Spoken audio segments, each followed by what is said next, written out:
Good morning everyone and welcome to our Destiny world. Daniel Miller here. How's everybody doing? Is your Saturday as bright and sunny as ours was last weekend? Because today, miserable, dark, kind of cloudy skies. Not a very good beginning of the day. You know, when you wake up in the morning you really want to feel fresh and bright and sunny, positive, energetic, that sort of thing. But a bit of a fresh air also coming over. So really quite strange last couple of days really compared to the week we had about summer yet again. Very, very warm weather, beautiful bright skies and indeed lovely sunshine. But yesterday was kind of wet and drizzly, and today the same sort of bout of colder weather continues.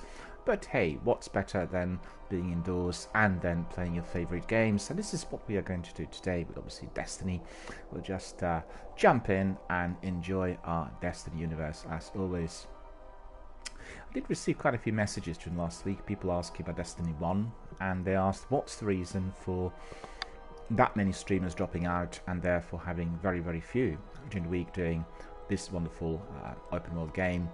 Well, the answer is quite simple. You know, lots of interesting games have been released during the last 6 months, and many people have migrated to those in order to enjoy the open world of games like The Division 2, Anthem, Days Gone in the recent weeks, Resident Evil 2, obviously not an open world, but still, you know, a good adventure game. And people also now migrating to Rage 2, which has been just released. So, you know, lots of other games out there. Apex did draw a lot of attention from some of the guys playing the Crucible here as well. On the other hand, the game's been in circulation for quite a while, and you know, you get various trends out there and the games coming up that are drawing attention and bringing in lots of new gamers, and therefore obviously making sure that people are departing from those they've been dedicated to for a number of years. I have to stress one kind of fact and the big difference here, which I guess is slightly confusing. A lot of people assume if you do not have many streamers or viewers on Twitch that the actual game is suffering and it's not well played. Well, that's just completely wrong, because don't forget there are lots of people who are playing the games through the console or PC or indeed Android, and they're not streaming and they're not watching anything on Twitch. They're just doing their own game.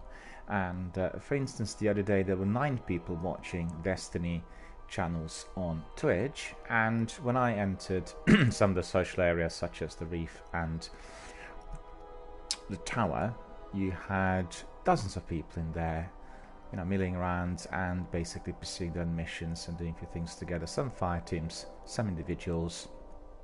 So the game carries on as usual, and I think it's very important to make this distinction between what you can see on Twitch and what people are actually doing outside of this public broadcasting forum. And you know, the game is going to be played on and people will love it, and people will play either the Crucible or PvE, and we'll get more and more people coming in and asking about the history of Destiny. There was something said on one of the Bungie forums the other day also about people playing Destiny 2 for the first time, and lots of gamers who were not trying the original then migrating and trying out basically the original to find out what the game was like. That's just a minority, because the vast majority of those people doing the sequel indeed have played Destiny 1 and migrated. I've seen a lot of displeasure on display from the beginning regarding the base game, but after the seasons, and certainly since the last September, there's been a marked improvement in both entertainment and enjoyment of those DLCs, and even people who are perhaps the most frosty about the original became somewhat warm and indeed receptive of everything offered.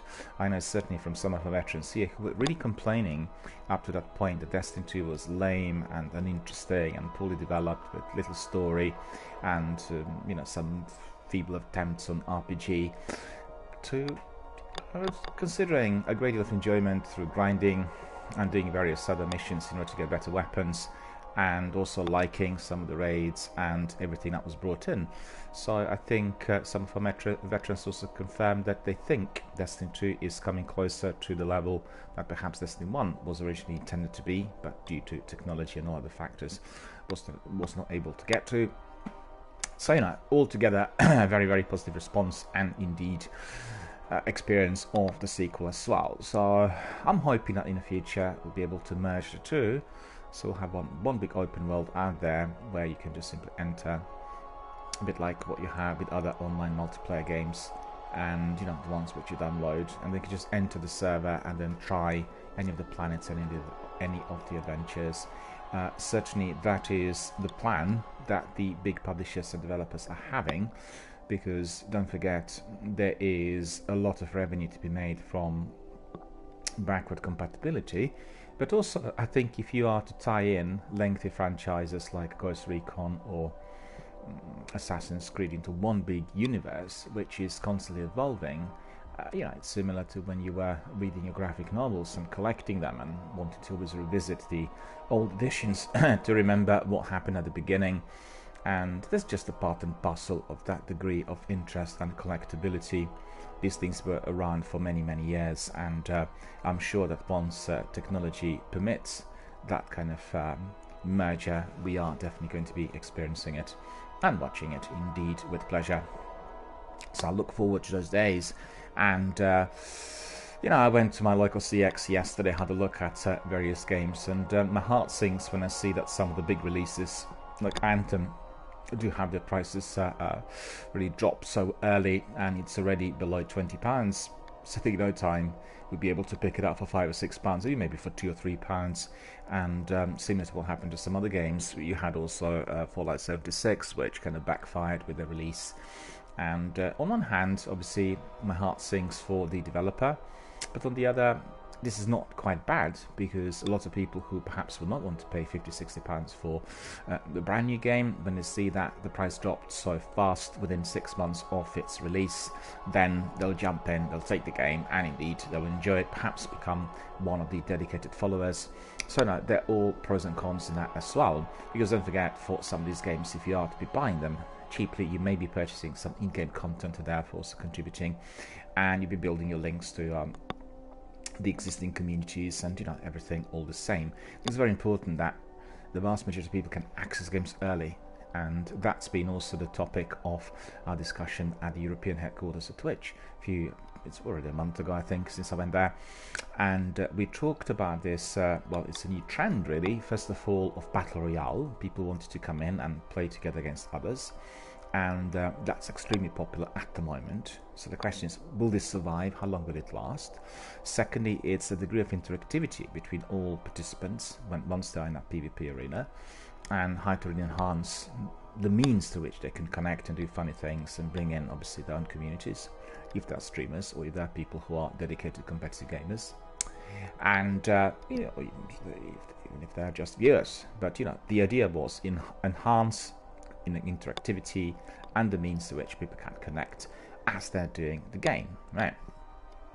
And then the third big area of discussion, more certainly related to the fact that the most popular games of the recent times, like Apex, were basically offered free of charge. So although offered free of charge, they will have some microtransactions and many other things that can be purchased cosmetically, that is, without any major influence on the gameplay, and therefore they'll still contribute to the financial growth of the company.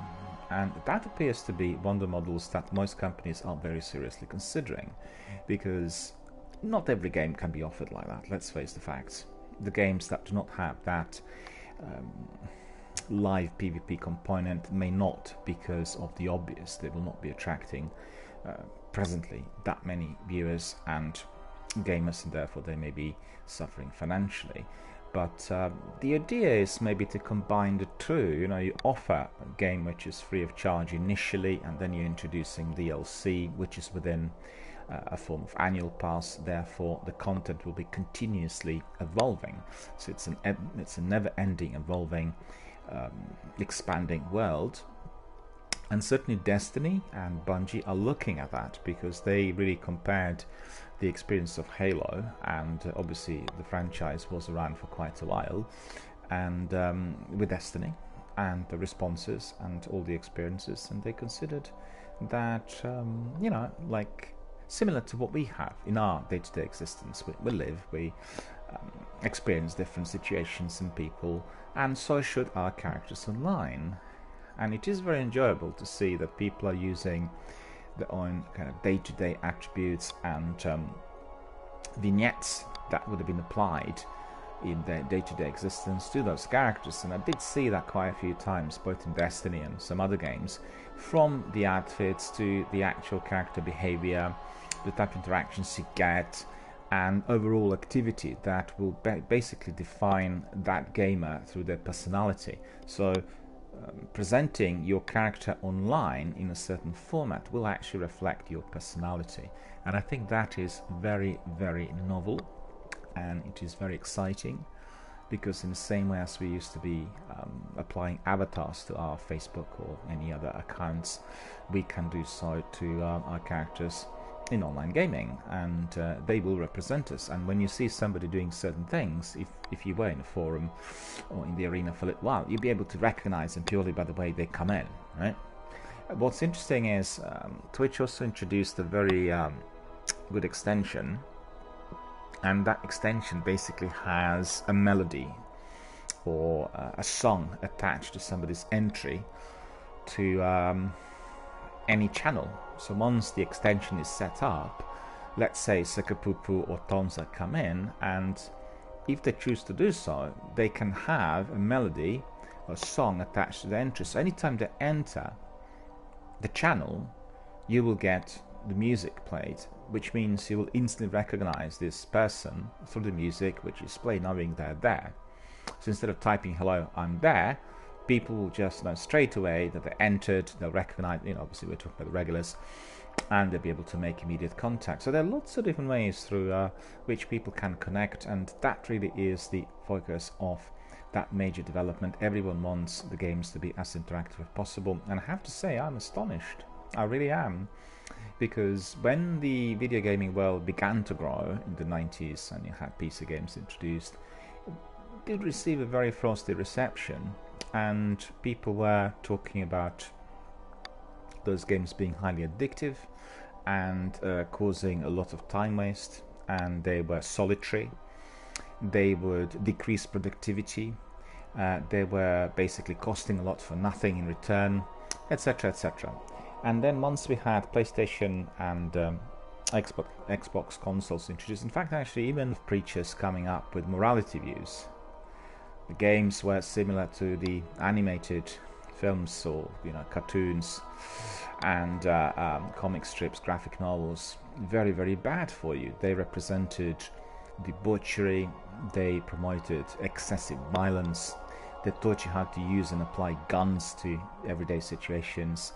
The violence in the games was toxic, creating mental illness, promoting all kinds of excesses and that kind of nonsense. And it was a very, very fierce debate for quite some time, and for anyone who lives in the UK, they'll tell you there were certain games that were banned in here. You couldn't get them, and also there were games that were kind of edited or prohibited in their content, because Manhunt was actually one of the games I remember being highly controversial in the last decade. So there was a lot of controversy attached to it, but as everything else, we evolve, we progress, we carry on, and we reached just a different stage of general perception of what video gaming is like. Well, the main factor in there is overall online participation, PvP and online gaming. Online gaming has been around for a long while, and it hasn't been as well developed on consoles as it is today.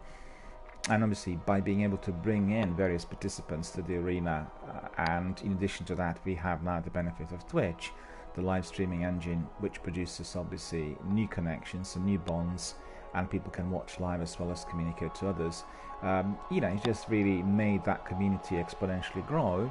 It raised the degree of investment that comes into the industry, and overall perception of worldwide audiences has shifted significantly. It has to be said that the diversity of games we have at the moment is also perhaps much greater to what we had in the past, and we have many independent developers producing wonderful games, many of which are accessible on Android now, in addition to PC. So we only see a fraction of those introduced to the consoles.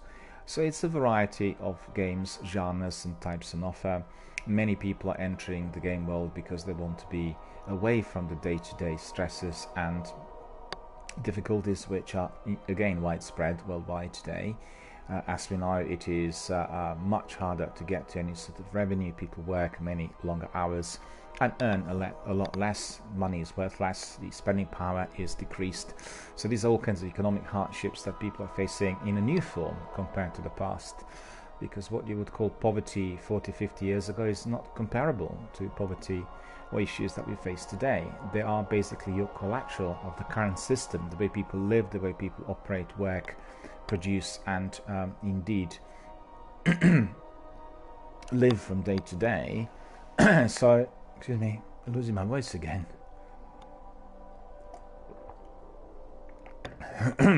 And basically, the overall participation has been massively and exponentially increased, as you could see with gaming sensations such as Apex, where within 2.5 weeks had more than 50 million people subscribing and playing the game straight away of the console or PC.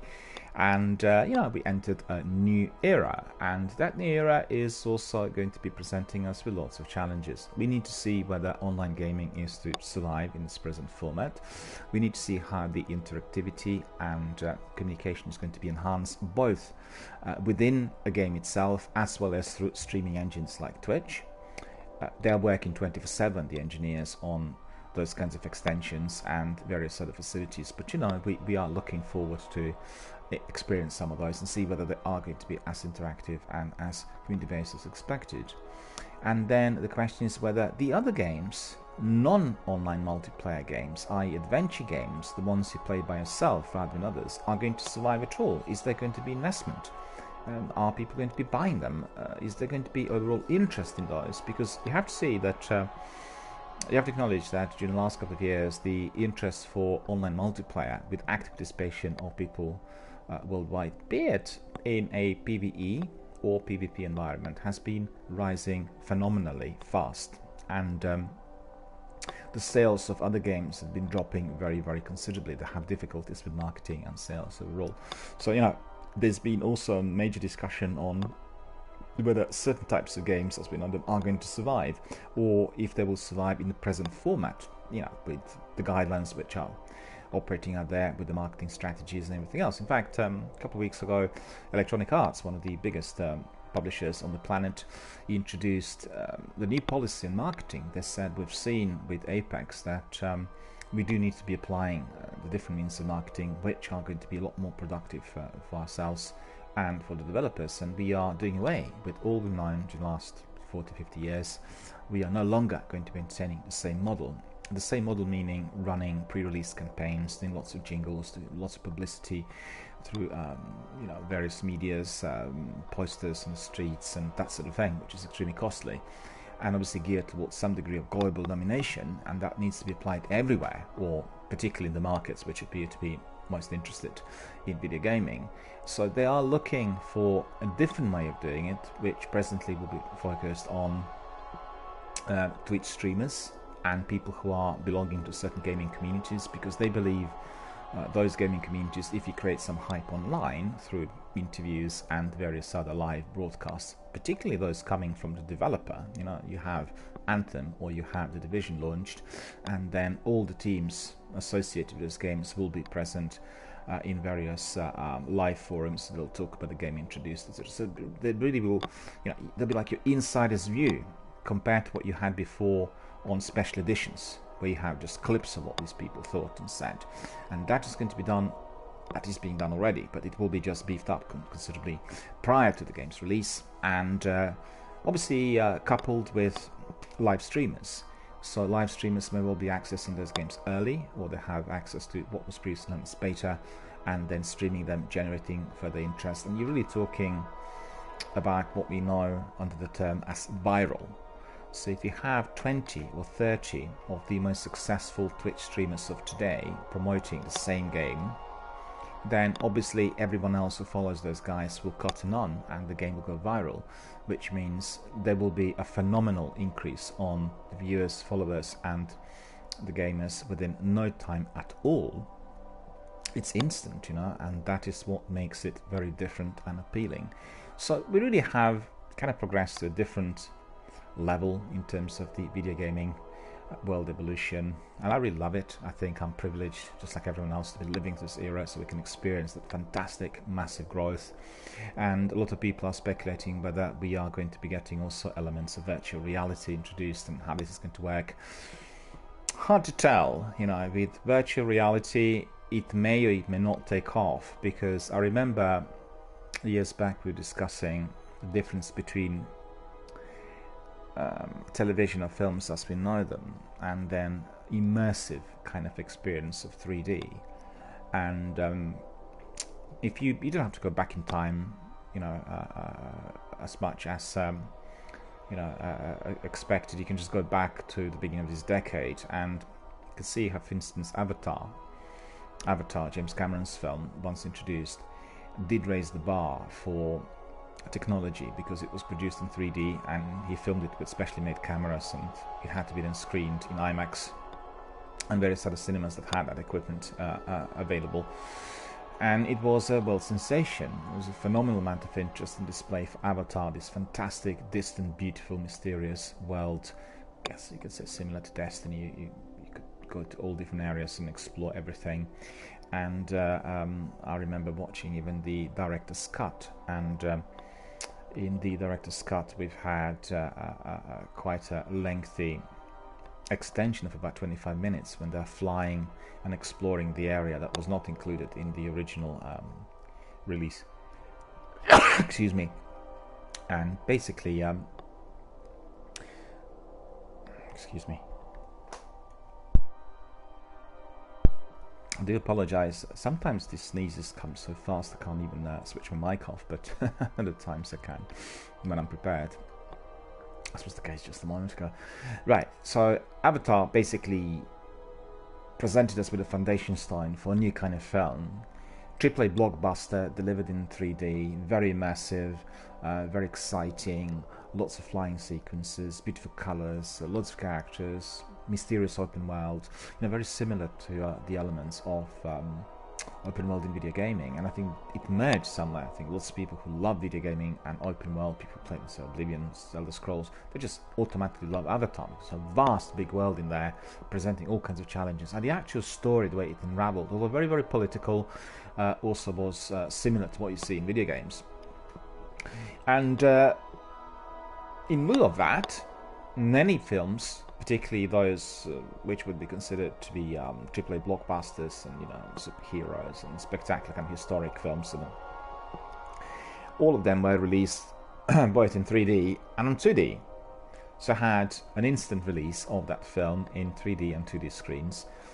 And initially, certainly during the first few years, people did go to 3D screens, paid a bit more money. If they went to IMAX, paid quite a bit more, and watch those films. But as everything carried on, within 3 or 4 years, they experienced a decline of people wanting to see them in those specialist screens, and everybody, when they were given this option between 3D and 2D, was actually resorting to 2D. The question was why? What made them, get cold feet and progress to 2D rather than what was expected to be most popular, the immersive 3D reality? Well, the answer was simple. The difference experience was not particularly great.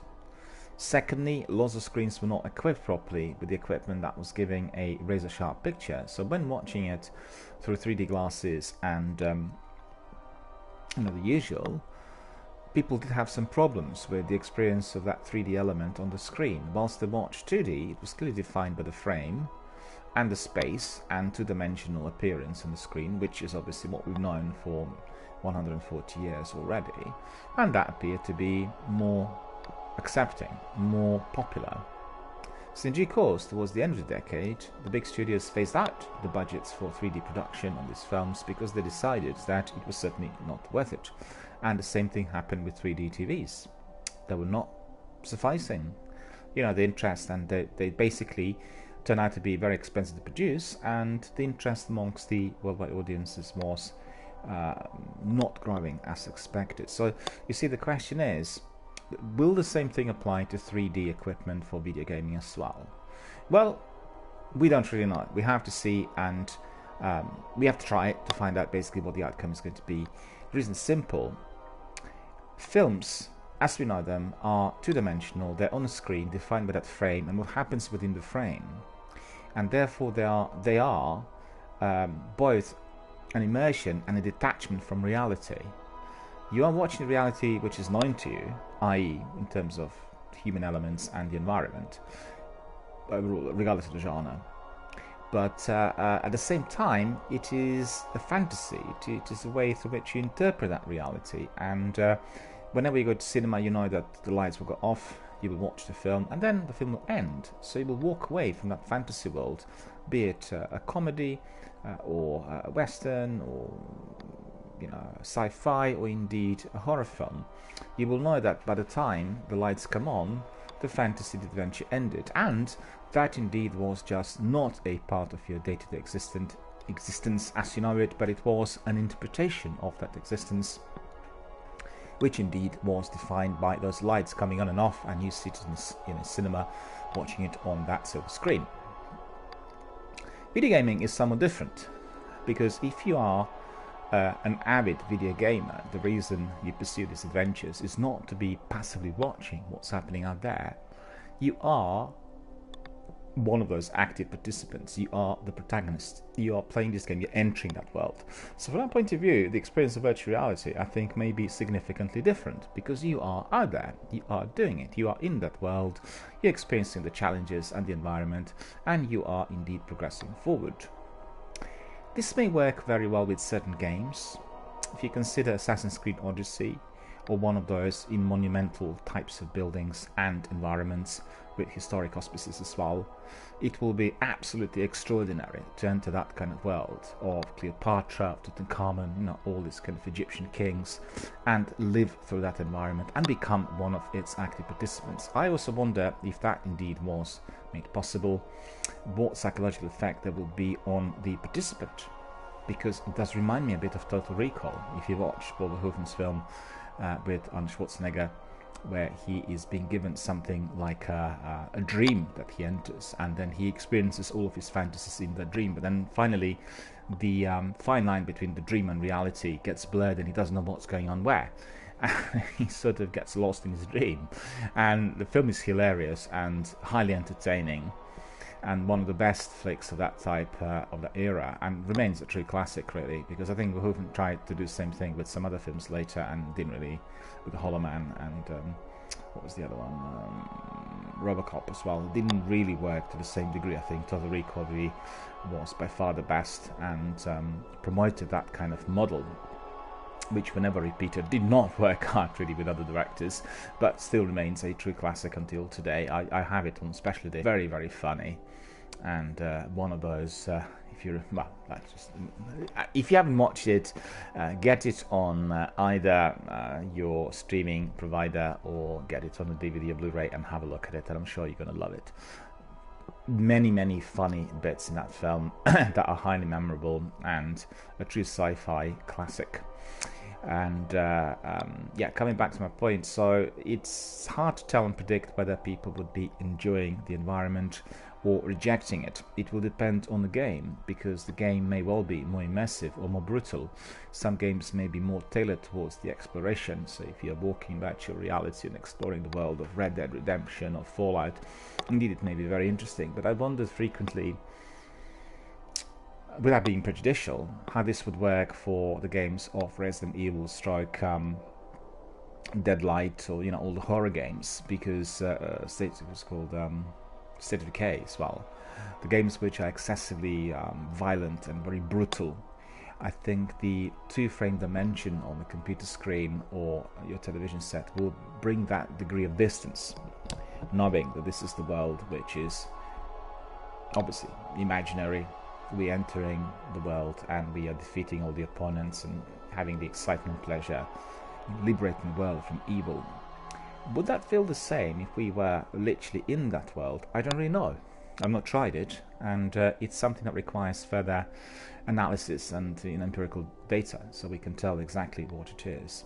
Coming back to my point, we are reaching a new stage in the video gaming world development.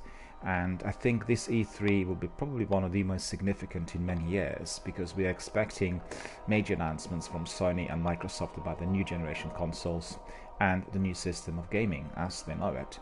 The other day, prior to the E3, Sony and Microsoft publicly confirmed that they will be cooperating. They have a new partnership deal, so they're not going to be, strictly speaking, competing on all levels as they've done for the last 25 years, but they will be having some targets of interest, and they will be cooperating, most importantly in the area of digital transmission, digital communication, and the use of virtual drive.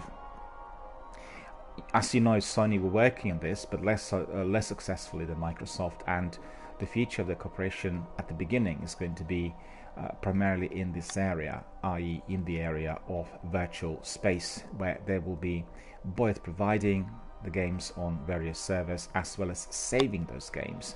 And you'd appreciate that if you're doing this massive big multiplayer open world games such as Destiny and The Division, you will require a lot of space out there for all the saves and all the participants basically to carry on, and that I think is the focus. So what will come out of it remains to be seen, but I think E3 as we know it will turn out to be yet again very, very exciting, full of revolutionary news and exciting announcements related to those new engines and consoles. We need to see how the entire industry will evolve, because if they are to pursue non-physical product gaming, which is a possibility as well, as you could see, viewing of films today is almost exclusively going directly to Netflix and Amazon and all the other online providers.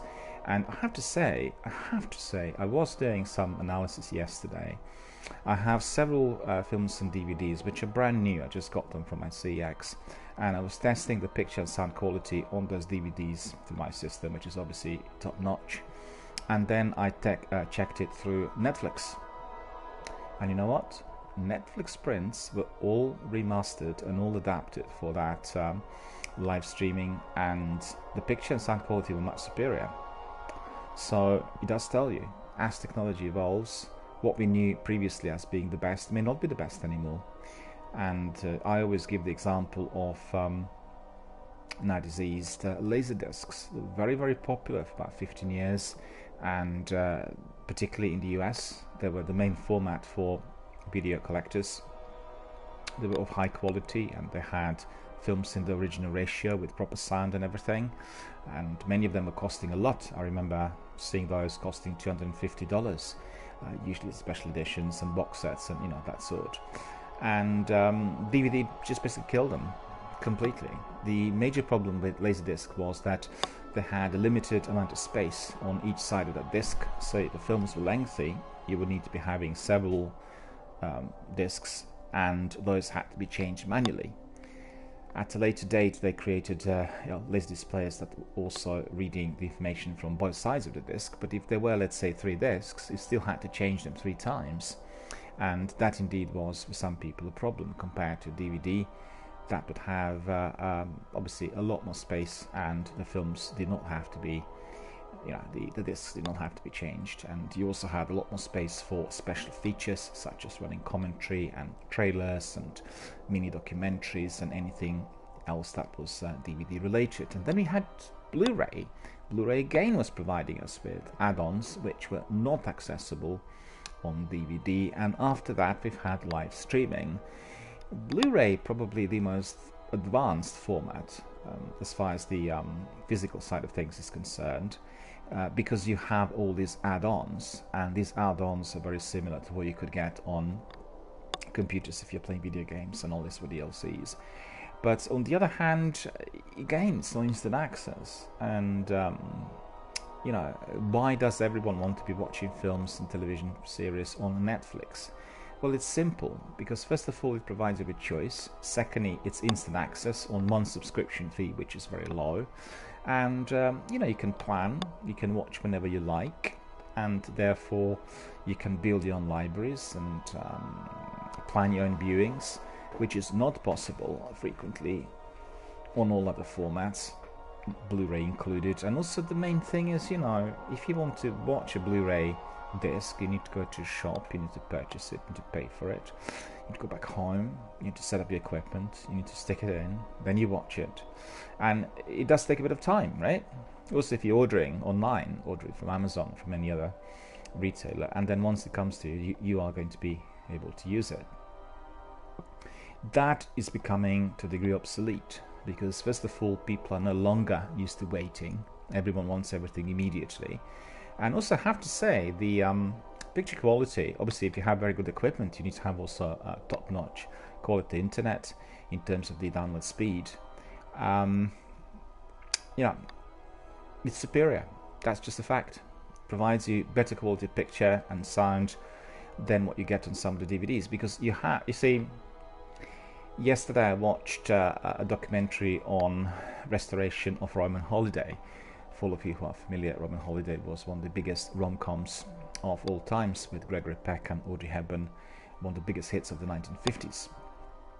And they've done a proper restoration during the last decade, and the documentary is on the process of that film being brought to life. So you had some of the top experts representing those studios and doing restoration, basically describing the difference between restoration and preservation, what people obviously perhaps do not make any distinction. And then they talked about the new directions and challenges of that sort of work. So what's really highly significant is that you would have a film which is completely faded and with lots of dirt and scratches and all sorts, completely done up to look absolutely pristine. And once released, you will get obviously a print that presents it perhaps even in a better light and a better format to what you would have had once the film was originally premiered. But there's another thing that one of the executives said, and I think that's very, very important. He said, with the invention of the DVD and overall development of digital technology, we have now capabilities never ever before available, accessible in human history. So therefore we can produce very high quality images, and this is constantly evolving. We'll come up with other tech in order to enhance it. But he said the commercial element of video production, DVD distribution, is something which will define what is being placed on those discs. So when you buy a new DVD, it isn't just down to the quality of that DVD format that you have in the box, it's also down to what's being put on it.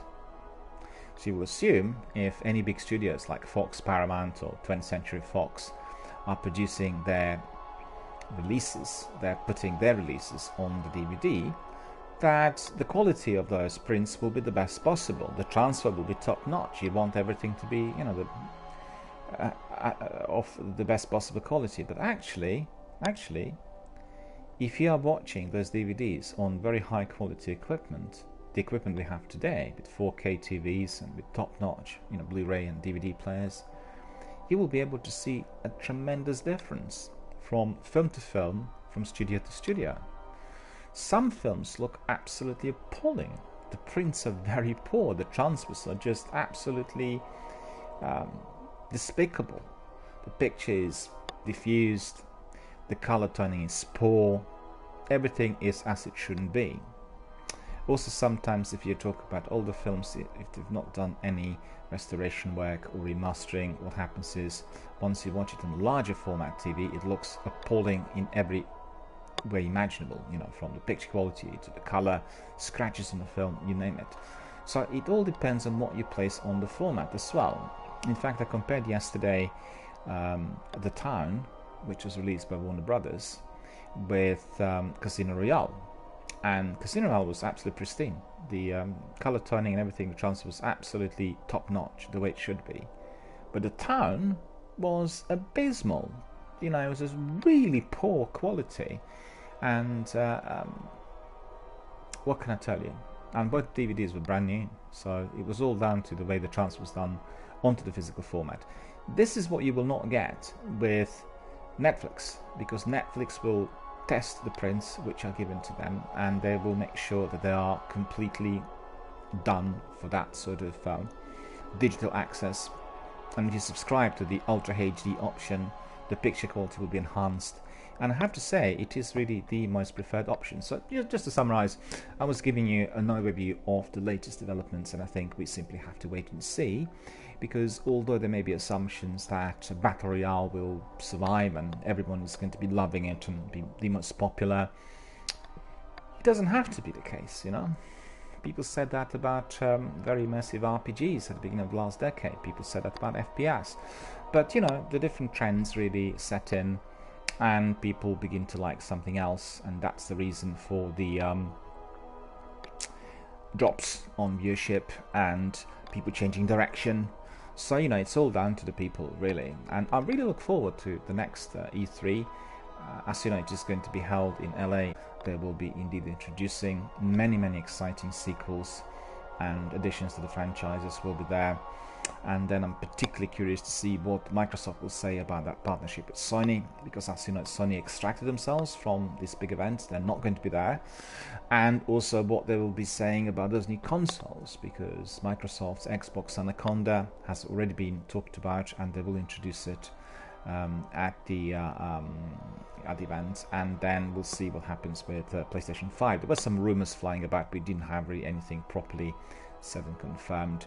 They talked about the price about $500 for the new PlayStation 5, which I think is highly unrealistic, and yeah, remains to be confirmed really by the corporation. So these were the news, some of my reflections on what's happening at the moment, and indeed some thoughts on video game industry of today. But today we are going to be carrying on with our Titan. As you could see on my display in there, I can proudly tell you I'm reaching the light level of 400. So from 399 we just need one more point and we will be 4400 on my Titan, which means my Titan will be fully built and my activities with him here will be complete. So we'll then migrate to Hunter and Warlock and obviously enhance the levels as well in exactly the same fashion. But what's fascinating about Destiny is, you know, this is a game that you can play in all sorts of ways, and it's best played when you do it in a co-op team with another person, or indeed in a fire team of 3. The experience is completely different. You have a lot more fun, you do things quicker, and you share your knowledge and experience with others. If you're streaming, obviously you have the benefit of your community. People come in and talk at all times, and that's also a truly wonderful immersive experience. I can't even imagine playing Destiny outside of my broadcast, because my community wouldn't be there, and therefore the experience would be completely different, and I actually don't want to do it. I don't want to have it that way. And you know, there are some other games that I'm currently entertaining. Two Worlds 2 is one of them, and Two Worlds 2 is a non-multiplayer, so I can't bring people in. People can't enter the game. It's a traditional, old-fashioned, old-style RPG similar to Elder Scrolls. It's a wonderful game, but it would have been a lot better and tremendously more enjoyable if other people were in it. You know, similar to what you have with Elder Scrolls Online, because you get other people in it, you can talk together about all these section inventory, how to use certain crafting skills, how to apply strength to your character. It becomes a very interesting, exciting learning, an ongoing learning experience, which obviously in that format is basically extracted. You can't have it with others. People can watch it if you stream it and then tell you all about it, obviously your community, but it is somewhat different because you are the one who is doing the game and people can't enter. And because they can't enter the game, it means that the viewership and the interest for the game may well not be as great, because people like coming in and doing the game together, particularly if they are providing a certain degree of tutorial, you know, and advisory service on what to do next. So it makes a very big difference whether people can come in or not, and whether the game is indeed accessible to people online, i.e. in the multiplayer facility. So we are coming back to our Titan today, and we'll see basically very shortly what is going to be before us. I'm not sure what I'll do today. Yesterday I was doing some strikes. We've done our weekly nightfall on the Titan, and we've done it in a record time. I think it was like 16 minutes or so, and we had very good rewards at the end, so it was a very enjoyable experience. and everyone was very happy. I was doing Sekupupu and Tonzak, our community members from Finland and Australia respectively, and I hope that my friends are going to be here today. We'll do some other adventures together, but I know Sekupupu said there is a major trade fair taking place in this time, and he'll be setting up shop and therefore perhaps not participating today during the daytime.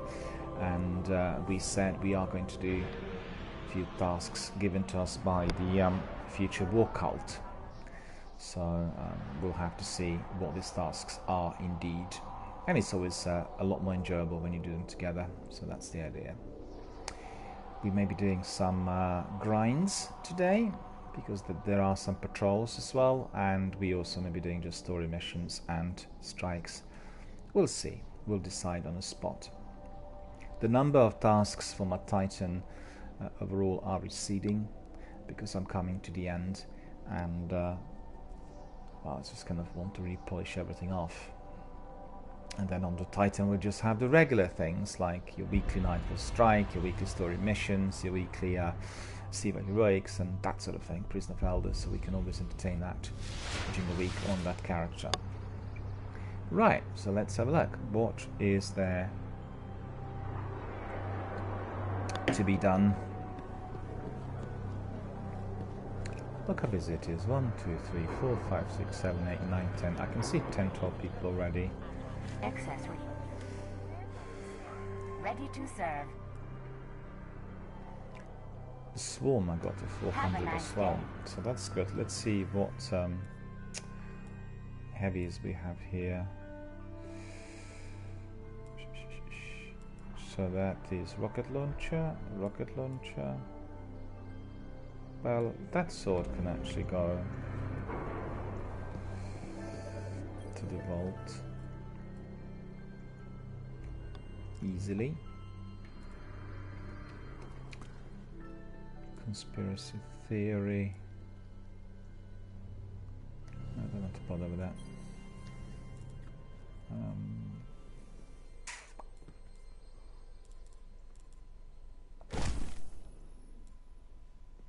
So quite frankly, we can have Swarms here, 400 attack points. Transfer. So that is going to be quite a good heavy, and we can keep it. Day. Thank you, KD, my friend. I'll be back after another hard battle. So we'll pick this up. And we'll go to... This looks interesting. Come back soon. He doesn't have anything the challenge there for us to do. Let me just see. These are forgeries. Someone is wasting our time. Just remembered I need to be testing that sniper rifle on Mars. Checking for bounties. So I don't need to go back in. Resolved. Yeah, we've done all the admin. We just double check our inventory to see that we got everything there.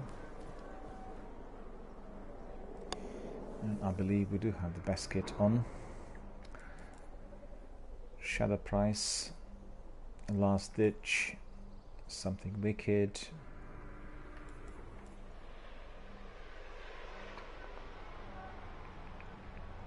Swarm. Swarm was put on actually. We'll try that Swarm straight away. Yeah, that's all. You know, that's 400. That's 400. That's 399. 400. 400. Blade helm.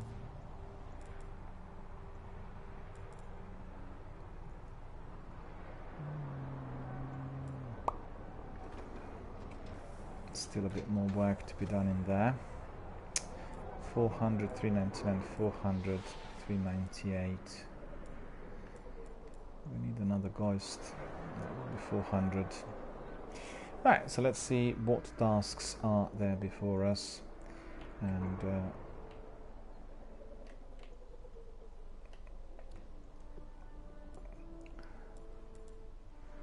enter the Vault of Glass and destroy Athean times conflux. Shatter the eye it leaves behind.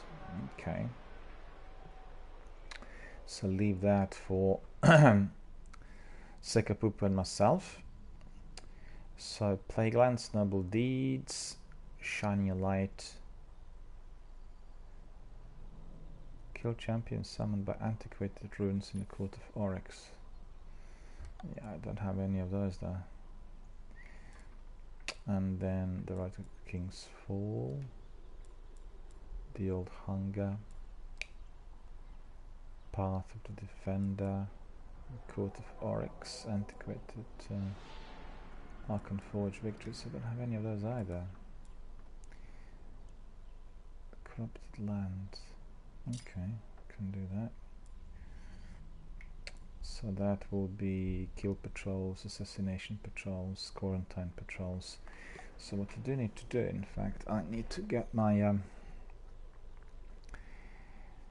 signs up and running so I can see what patrol is related to what beacon, because I have a difficulty in remembering all of those. I know some of them.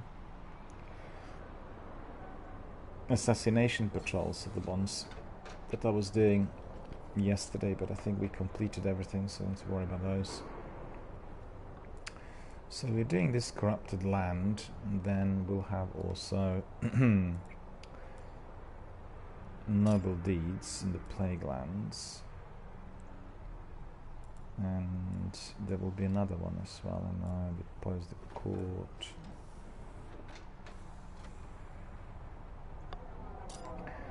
Yeah, maybe Crux of Darkness, Flame Forge, Sunstrike Kills. So this one I've not done on any of my characters, so that's something I can obviously consider. That is to use the Heartstone of the Pit and then can transform into another weapon. So I think this is what I will do as well, but not maybe right now. So these are all to do with the Crucible. Okay, so I don't have that many tasks, have to admit. So it looks like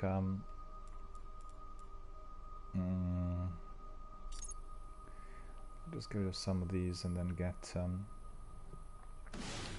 other bounties. We can always pick these up later on for the strikes. So in here we have Mages defeated, Hive defeated, Arc Weapon kills. Okay, kill 50 enemies with attachable grenades. Okay, so 1, 2, 3, 4. So we'll go back to our friend Xander in there, pick up some bounties.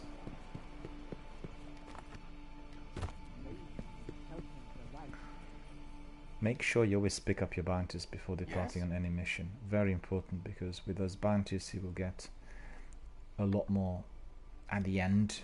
Lots of rewards, you know, be it reputation or glimmer or anything else. Materials. Melee kills without dying. Okay, Acknowledged. Heavy kills, yeah. Solo weapon kills, maybe. Cabal defeated. Updating schedules. Okay, well, solo weapon kills will take as well. Thank you, Guardian. So we got it all, I think. So that's our full bounties for today. Yeah, that's correct. And we'll go to the plague lands, and then we are going to be commencing with some action, some warming up and everything else in there.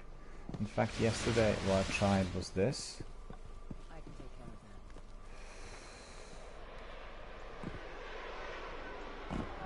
that. It's a new thing.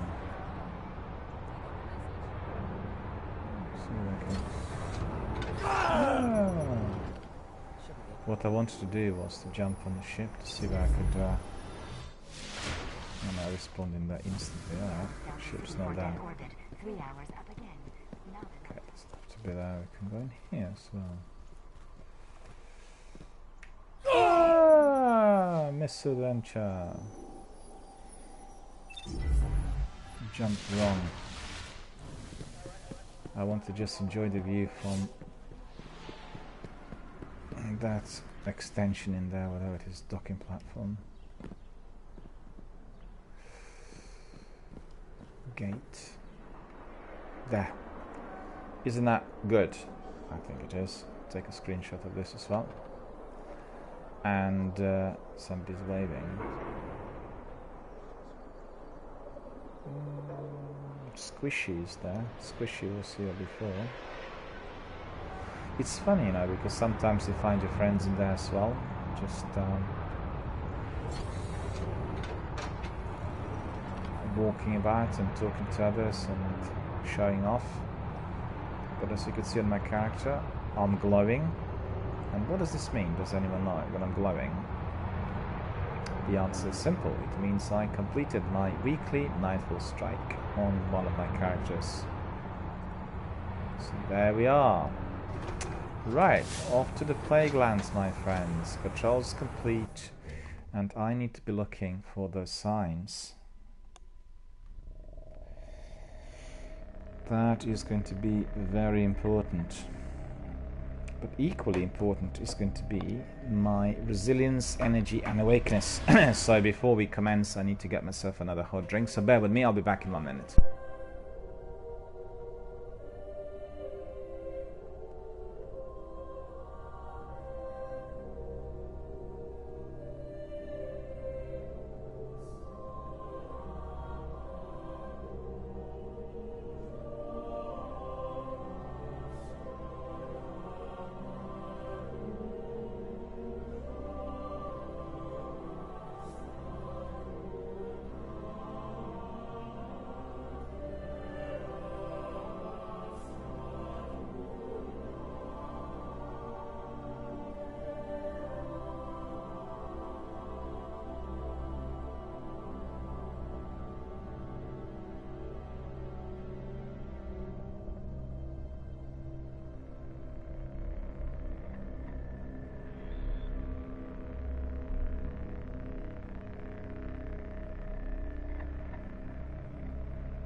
There we are, my friends. I got my signs up and running, so that's really good. I can simply crack on without any difficulty. So let's see, we are going to the Plaguelands. That is on Earth, Old Russia. There we are. Patrol the Cosmodrome, patrol the Plaguelands. Stand by and then proceed.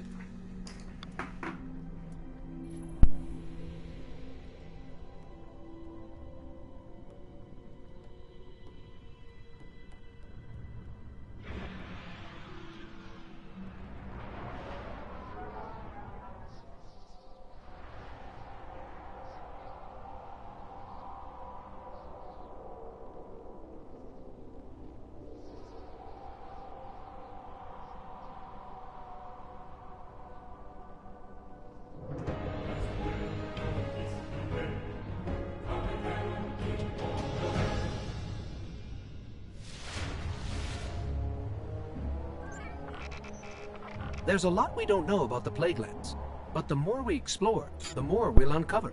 Let's go. Okay, so I think the first thing we'll do is we'll look for assassination patrols, because these are very difficult to get.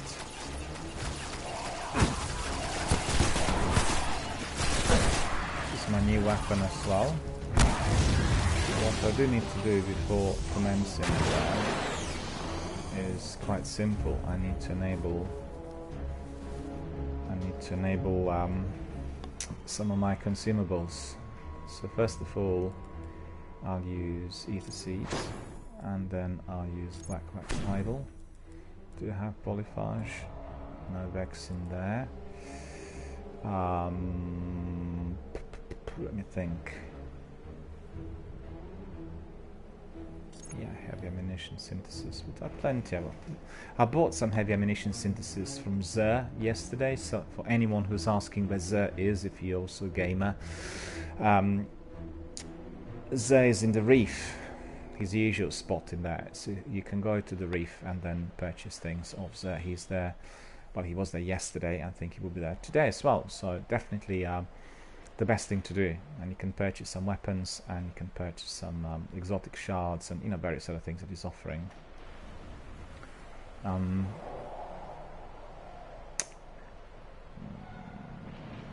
to think. Yeah, I can actually put my 3 coins as well.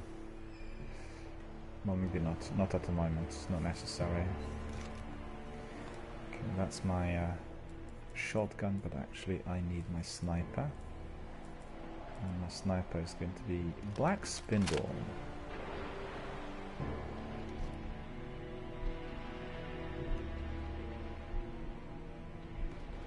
Black Spindle is my exotic sniper, so watch this. Pretty good, eh? Jerry says, I love that sound of Black Spindle early in the morning.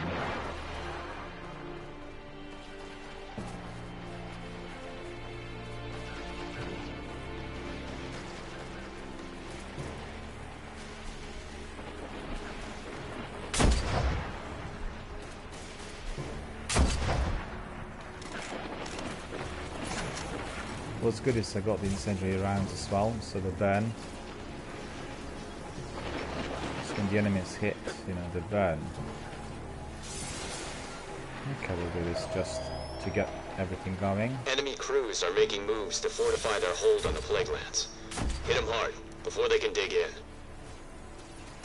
Let's see whether I can use my special ammunition synthesis as well.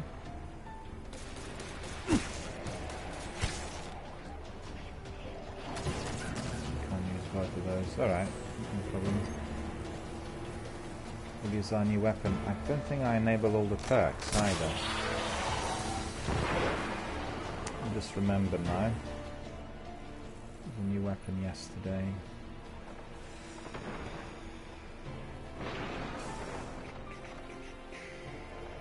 So on my character, we can use that. We can use certainly the mandate as well. Is that, yeah, that's cool. That's cool.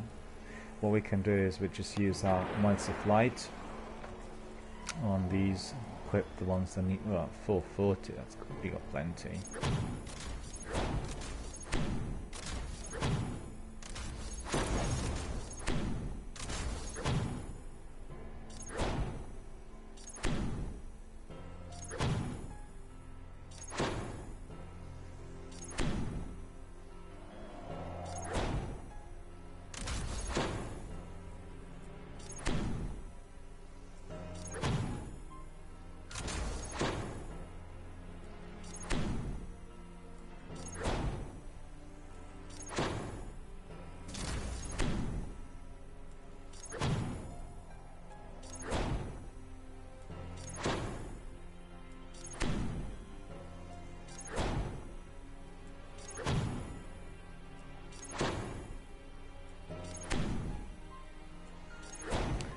Okay, so I've used 30, and that's usually more than enough for all the perks on weapons. So let's see, we have red dot, enhanced target acquisition, agile sight, mid-range scope, good effective range, and recoil control, heavy and slow. We'll try that one. And then we have replenished, this weapon magazine refilled. Anytime you use your super, lightweight, 2 character agility, feather mag, reduced magazine size. Okay, we'll take that as well. And grenadier, kills this weapon, reduce the cooldown of your grenade. Okay, so let's try this. And then we have also swarm, very good weapon, aggressive ballistics. Linear compensator, field choke. So that's field choke is very good. I have the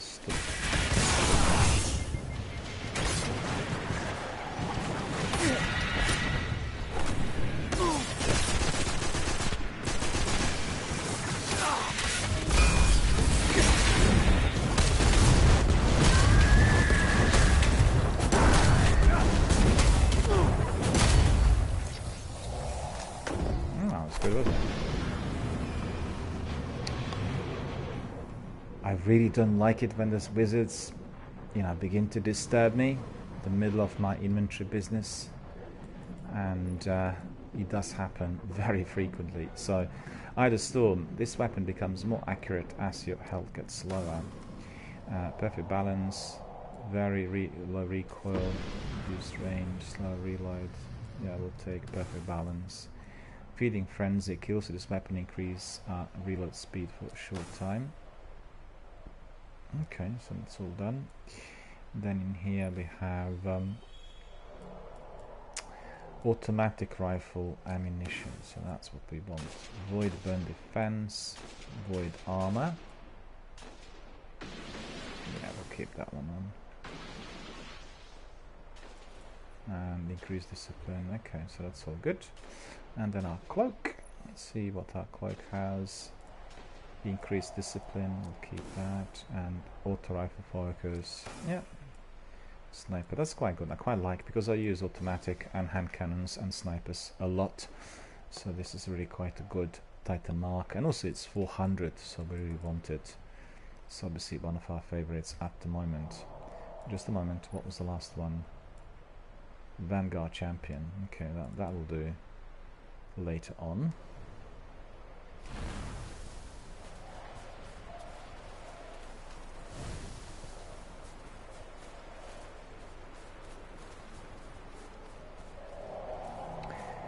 Oh, I mean, we forgot about this beacon. We need to be simply eliminating. Took him.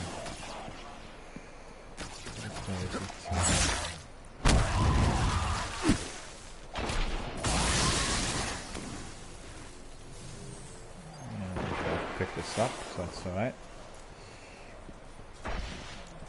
You know what? I want to try the heavy.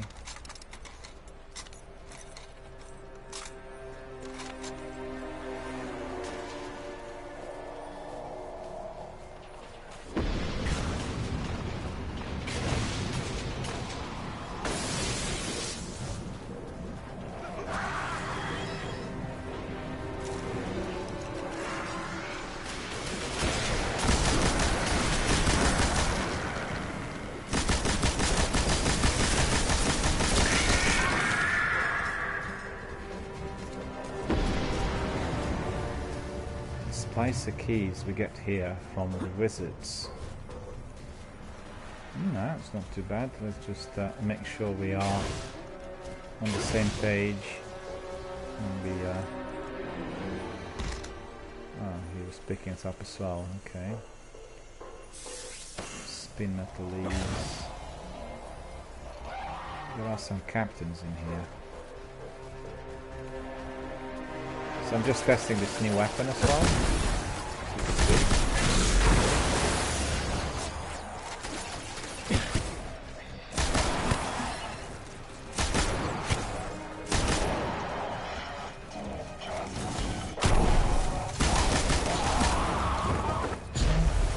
Looking good. Swarm's doing the business. Let's face the facts. It's my new Swarm 400 attack points.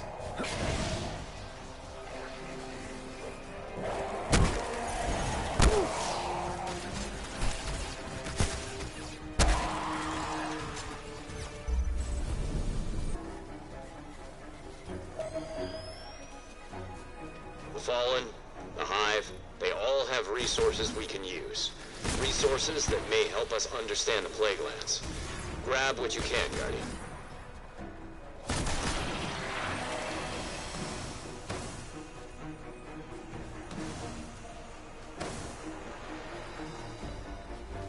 Okay. Seaver actuator.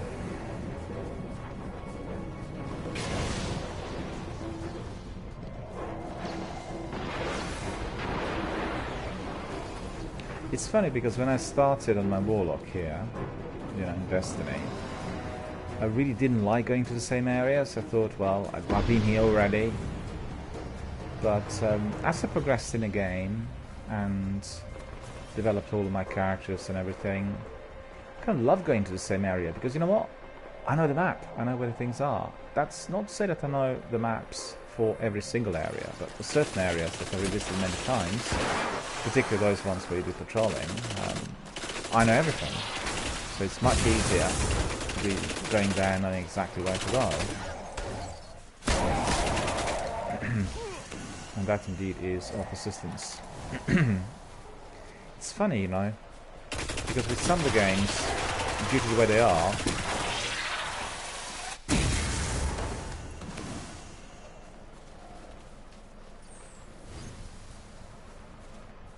knowing certain areas becomes like repetitive and boring, but then with others it's exactly the opposite.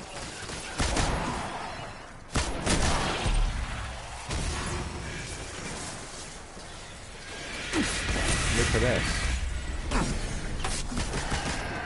Got what we need. Updating Shiro now.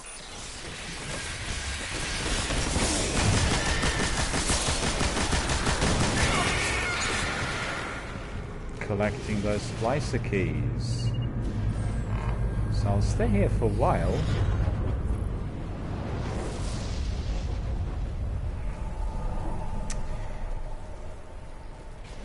Believe in the shield for life.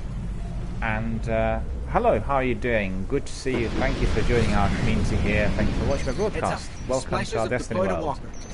And Believe says, hey, I just want to say who the voice actor played Kate 6, Nathan or Nolan North? Well, tell us. We're looking forward to hearing the answer. Who did? Nolan North, I think. Right? Do you want us to tell you, or do you want Great. to... It's augmented with SIVA. Do you want to tell us?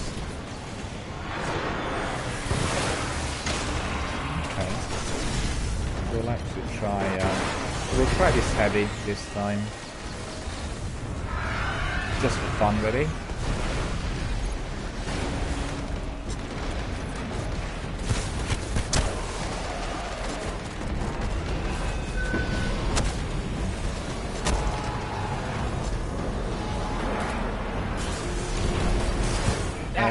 You know what? Taking damage. You know what? I'll send you. Just bear with me a second. I'll respond in a moment. I just have to deal with his enemies first, and then I'll respond.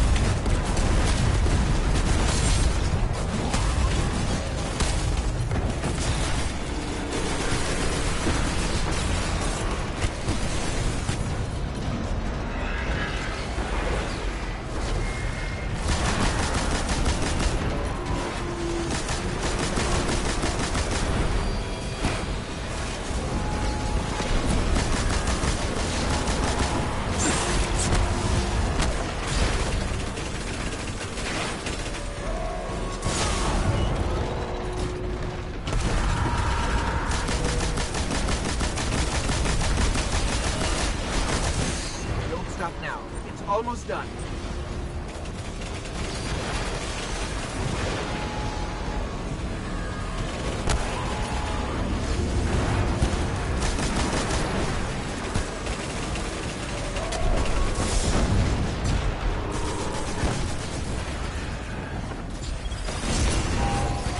You can lead a walker to SIVA, but you can't make it invulnerable.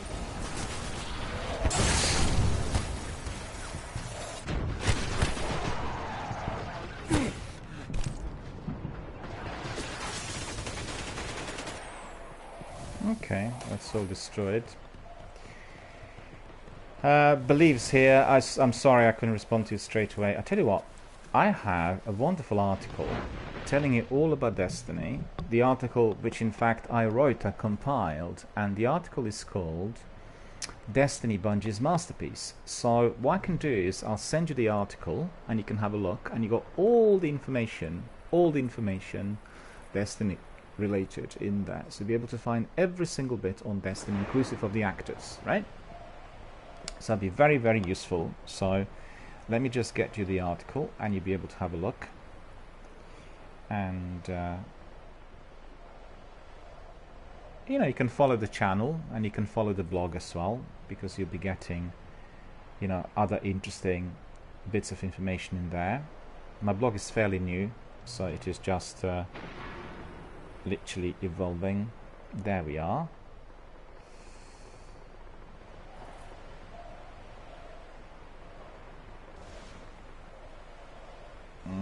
Where are we? Twitch.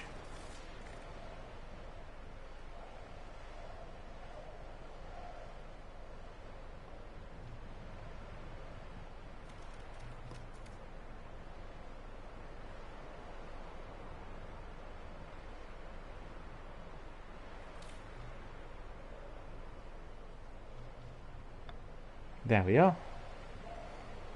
Sending you the link. There. So have a look.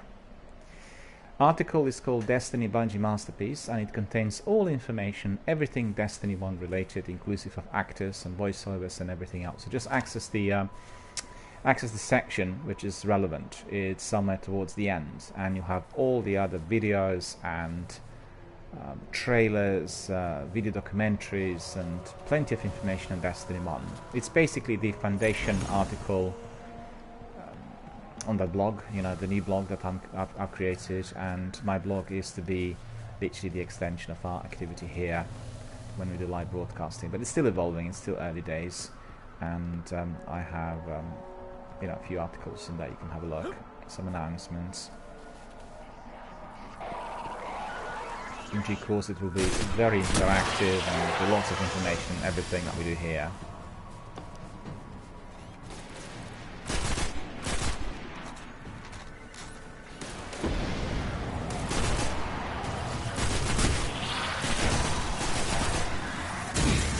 Right, I really need to get to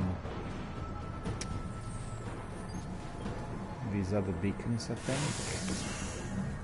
Actually, doesn't matter, because I think that the task is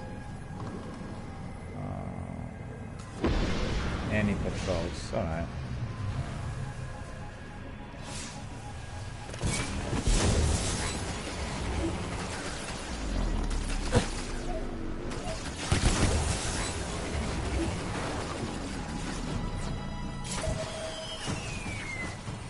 Lock and load, Guardian. I need you to put down some hostiles in your area. Pinging your ghost with details now.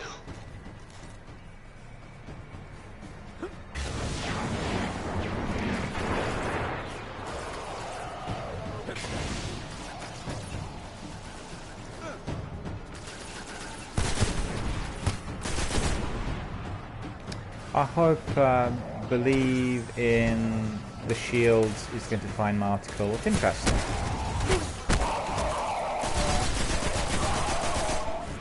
And I hope also you'll be able to find all the information Destiny related you're looking for, to do with actors, voiceovers, all the participants, people involved in production, you know. Smooth George is here saying, oh, we have this emote, but the funny thing is that emote is seen as words online.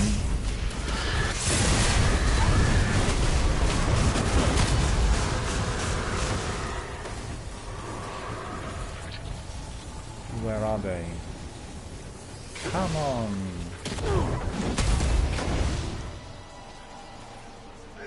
I didn't want to waste my super, but unfortunately I did.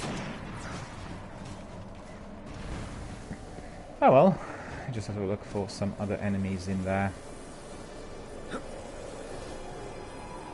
And remember, whenever you are in the open world, always collect those materials. They'll be very useful when you are infusing weapons or doing your perks, you know, remember that, very important.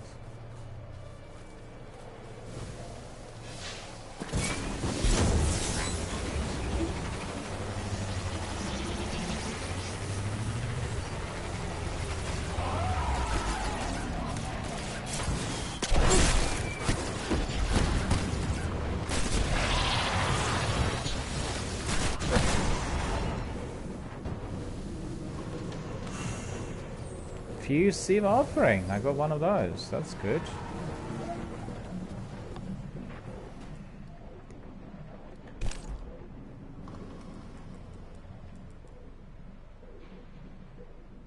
used inside the Fury of the Devil Splicers in Arkham Forge. So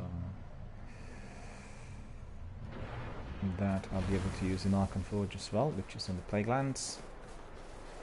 In the Plaguelands, I should say. On planet Earth, in old Russia.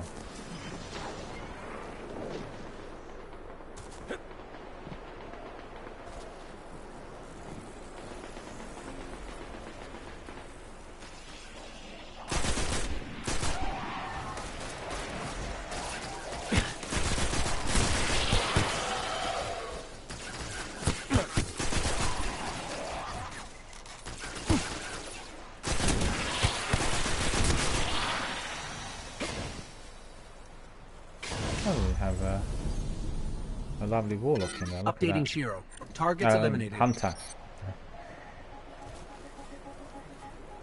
Hello there.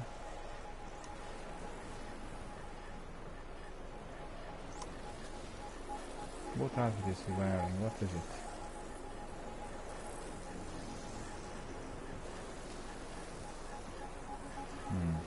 Personally, I do not know.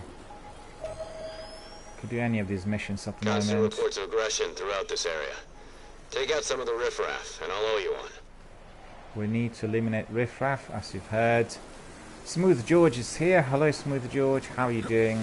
Thank you for coming here, and thank you for being here with us and watching our channel, Destiny 1 broadcast today. Thank you for being a member of our community.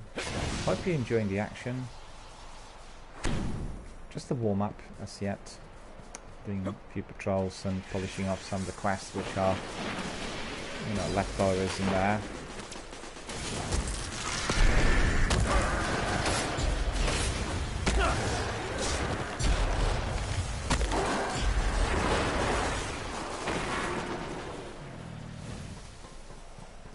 Riffraff, did you hear that? Riffraff.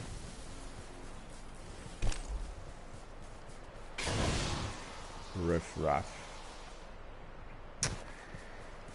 Yeah, these enemies are not here in such large numbers, so...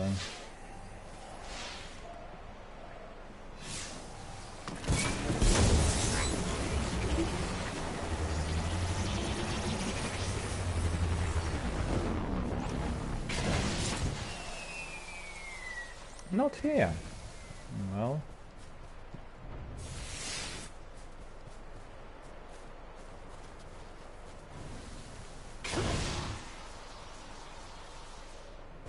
Another character in there. Take away my enemies.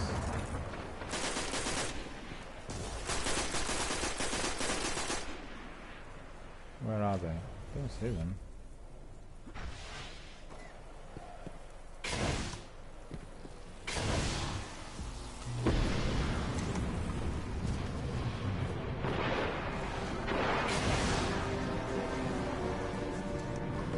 There.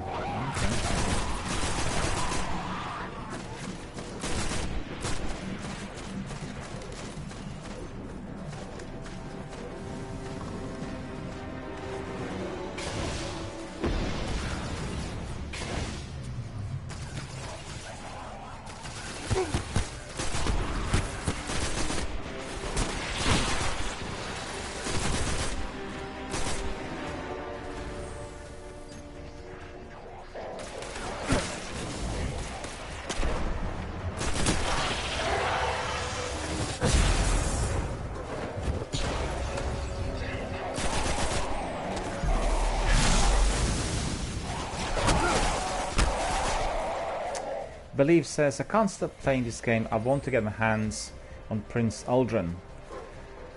Everyone does, because he is evil. And I just want to say that if you are a great fan of Destiny 1, then I think the article will serve you well. You'll find a lot of trivia and interesting information in there. Everything Destiny related is in the article, and I particularly like watching those vidocs, you know, video documentaries that were made by Bungie and the development team. They're really very educational in terms of telling us what they were doing and what they intended to present us with. So definitely have a look at those. And also, if you like the soundtrack, the entire soundtrack is within the article. I have it on a YouTube video link, so you can just access. You know, there's a chapter on soundtrack and also the music that was made for Destiny. So all the information is there, and at the end there's the entire soundtrack. So if you're interested, you can have a look. Same here. I love Destiny. Destiny is a wonderful game, and you can literally play it for many years. You will never be bored. You can play it in moderation as well, a couple of hours every day, you know. And as you know, we have many activities in the open world, and then once you complete all your characters on 4400, then you can do your weekly chores, which is your Prison of Elders weekly, and then your weekly Night of Strike, story missions, and you know, everything else.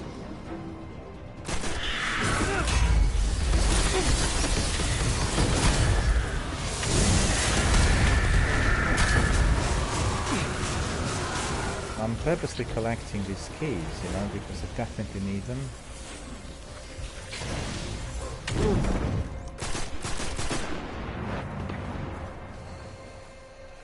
So what's this? Hang on. There.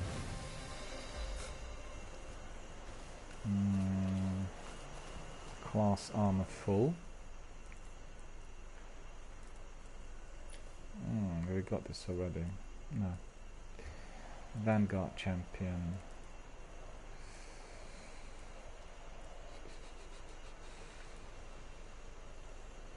Have everything there.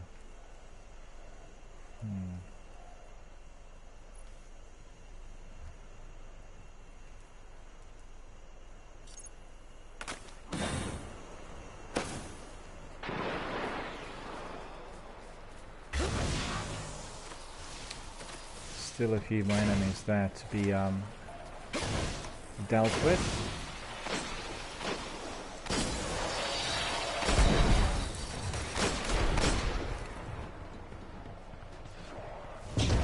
Sounds like Imago Loop in action.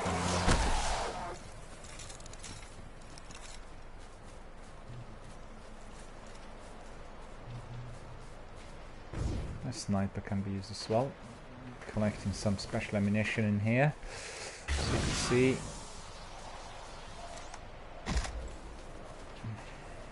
Some of that heavy ammunition as well.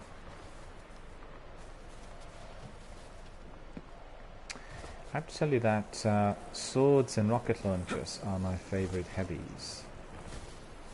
Swords in particular, because I was really grinding those exotic sword missions for quite a while in order to get them, and therefore the rewards there, and I want to put them into good practice, right?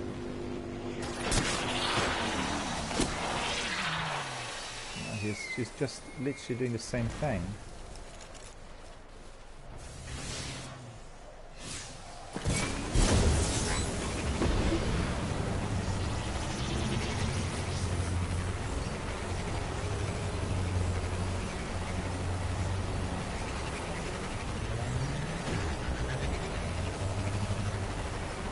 Because otherwise, if I'm there with him, I'll be stuck until Christmas, you know, they're going to go anywhere.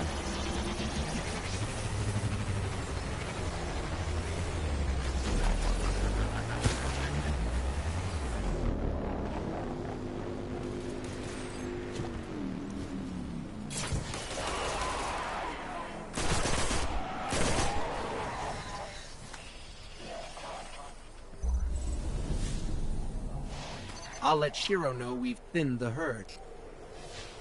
There's another one in there. Nothing up.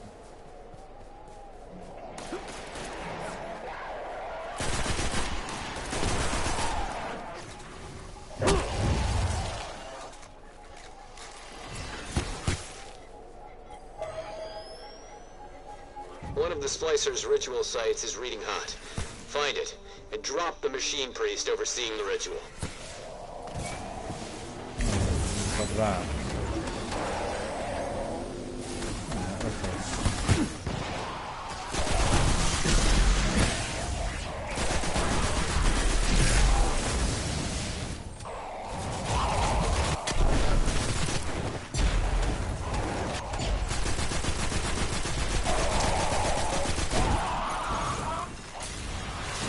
aggressive fallen reinforcements inbound. I'm dropping you some heavy firepower. Use it.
How to send the splicers into a blind rage. Step 1, disrupt their rituals. Step 2, see Step 1. Okay, looks like I defeated those enemies.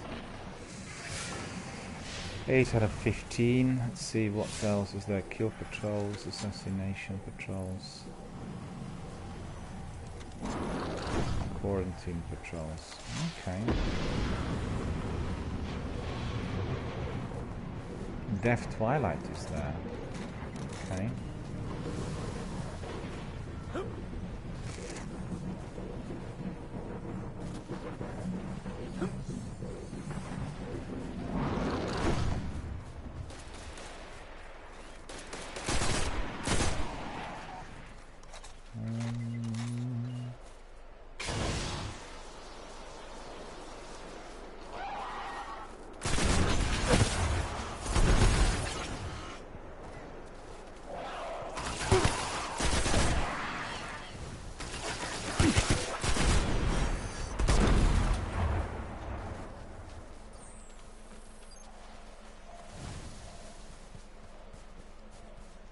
Oh, look at them there. I really need another beacon in there, right?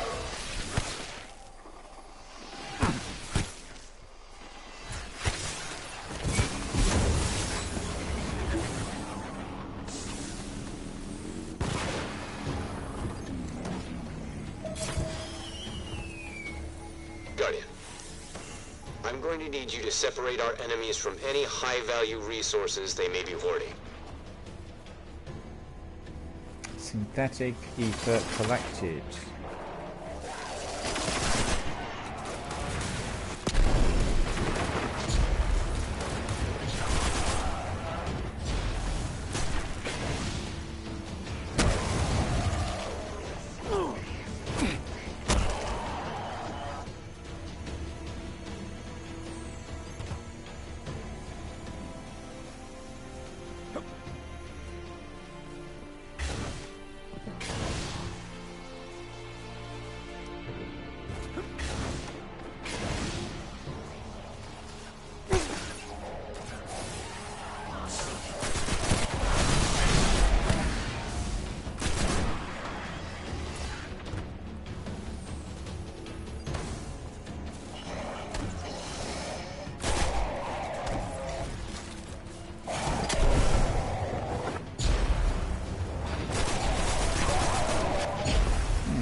There, I got it off him as well.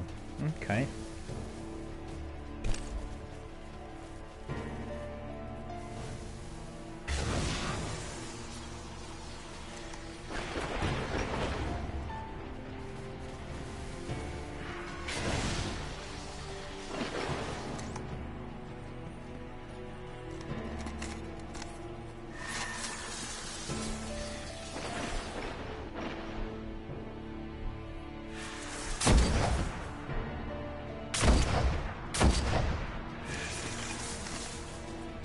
there's a wizard in there. I knew that was...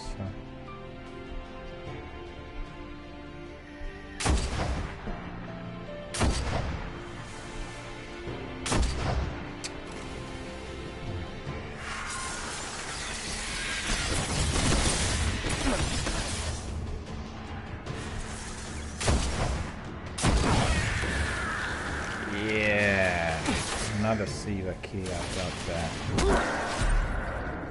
Kel's hand I completed. I'm doing quite well in here. That's quite good.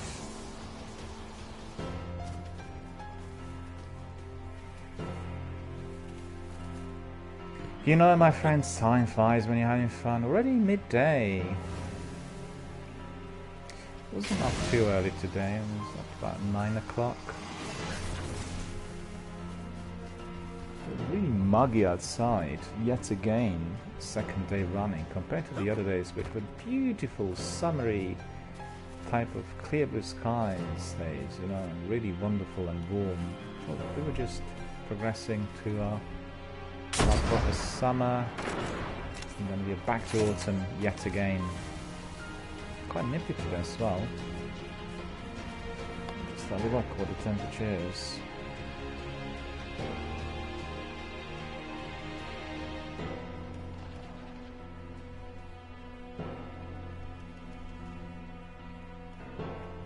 Oh, it's gone up now. It wasn't that warm early on.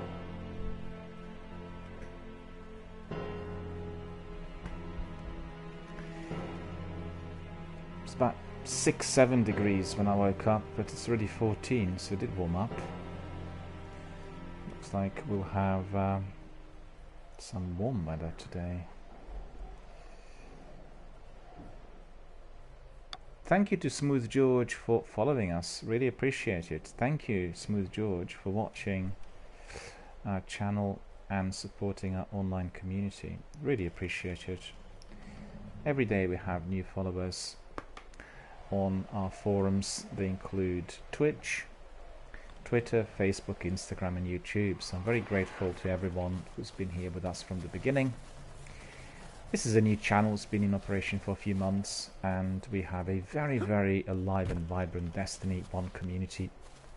Lots of Destiny veterans here, and many people come in every single day to say hello.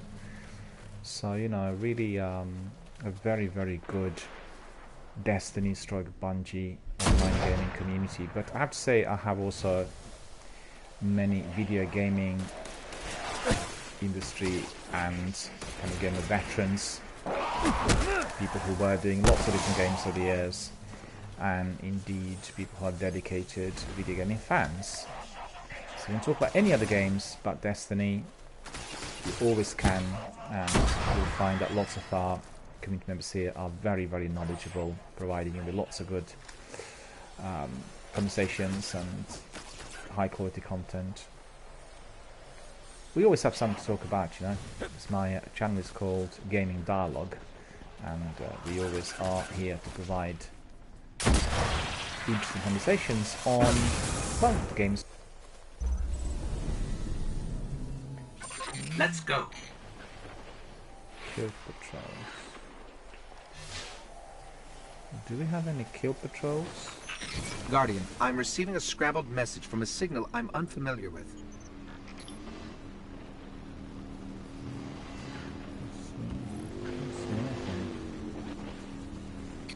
That comm signal came in multiple parts. I'm having trouble unscrambling it. There's got to be some way to make sense of it. So this was given to us. We need to just carry on, and then we'll get the code will be deciphered, basically.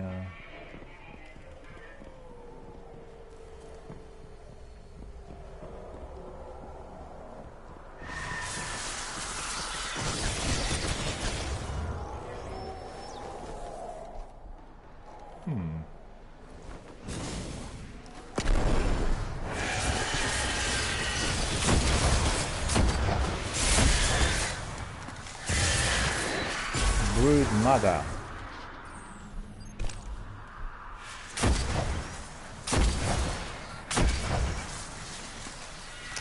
Got away. That is dreadful.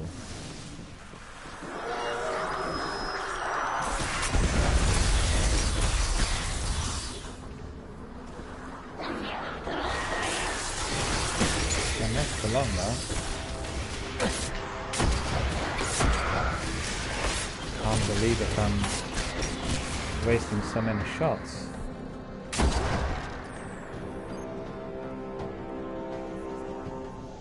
Where is he gone? Brood mother. Down to 0.5%.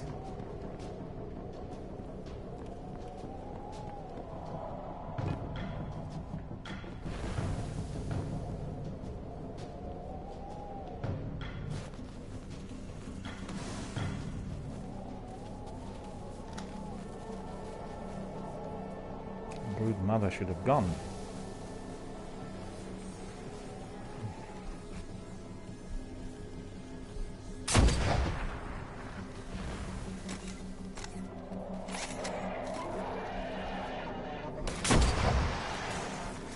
Black Spindle does it.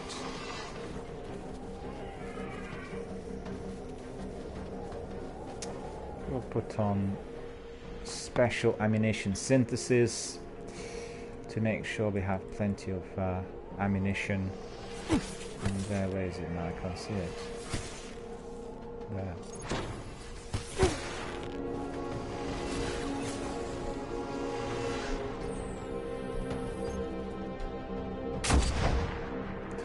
Where is it?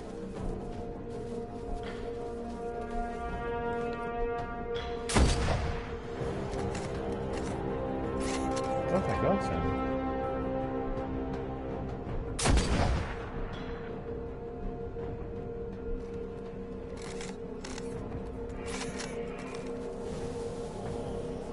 The synthesis didn't give us that many bullets, I have to admit. Heavy ammunition since it's a lot better. On my sword I get like 84 rounds.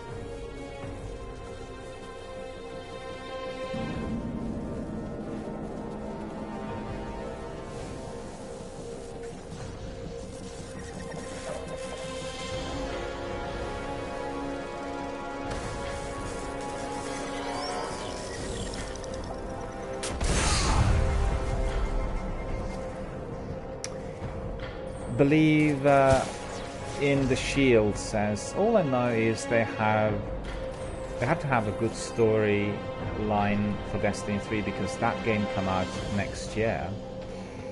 Not really. They're working on it and they've not confirmed the date. You know, we do not know when Destiny 3 is going to come out, and it will not be next year, I don't think, because they are working on the seasons which are currently delivered as part of the annual pass on Destiny 2. And it's not clear either how Destiny 3 will operate, whether it will operate as a standalone game or whether it is going to be integrated with the annual seasons. So, you know, many answers to be obviously had still, and we've not received any information. What we do know is that they are working on Destiny 3. So preparatory work has been obviously initiated, but what shape and form the third installment is going to have is completely unknown.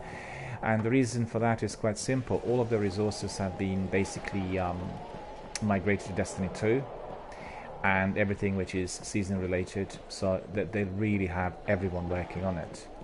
And well, it's quite simple to see as to why, because the original sequel, Destiny 2 base game, had a very frosty response from, you know, community and fans, and therefore people wanted some greater improvements, which in fact did happen after Forsaken and the seasons. Don't know whether you are doing the seasons, but we have lots of veterans coming in here saying that they love it, but they find some of the grinds to be a bit lengthy. And I guess this is what we would discover in Destiny 1 as well. When you come to the exotic weapon stage, you have these lengthy grinds. We have to collect materials, neutralize enemies, and do all sorts of things. And Crucible kills are particularly difficult. And you know, they're troubling because the Crucible is dependent on very fast internet upload speed. So if you are on poor upload speed, like what I have here, then you can't really do the Crucible because you stand a chance. Your hits don't register and you're visible early and all of that sort of thing, you know, lags. So it's quite challenging. But then at the end of the day, once you complete those grinds, you are getting some high quality kit, and therefore it is very satisfying. I have to stress that it's particularly satisfying when you do it in teams, because I've done all of my gameplay here. The vast majority of my, I think, about 1500 hours, which were obviously going to the broadcast as well, were based on teamwork. We did things together, a fire team of 2 or 3. And initially, when I was on my warlock, I watched my character being quite weak and having lots of difficulties in tackling certain enemies, and I didn't really know why. But then obviously I realized as I leveled up, gained more light power or light levels, and acquired better weapons, then everything was easier. But my teammates were all in possession of exotic weapons and top quality kit. Everyone was 40, 400, and I was just astonished by, you know, the speed through which they could race to certain sections and complete different missions and all that. And I learned it was all about the quality kit and weapons, so I really spent some time acquiring some of those, and I'm in that position today. I have 3 exotic swords, I have my exotic automatic weapons, I have my exotic snipers and exotic heavies, you know, got lots of exotics, and once obviously adequately applied, they provide you with the best rewards. So in summary, the lengthy grinds provide you with good rewards, which are best applied if you're doing your game in teams. Every team will appreciate high quality weapon, and we have several people frequently coming here advising us on what weapons to use. Zach was here yesterday. I was very grateful for his participation, because he was telling us what weapons to use in a Nightfall Strike, and he said exactly what had to be applied. And Zach is a competitive player, and he broke some of the world records already with you know, his team. So if anybody's interested, you can always ask Zach on anything Destiny related, and in fact he was saying he was quite interested in doing some tutoring as well.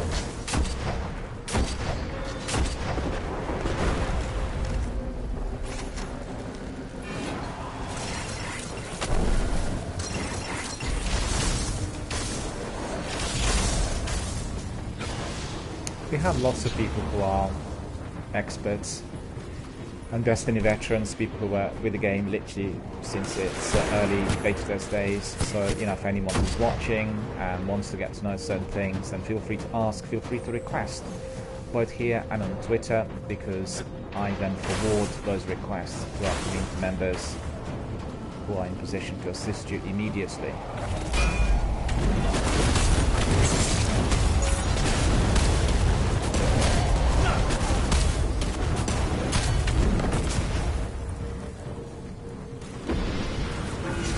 What's happening in here? I'm just walking around, destroying enemies and not getting anywhere with my quest, and I remember doing it before on my other characters as well, or maybe even on Titan. It pops up from week to week, I think. Critical.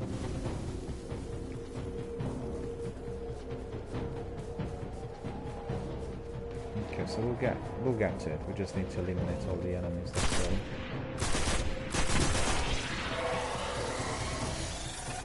Still have some sniper ammunition. Why not put it into good practice, right? Black Spindle, this is my exotic sniper. And what a beauty that weapon is. Really works well. Wish I had it on my warlock. You know, I use sniper at all times because I was obviously under-equipped and under-leveled, and I was approaching enemies from distance. So, had I had it, everything would have felt and looked differently, I can assure you.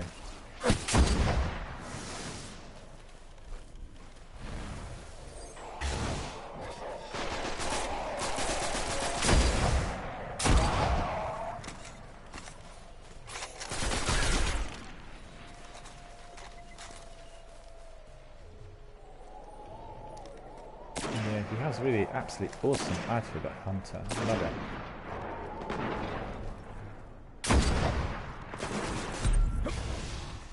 Kill it with fire. That's been completed. I'm doing well with my bounties. About 3 are completed already.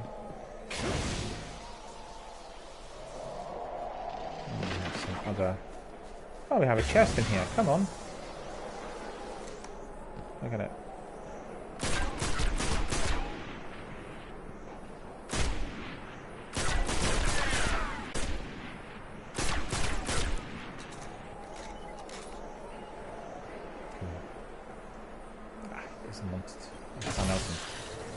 I'll take it all.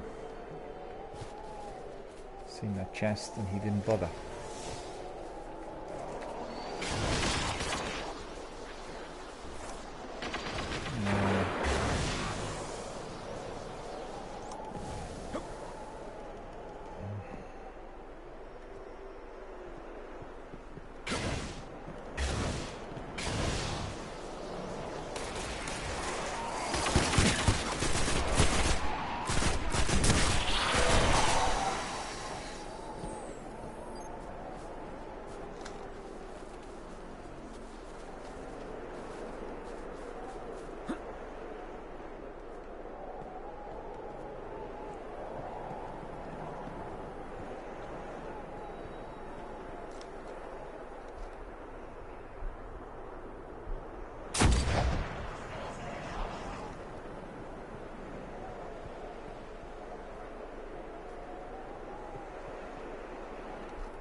Away.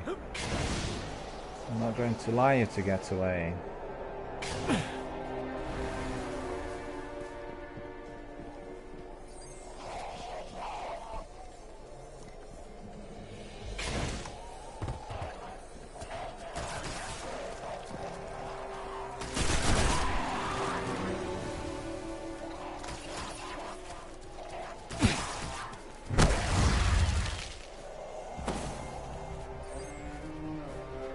Picking up all sorts, but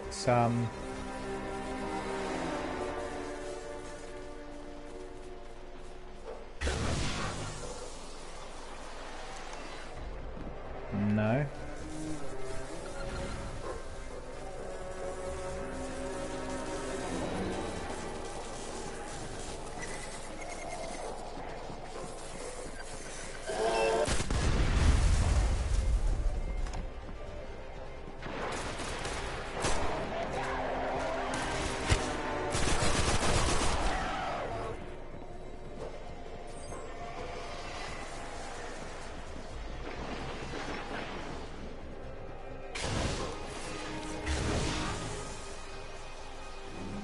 Brood mother is there. But guess what we'll do in there?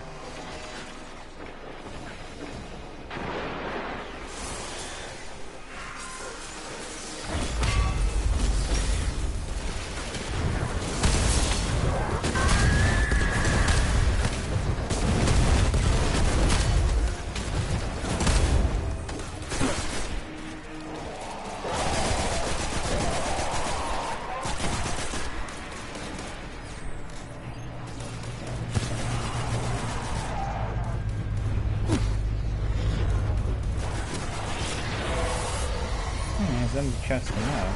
Pretty good.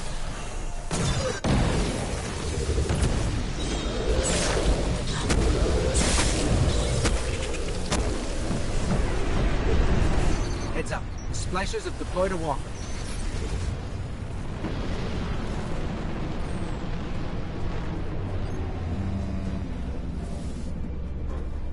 Where's the walker?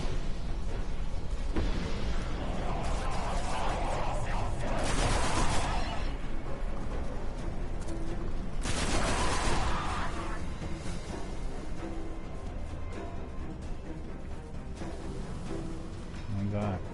Okay.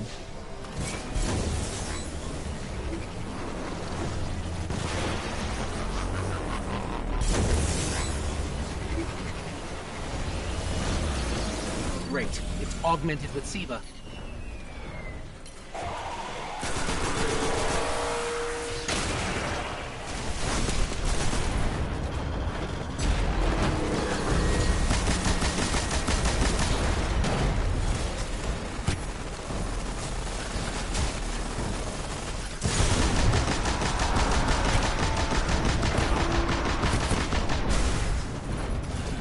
Go away.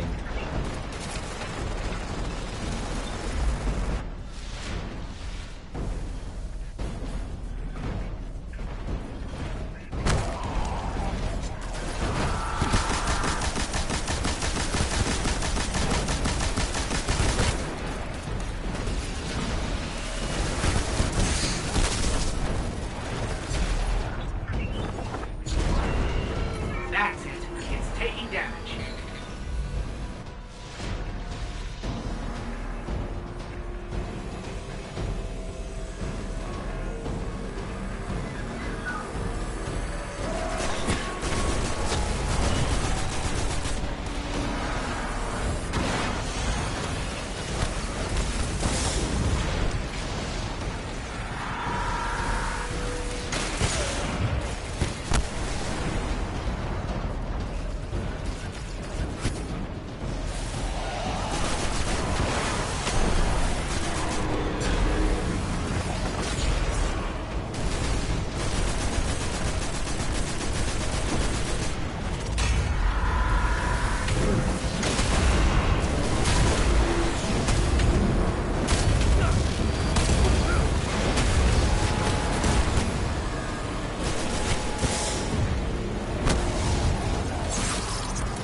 Stop now. It's almost done.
They're holding their ground. Hit it harder.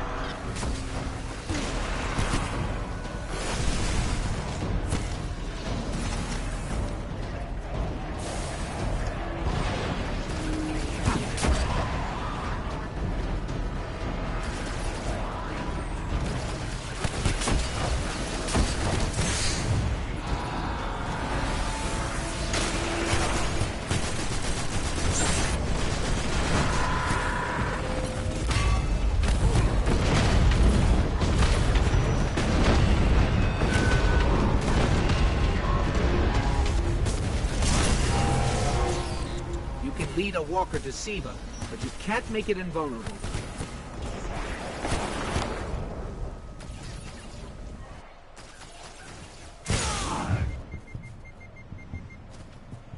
Okay. So that seems to be completed. And still didn't get many enough critical kills in there. Look at it. Despite all this, still not there. Alright. We'll battle on. What else?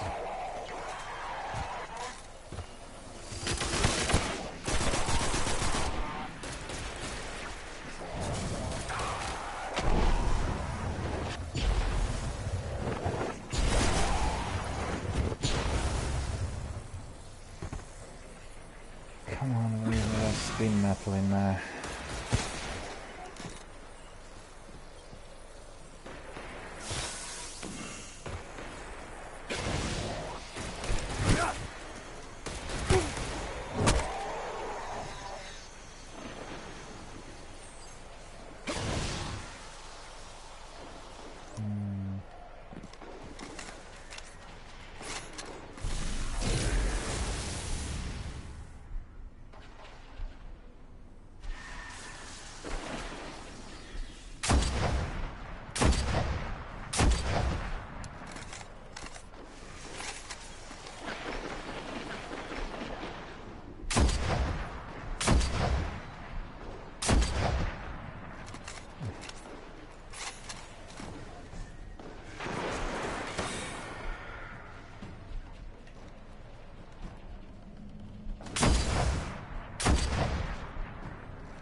Ammunition's full. Alright.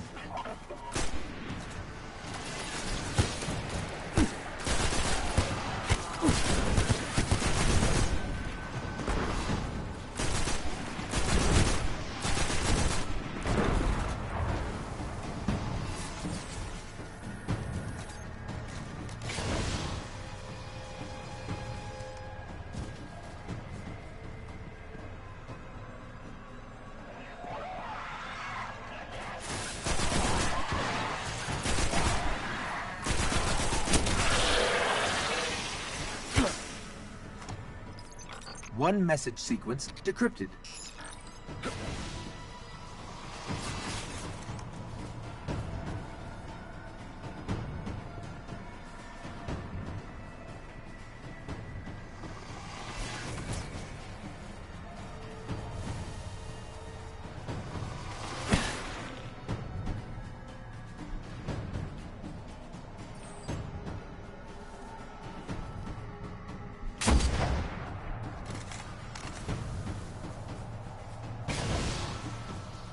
Well, we completed that section, alright, so we are carrying on with another.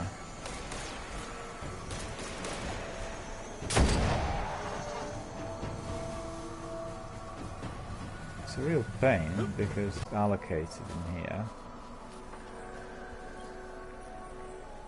Well, I need to be doing all these other patrols, you know. Well, it's all part and parcel of our Destiny universe, isn't it? Can't complain, really.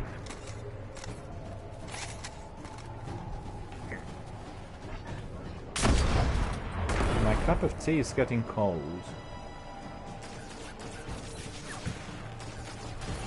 Still got some of my breakfast in here. I did eat it almost in full early on.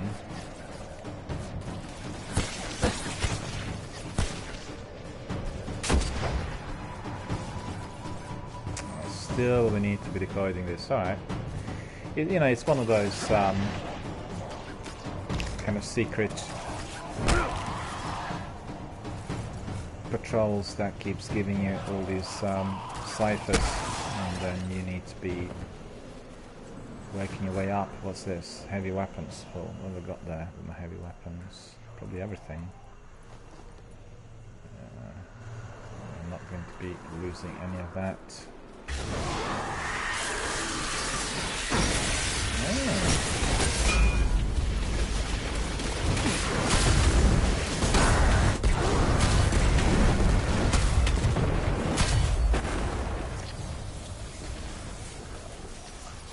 So where's my Siva key?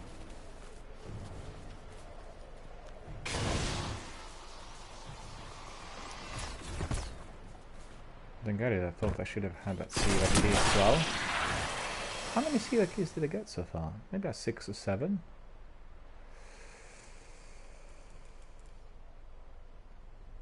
Oh, splicer key, 10. Destroy 10 wizard.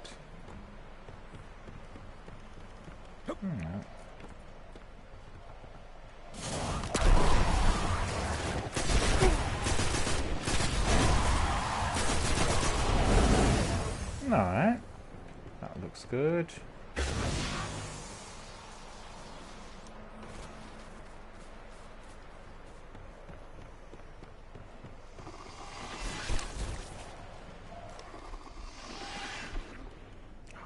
He got away. Not really, he didn't. Black Spindle does it. Black Spindle does it. Look. Just a bit too weak for my mighty exotic sniper. I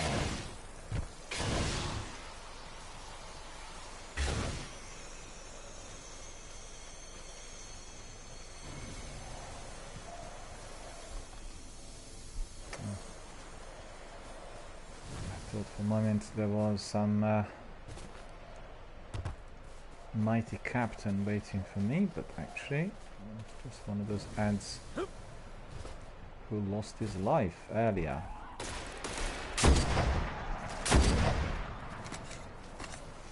You know, you have to be quite fast when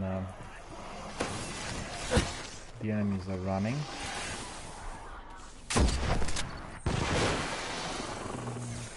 Not particularly good, was it? Where's he going?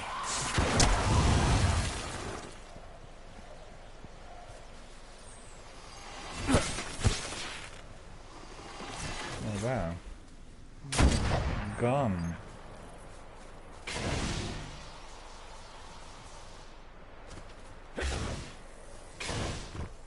Oh, I fancy a snack. I want to finish this part and then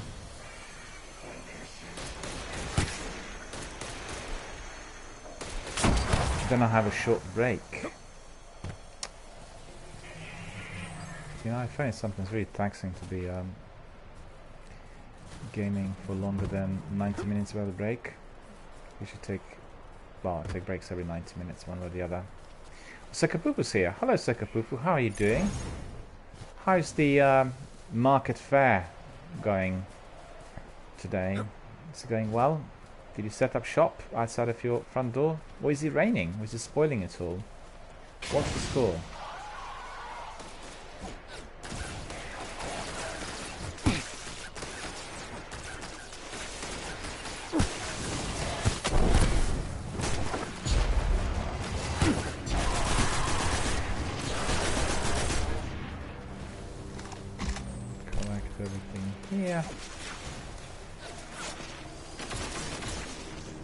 Or maybe the market and the fair is already finished, because I can see it would have been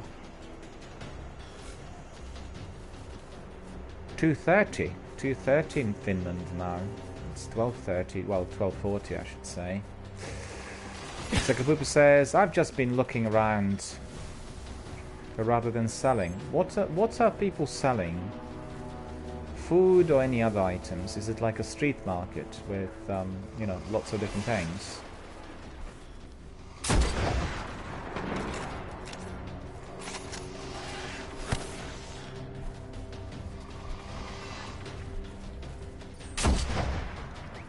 Yeah, that's very good. We have several very, very big street markets in London.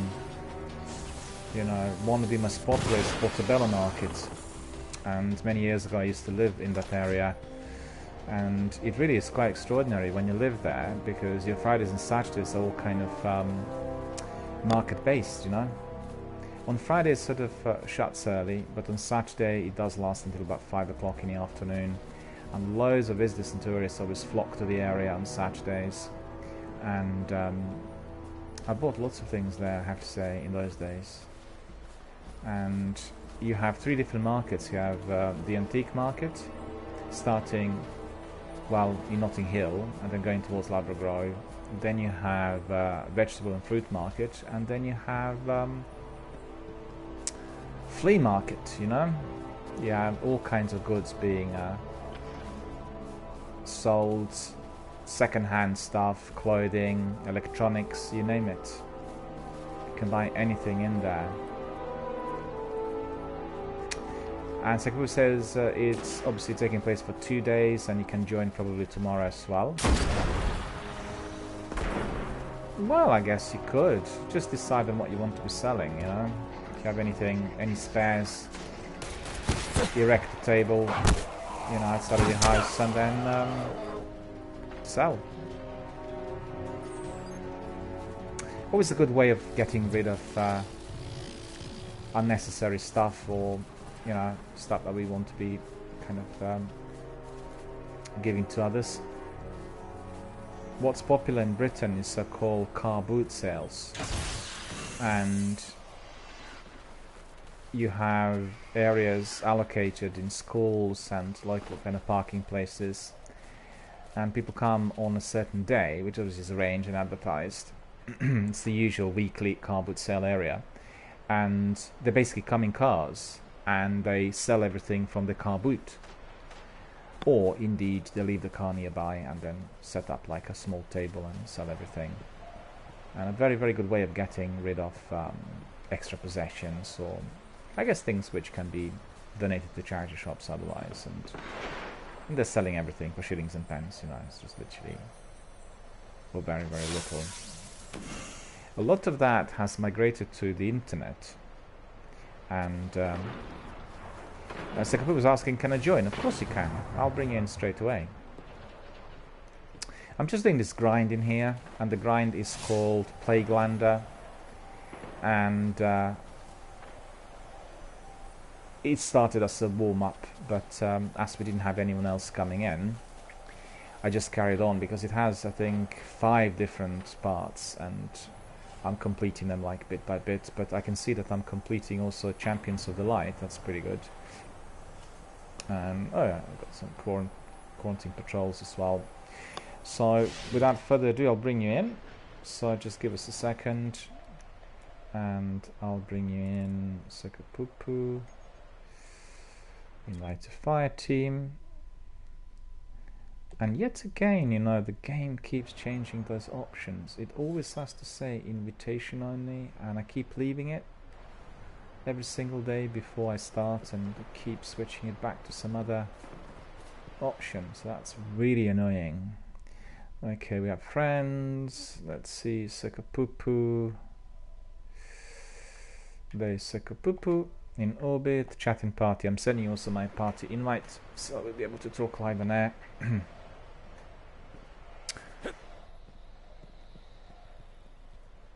There we are. Audio switch to party. I'll just wait for Sakapupu to join.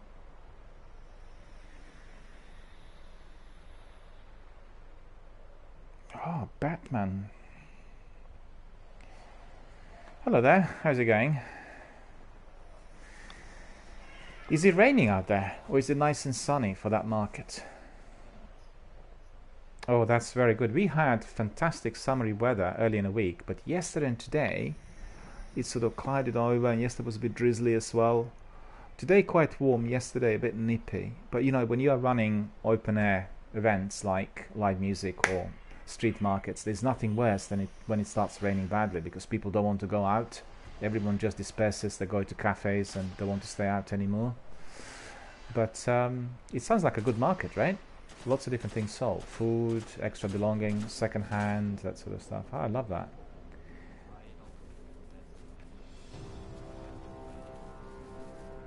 Oh, it's more second hand. It's like a flea market, selling everything that people want to get rid of. Yeah. Yeah. But it's called street market, you know, but it's just like selling just about anything that is well used and, you know, that people want to get rid of. And we have several. The big one is on Portobello Road, and I used to go there all the time because I live locally. And we also have Petticoat Lane and, you know, a few other ones in London, so they're really good. Car boot sales are very popular. People, you know, bring their cars and all the belongings are in the boot, and they just open the boot and sell everything. It's sort of receded a bit in recent years because of the internet, but previously you get lots of people of all generations, and, you know, ideal for children to go out with parents and attempt to sell a few things. They start early, 6 o'clock in the morning. They usually finish by midday, car boot sales.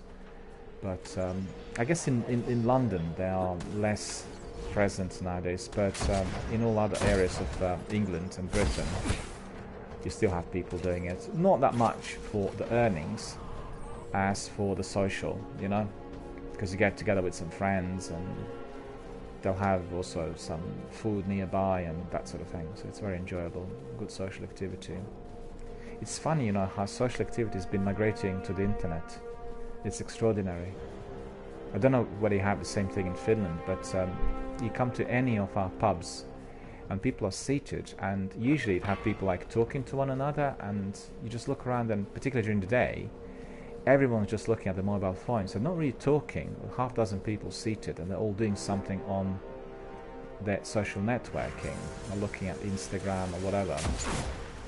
Very, very different era. There are pros and cons, you know. I mean, I really love all the cons we get on the internet, but it has to be done in moderation, right? Can't be used as a replacement for usual kind of communication. That's trouble in, you know, in highly technologized society like ours. Everything is based on tech, be it money transactions or communication or whatever, and it's changed the nature of the way people are, you know. People are quite different to the way they used to be. You'd be surprised. I mean, I know because I travel, and we can see some other parts of Europe still don't have this, but it is obviously picking up bit by bit. And I talked earlier in the broadcast, you probably wouldn't have heard about the latest developments in you know, video gaming, and the industry is taking sort of somewhat different directions. So I'm really very excited about E3 and what they will be introducing, because the way things are going is just unbelievable. You know, the speed of it all and the number of users and everything. Think about it, just a few years ago, no one would have done anything on Twitch.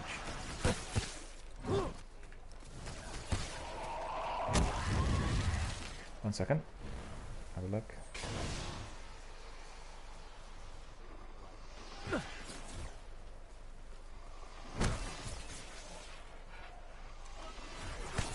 Yeah. Yeah, I do.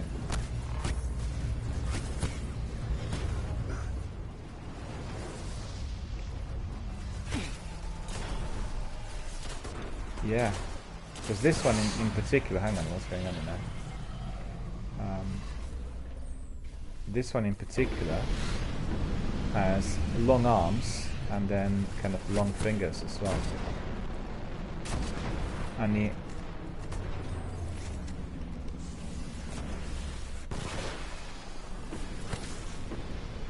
he also has some, what's that, like a seaver thing wrapped around him.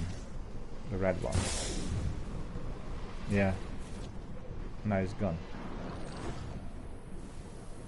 Alright, so what shall we do? Shall we still, well, we can do the tasks that we talked about yesterday, you know, the future walk cult, because, okay, maybe we can, there's a walk thing, then we can do that walk first. Done the walk already. About 10 minutes ago. 50 minutes ago, so.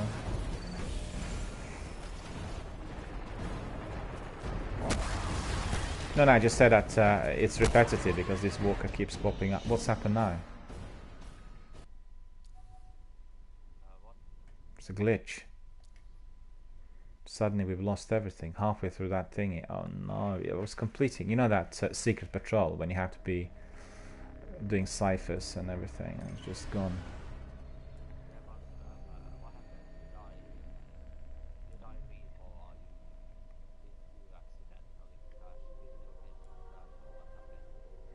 No, it's just a server-related problem. It gave the message saying that we lost connection to the Destiny server, and you know, you need to restart, that sort of thing, which is nonsense. And out of the blue, I've not.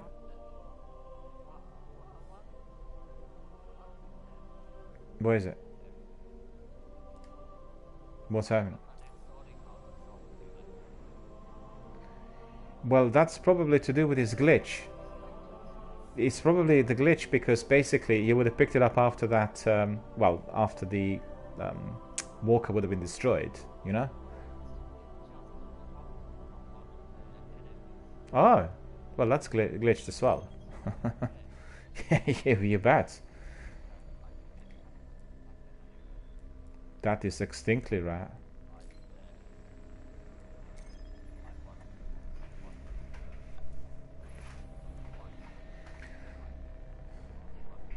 Well, that's right. I don't think I've ever had it like that.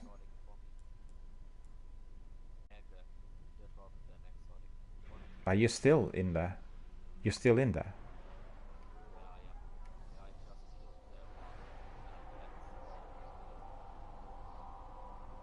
What? Yeah, just hold on a second. Just give us a second, because I was doing that secret patrol. You know, when you have to be deciphering. You get the code and you have to be deciphering.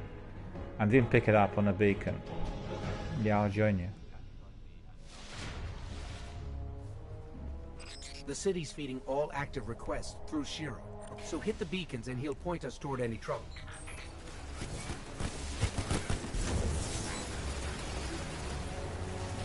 Complete. It didn't complete for me.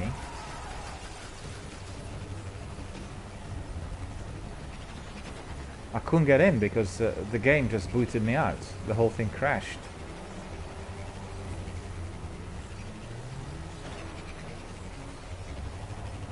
Yeah, I'm coming.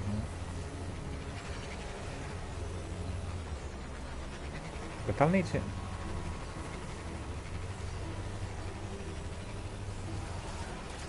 Yeah.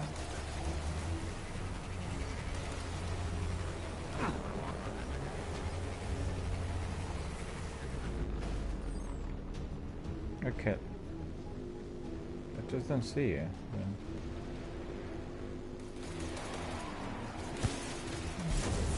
So we were here early on, weren't we? I don't know what it, you know, what caused it. It's just that out of the blue, the whole thing crashed. It's the Bungie server. Let me just see whether you're still showing us.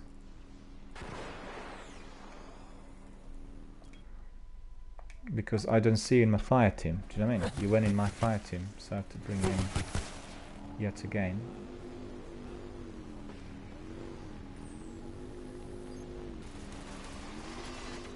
Okay. But I don't see you anywhere. I do not see you anywhere. I don't know where you are.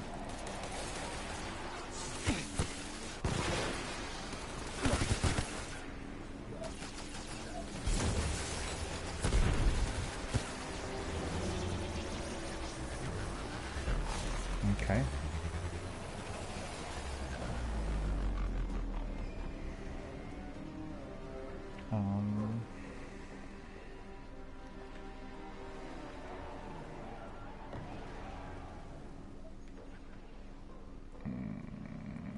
Join fire team, yeah.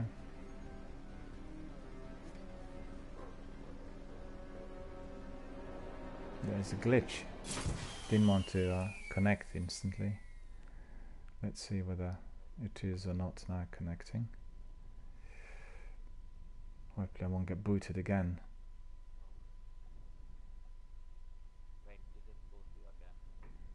No, it's loading. It's loading. It says I have to wait. I had a message.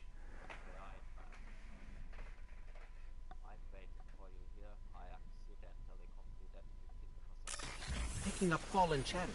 We've got trouble headed our way. No, that's no problem.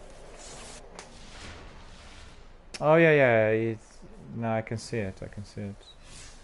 The signal is locked with an activity cipher. Try different actions to see what clears it up. Orbs generated. Okay, that's fine. Yeah, that's fine. We're joining that. But I need to find you now. I need to see where you are.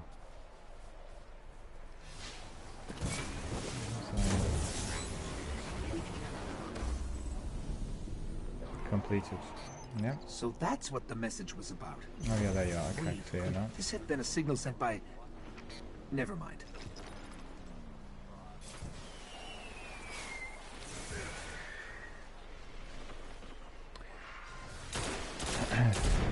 You mean this one? No, this one is just a Plaguelander, so that's the usual kind of weekly grinds.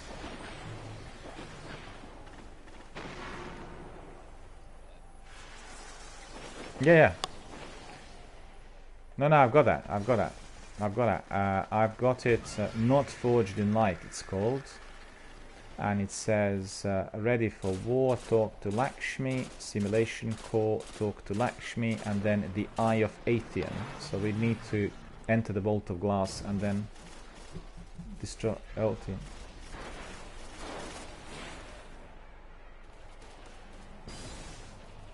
I didn't really find him. I might have killed him as we were, Tonzak and myself, doing the champions the other day, and we were doing that on Mars. We had like... we go to Mars. Yeah. I know where it was. It was on Mars. It was just when we can go to Mars and then basically you come to the area where champions are respawning, and then he'll pop up. He's one of them. And he keeps popping up several times. But yeah. And we'll go to Mars and okay. I'll probably yeah, no problem. I think I need to be just adjusting my weapons as well, because I'll need my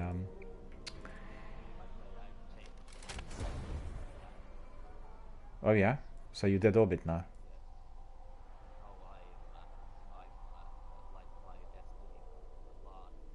Oh, you're Destiny Clan. Oh, okay. Yeah.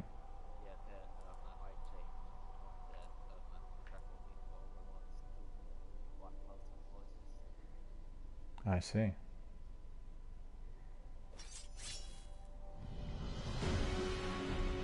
I think I changed my weapons accordingly as well.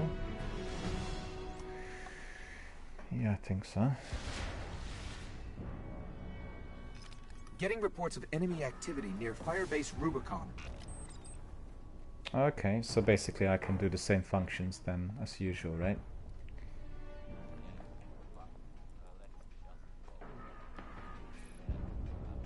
Yep. You know where the place is?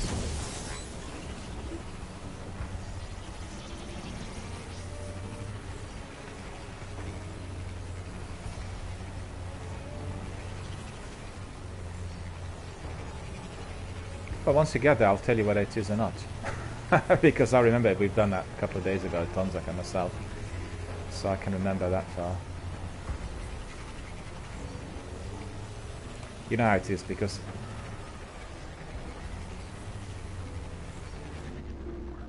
No.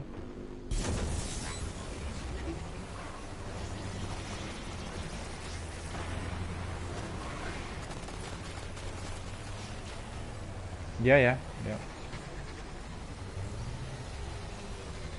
That's the one we'll have to do then, yeah. I just picked up, I just picked up 400 Swarm. 400 Swarm I picked up, and I have also the other exotic ones. Well, I can tell you, This is not the area.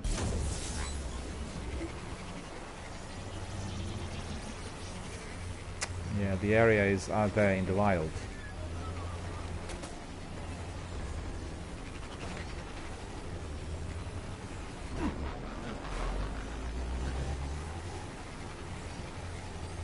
No, it's yeah, I don't know what it's called really, the actual area.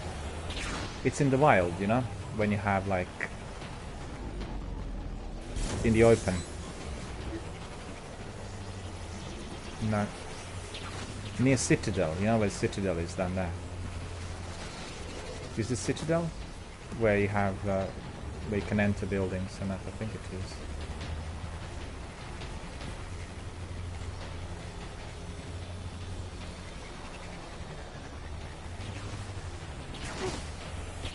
I'm trying to get out, but I'm just like literally flying in a circle. The best is if I fall here.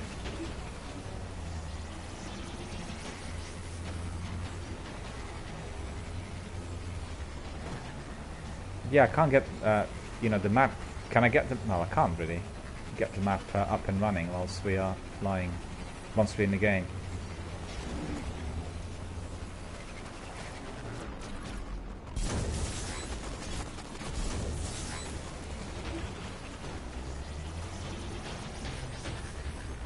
Yeah.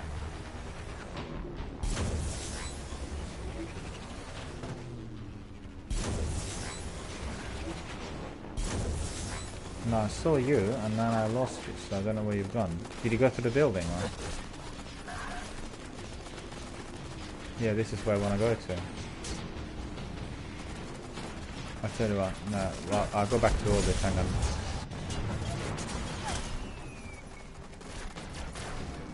Hang on a minute, I'll come there from orbit. I don't want to be, that's not right either.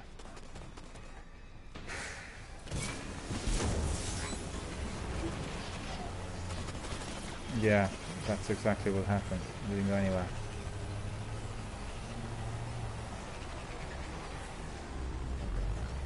No, you can engage them in there. I'll come to your aid. Just need to get there already. The buried city.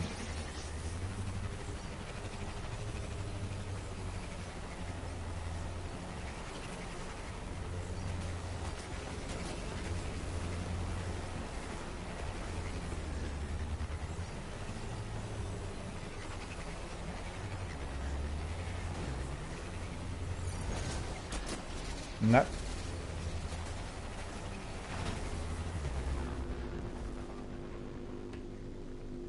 Well, I'm just stuck in the buried city.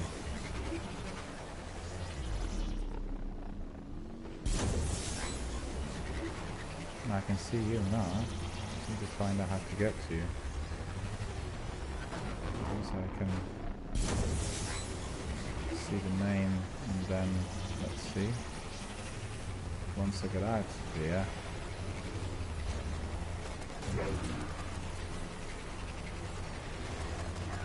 I'll see you again in here.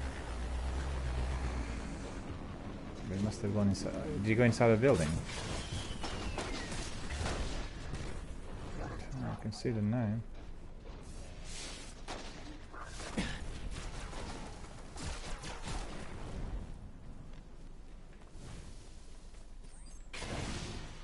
Tonzak's here. Hello Tonzak, how are you doing? Do you want to join us, Tonzak? We can bring you in.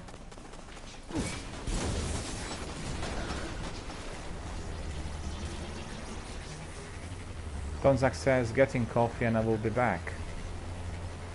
Okay, no problem. We'll be here. We are not going anywhere. No, I found you right now.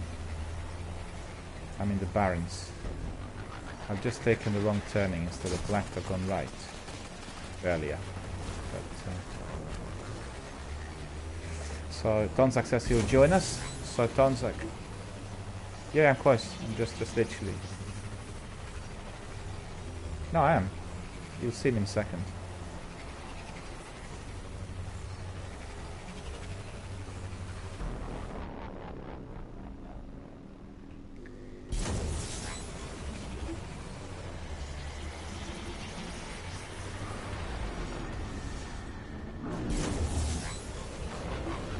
You here?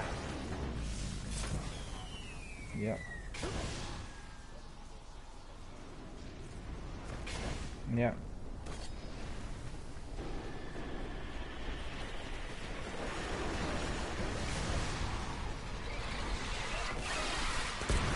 What did you use on them? They all got killed instantly. What weapon did you use on them? Was it yourself or the other guy? Because all three on my screen died instantly.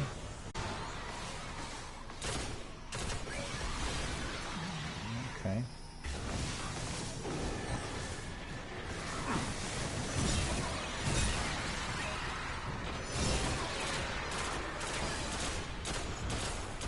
But I can tell you that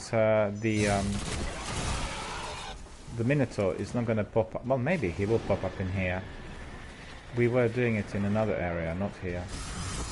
Donzak will know when he comes in. Donzak, just let us know when you want to come in. Because we'll wait for you.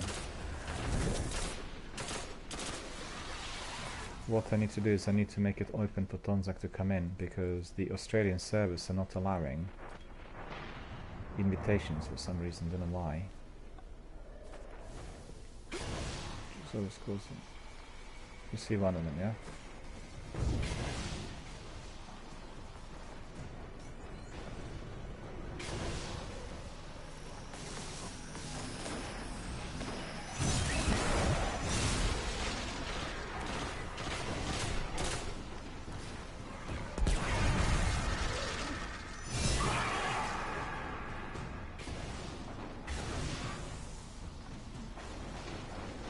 I didn't see any other.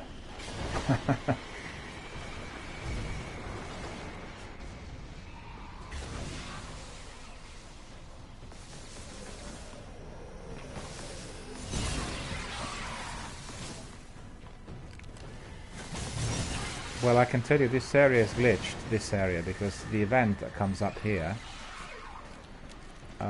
you know, the kill the target keeps disappearing, and you can't really catch up with him if he comes up, you know?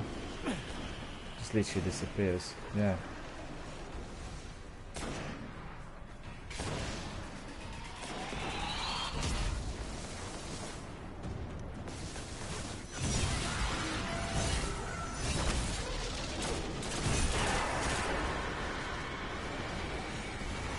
Yeah, it's happened to you. Oh, there. No, that's that. I need. To, yeah, I know. But we can still deal with him. I want to put my 3 coins on this one. Well, what he does is he kind of stamps, and as soon as he, you know, hits the ground, then you get killed.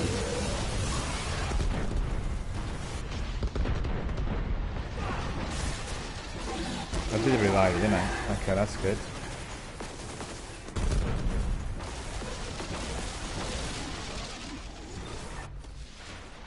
No, don't worry about it. It's too many enemies in there.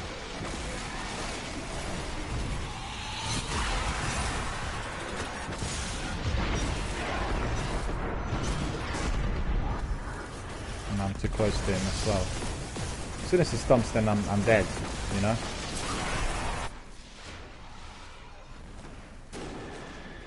Yeah, the idea is to get him once he's literally low in life.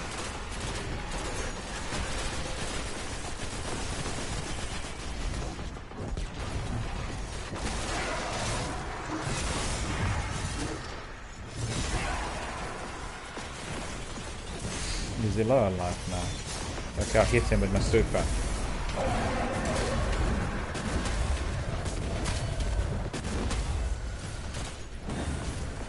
Yeah, I got one.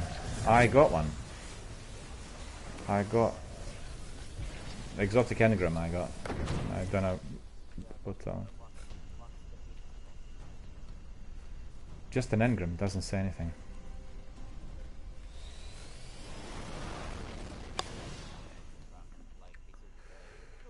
Let me see.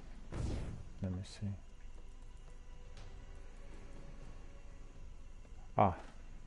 It's helmet, exotic helmet, by the looks of it. And I actually do need exotic helmet. $3.99. Donzak's in. Okay, so let me just send him our party chat invite as well, so he can join. There we are. Chatting party. Donzak, I sent you our party chat invite as well, so you'll be able to talk.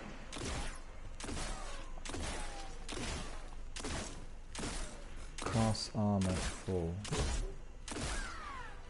Hello there. Can you hear us? Oh, hello. How's it going? Very well indeed. Very well indeed. We just literally teamed up about 10-15 minutes ago, and we were considering what to do next because Sekapupu has to neutralize that taken Minotaur. And we discovered that as yourself and me the other day were doing those Mars patrols, and you know when we were sort of fighting all the champions there, I neutralized one of those, and then I was given the mission, which is a future war cult mission. So basically we need to find that same spot, you know, where we were yesterday, or day before yesterday, and then that Minotaur is going to hopefully pop up there for Sekapupu to complete. So if you lead us to that place, should be just around the corner from here, I think.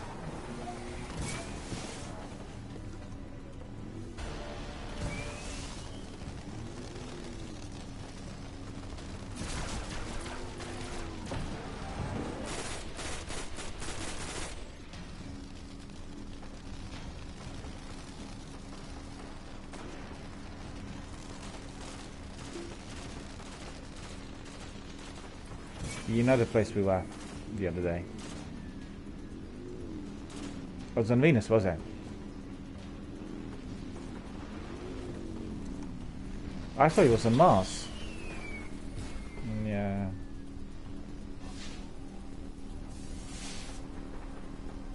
Okay, we'll go there.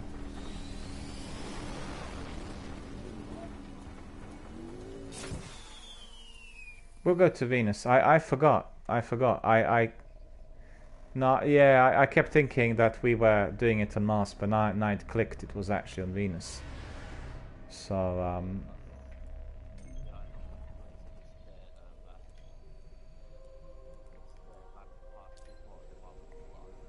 yeah, down there. And then obviously we can progress to Walter Glass.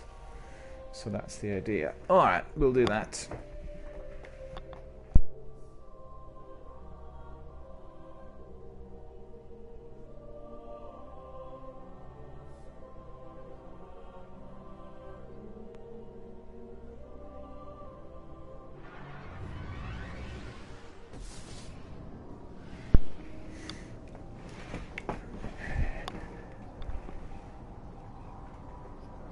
Yeah.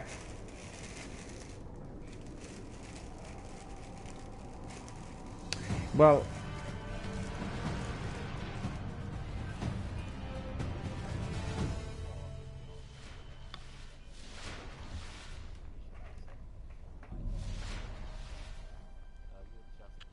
Incredible to think Venus was once a bastion of research and learning. Maybe someday it will be again.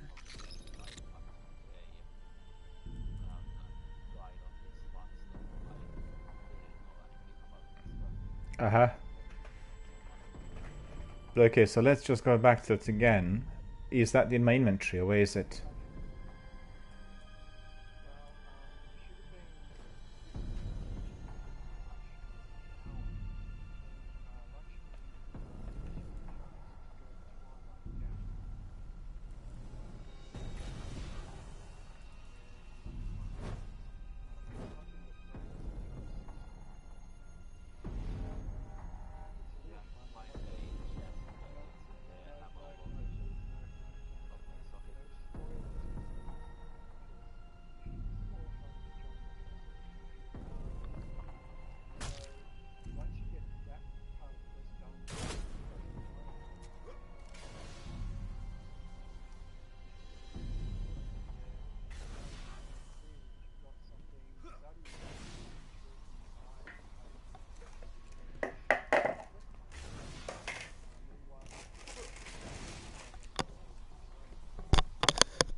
But actually, if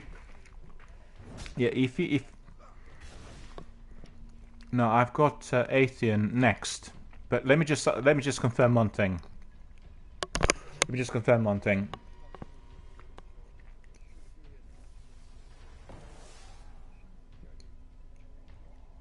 No, I want to double check with Sekapupu something.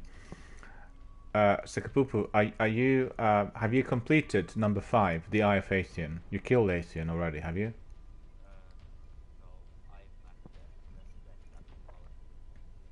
That's the simulation core, is it? No, that's fine. We'll do the simulation core first, because obviously once you complete it, which is going to be shortly, then we can progress, because I've gone literally just one step up, right? So we'll do the simulation core first. We need to find that Minotaur, and then basically we need to neutralize him. So let's do that. And that Minotaur springing up, like you said, is the entrance near the Vault of Glass down there.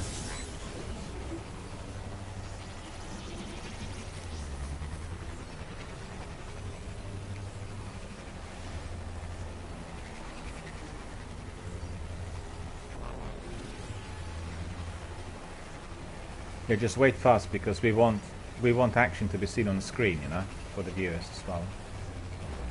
And let me see.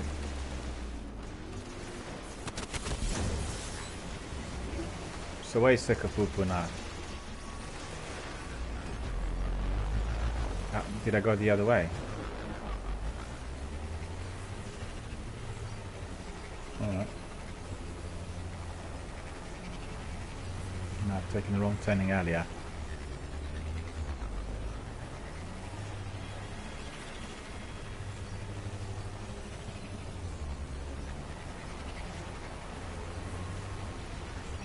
Yep.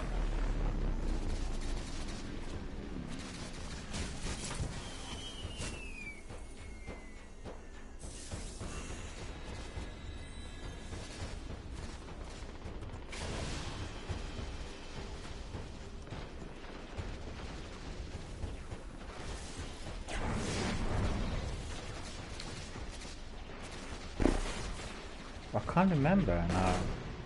Yeah.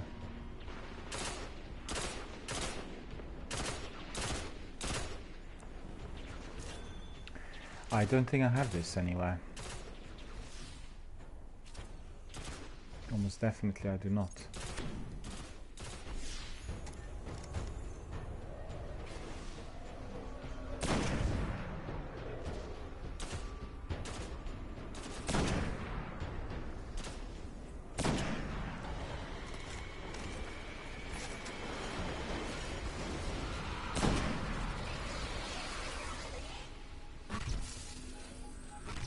Hold on, which raid is it? Vault of Glass? Yeah, I completed it. We were doing it together.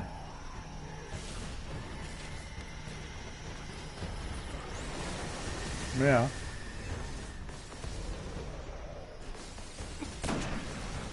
No, I was smashing something else in relation to this. Maybe I've smashed it already.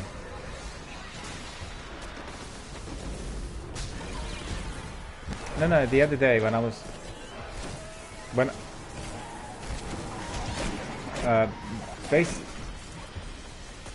Yeah.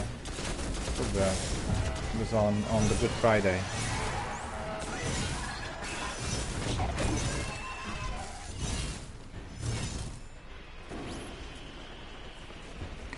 No, that's true, but I just as you were saying that certain things had to be smashed, I did follow instructions of Lakshmis to smash various things, and I think I smashed 2 or 3 things.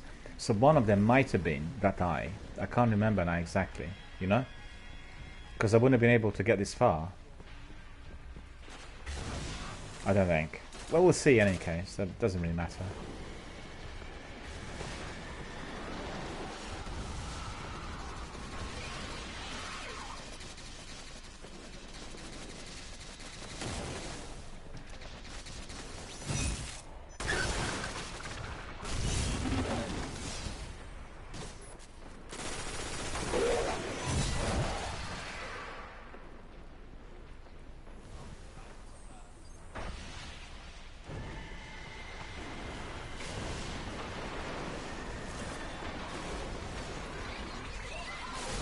Another big one.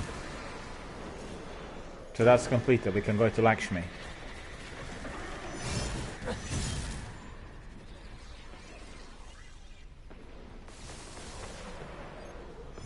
You'll ask you to go to Lakshmi. Yeah, okay, we'll go to Lakshmi. Or we can just wait until this champion there is destroyed as well.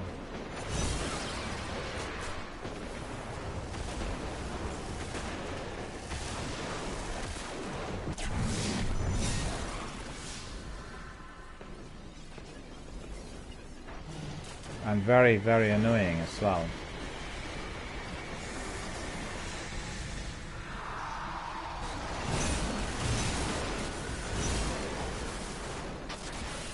Yeah, he did.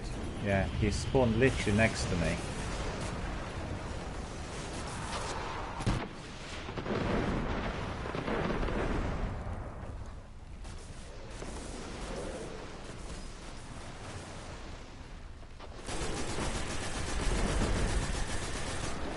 I'll hit him with my super.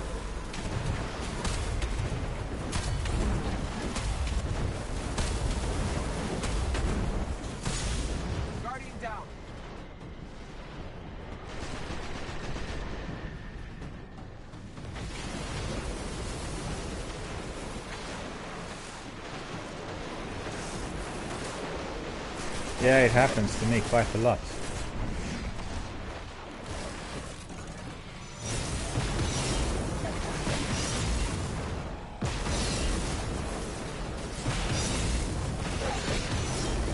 Well done by the looks of it.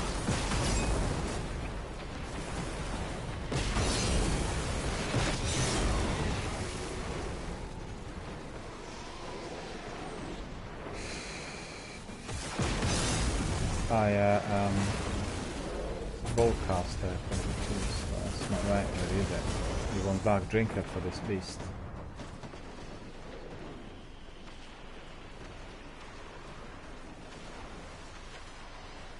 Yeah, Boltcaster just put it on by accident. Guardian, down. You got him, yeah?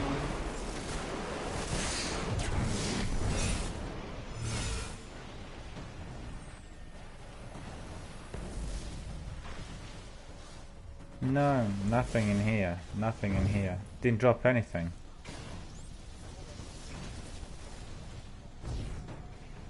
Loads.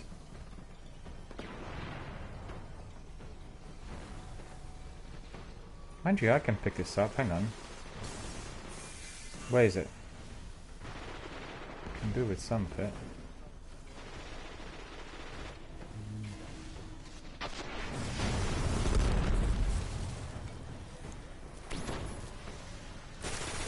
Yeah, I managed to get rid of one of them. But because I had the wrong sword on, you know, it wasn't that effective. Dark Drinker's a lot better for all of them here. You know, the spin strike destroys them all.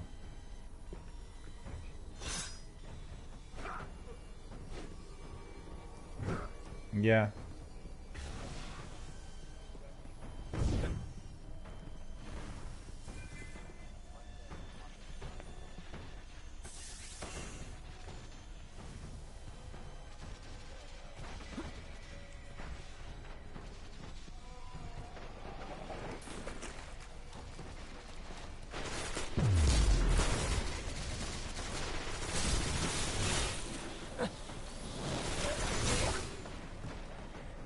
Well, I'm quite happy with my 3 exotic swords. I worked really hard to get them, and you know,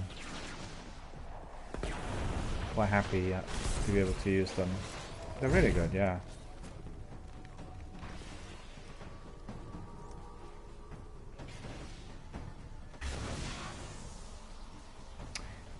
Yeah. Dark Drinker is the mightiest amongst the 3 for these kinds of situations. Really, yeah.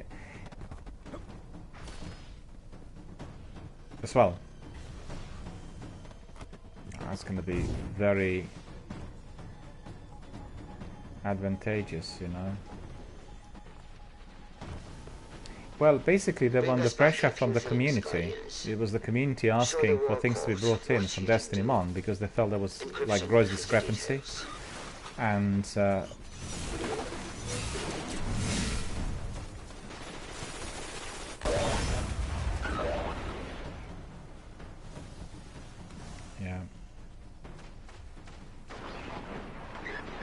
No, I wouldn't agree with that. I think that generally, if you talk, well, you know, the lots of Destiny veterans come in here and they talk, and before they introduced the season, so that would have been before September of last year, lots of people were very bullshit about the whole idea, you know, and they said we're not going to invest in Forsaken and the Seasons and all this. But once they indeed purchased both Forsaken and the Seasons, from that kind of frosty atmosphere, they literally warmed up and they could see some benefits. And there's been a lot of communication coming from the overall community of Destiny veterans and gamers to Bungie, and they've been trying to kind of bridge the gap. Lots of complaints were about Destiny 2 not having the flavor of Destiny 1. You know, it's like a feeling like a different game. And the biggest trouble they had initially was changing the director, and that's very confusing because what they wanted to do was they wanted to enable lots of items that would disappear with us dismantling weapons if they were just kept in separate compartments, and that's very, very confusing, you know, and people didn't like it. So I think eventually with all these additions they're trying to bridge the gap, and the veterans are quite warm. I think Captain Jack was saying quite a few times here, he feels that after completing literally everything on the Seasons, the Destiny 2 Forsaken with the Seasons is, you know, perhaps somewhere near to what Bungie wanted to have with Destiny 1 at the beginning. But it's been a long haul, and it did take a long while, and I think there will still... Somebody came in earlier, I don't know whether it was in. I'll update He asked whether Destiny 3 is going to come out next year. And I've told him almost certainly not, because they're investing all of their resources on the Seasons, and they want the Seasons to become like your evolving world. So I'm not sure how Destiny 3 will fit in there.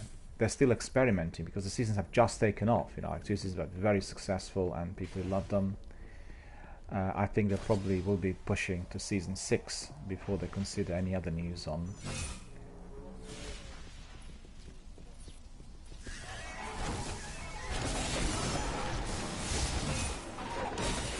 Yeah. Yeah. Yeah, absolutely.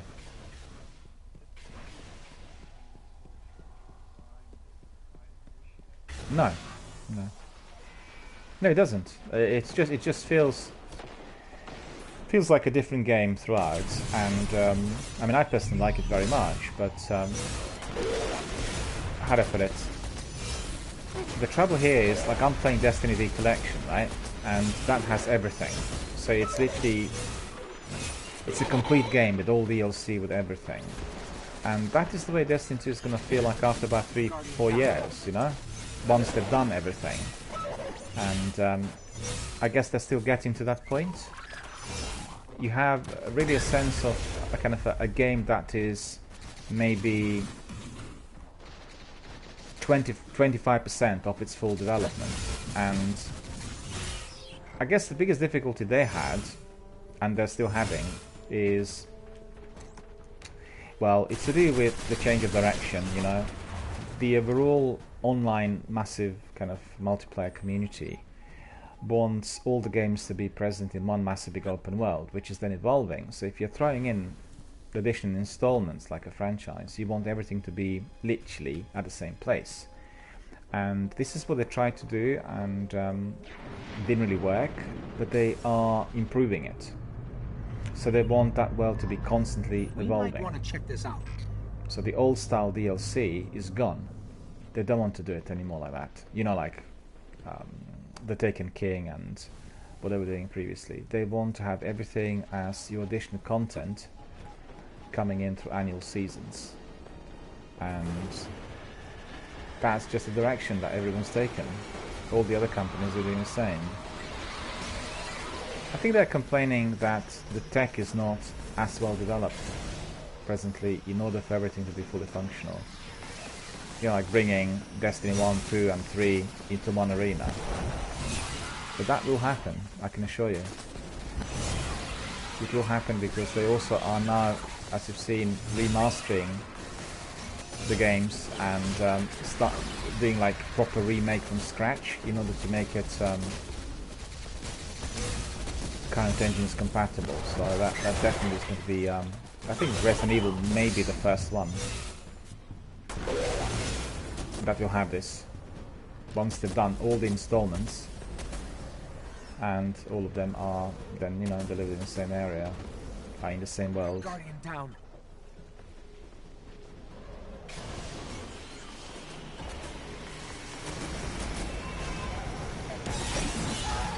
I knew he'd get into this.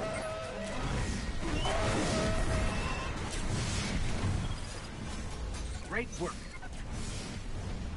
Dark Drinker is so good in these situations. You could see that that's like Spin Strike really resolves so many problems instantly, and it does kind of recharge quite quickly. You're gonna have to wait for a long while.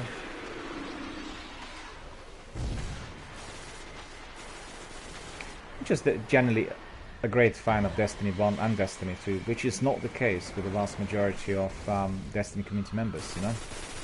People are quite categoric about one or the other. Guardian down.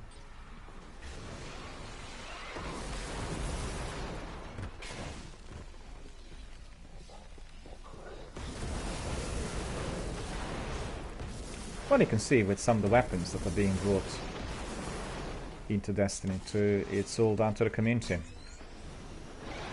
Yeah. Yeah, I agree. That's right.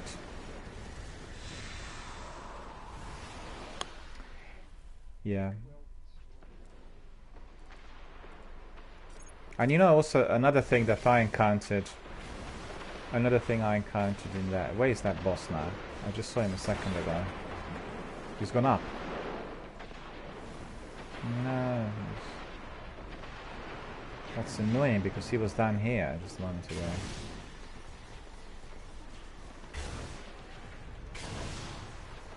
Guardian down.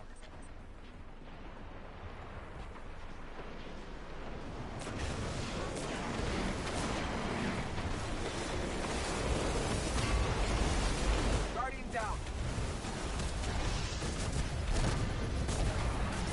No, I got killed by the big one, I think. Stomping around, and then as soon as he stomps, I'm gone. I'll hit him with my super if I can come close enough. Guardian down.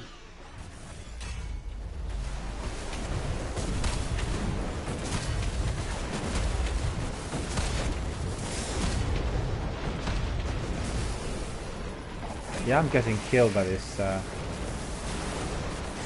champion there all the time. Killed already 3 times in there.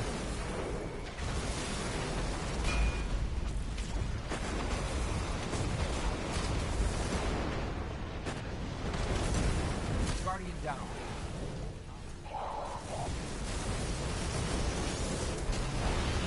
Well, he just, you know, stomps, and then that's the trouble. We are dead instantly. Guardian down.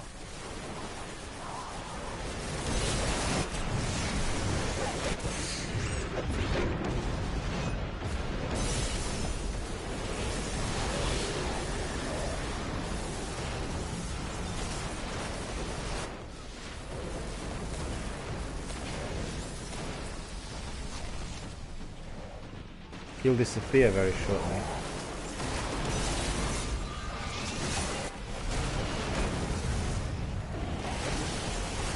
Blighted Descendant. That's him. Blighted Descendant.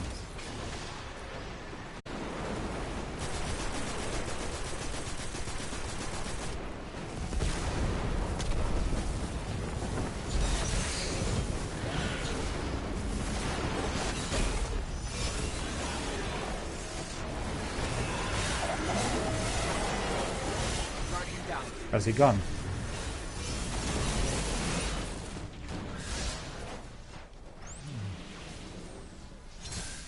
Now he's very, very hard to kill. He's probably one of the hardest. You could see that the super didn't work too well on him and all the other heavies. And the trouble is you can't come close to him with your sword, because any time, you know, he kind of stomps you, gone.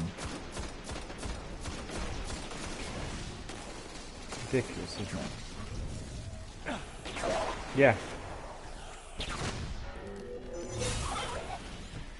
Yeah, let's go to Lakshmi. Let's just complete that and then we can proceed.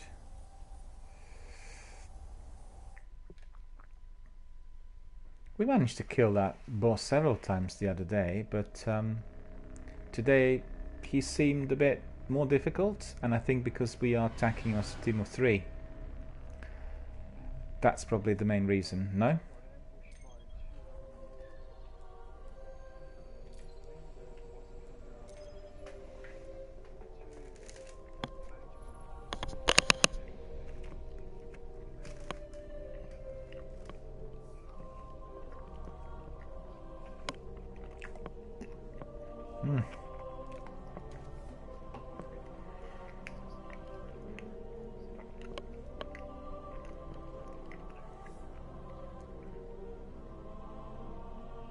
It's also popping up on the top deck. The other day he wasn't. The other day he was down below.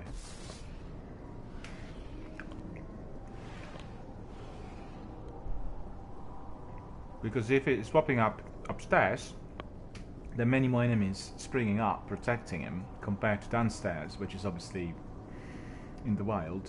So it's easier to attack them, or at least to divert their attention. So that was a bit troubling, really.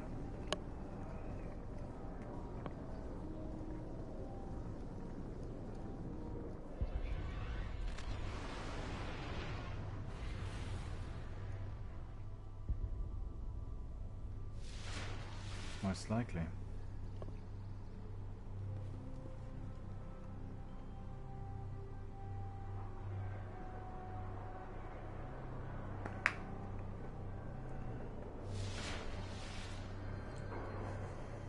Very warm today. 16 degrees already. It was like 6 early on when I woke up, and looks like it's getting brighter. It was dark and miserable early on.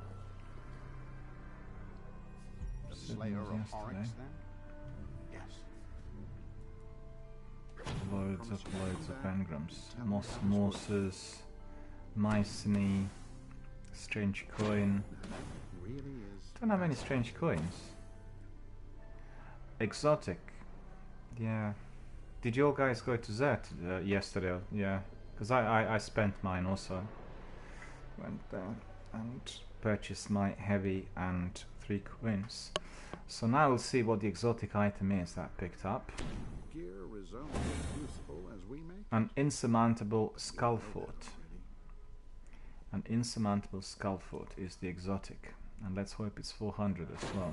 Perhaps a rare relic of the Golden Age. I think that's my second skull fort. And let me just see whether I can accept rewards. We need to put my best weapons on as well. So that's 399 in there. 400. What shell? Wait a minute. Something wicked. Let's hang on. That's not right. Swarm.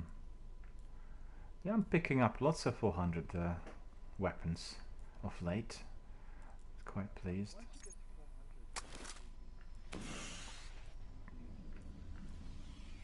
Yeah.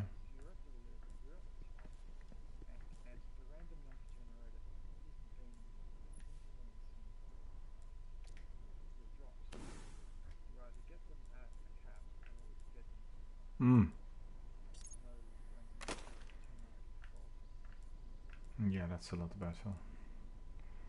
Mark of the Lost 7.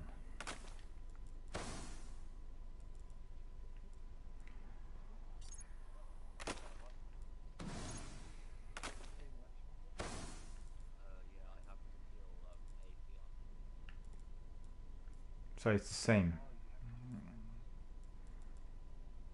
400 defense. So that's the best one. 396. I've got the second insurmountable skull fort in here.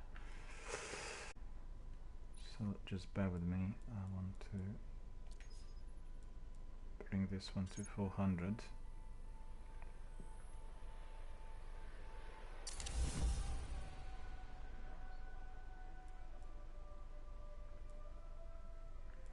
So I have increased intellect, hand and invigoration, an insurmountable skull fort. Okay, so what I need to do is I need to use some mods on this as well. Well, I'll do that in a minute, in fact, because I'm just about to be picking up my reward from Master Rahul.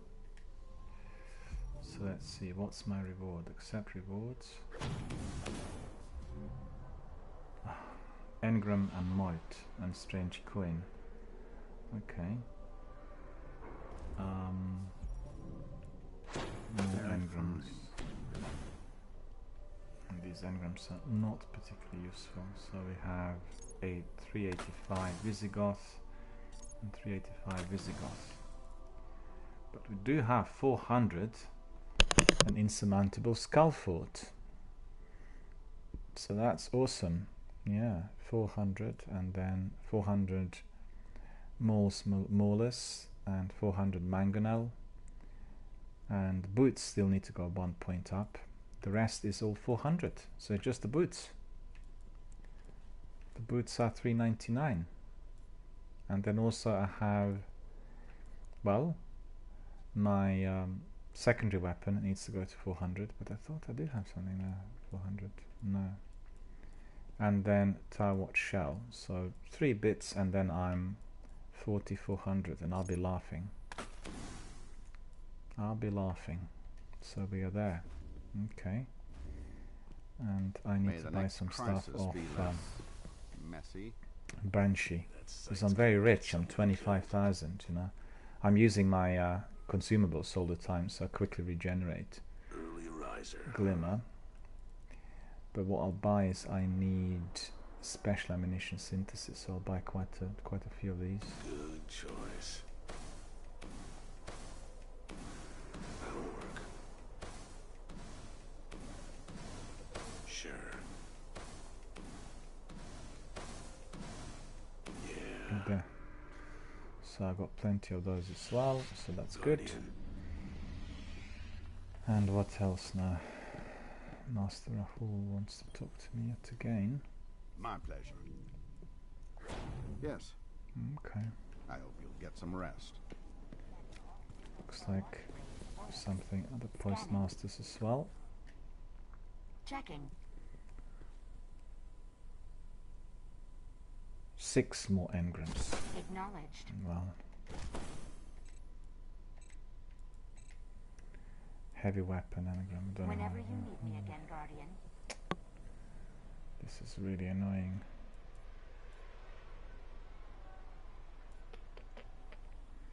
So what do? I'm stuck.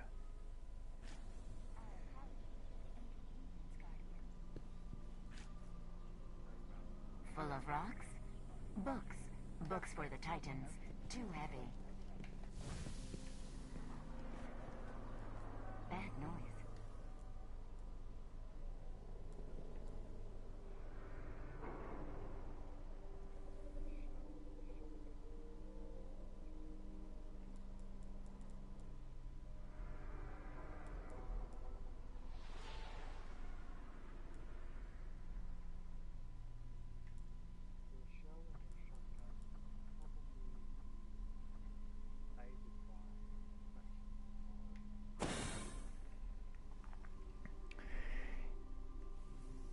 They probably can, yeah.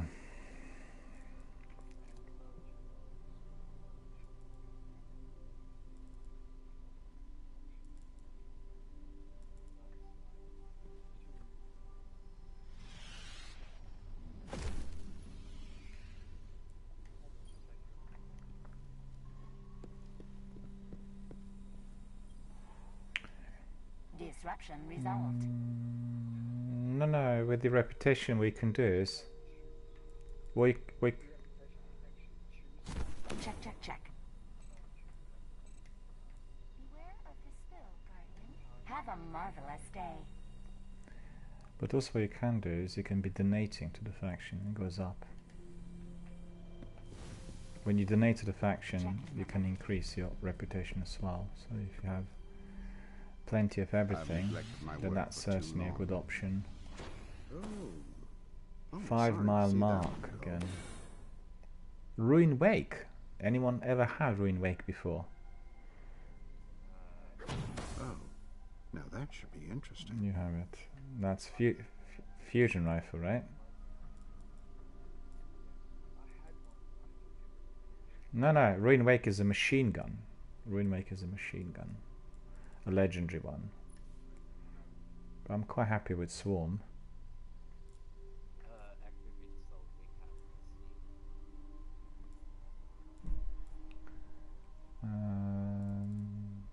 Ruin Wake.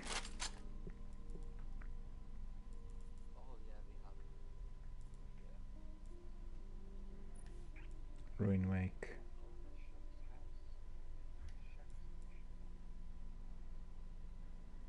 That's quite good. As well. Okay. And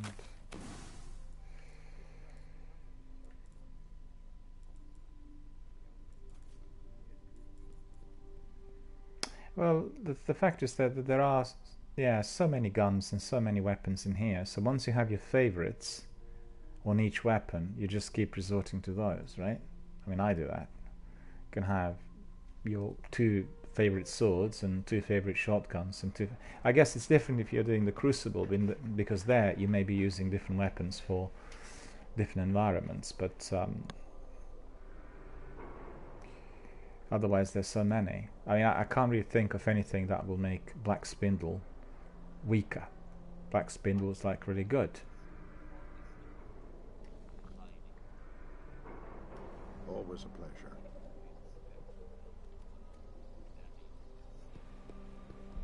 And Bram is Where are you? No, are you downstairs? Instructed to Or tell where are you you? that all Guardians should continue to report information on Oryx to the Vanguard. Checking Okay. right now. Name. Received. Service restored.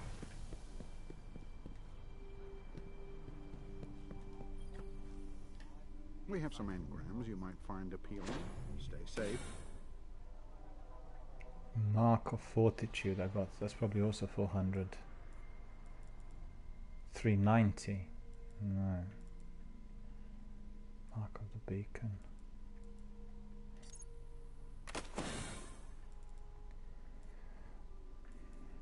I've become a bit radical with my kit because, you know, my vault is full and it's becoming a bit of a difficulty really trying to kind of stash things up, and no fun really. Better if it's liberated. For Ms. Eva.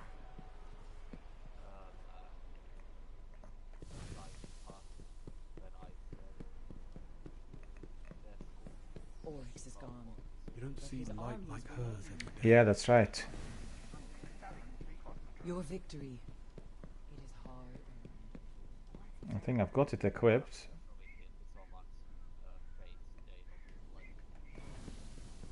Transmissions. Yeah, because it's bright. It's quite good if you're using it and you go to a black hole there, when it's like really dead dark. Brightens up the whole area.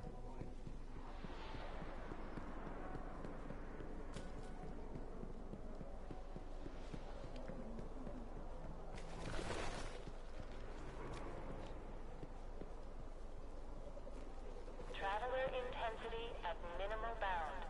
The light I need persists. fabrics, I need shaders, I need patterns.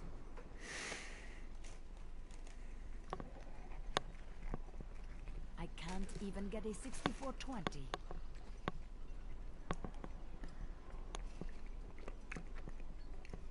Deep breaths, Eva, deep breaths.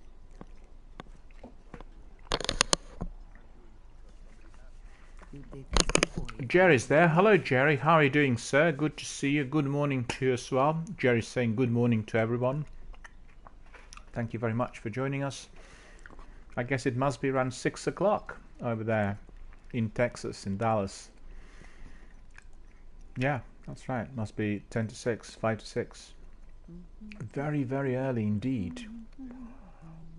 Jerry's always up around 5 o'clock, right, Jerry? And that's terrific. Oh, here we are, here we are. As you could see, we are doing some admin here in the tower, and then we are going to be proceeding with our mission, which is future war cult related. So that is going to be our next step, and kind of look forward to that. You guys ready, or do you want to still do some things here? Because we can just carry on and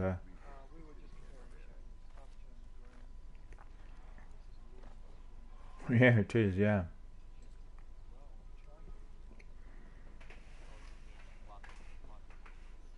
7:53 a.m. in Dallas, Texas. 7:53. I got it wrong, Jerry, by 1 hour. I was wrongly calculating. Deep breaths, Eva, deep breaths. What's the weather like there in Dallas, Texas? It was nice and sunny the other day. It's brightening up in here as well. It started very dark and murky when I woke up, but it's gone warmer as well. So 16 degrees, 17, probably 18 or 19 later in the day. You did this before, Eva, you can do it again. Similar to what we had earlier in the week.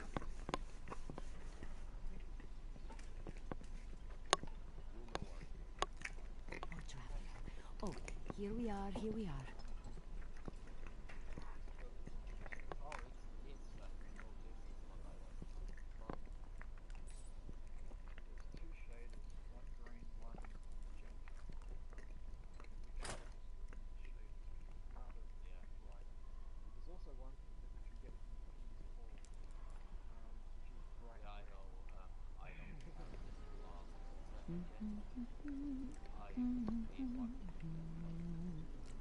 Changed mine as well.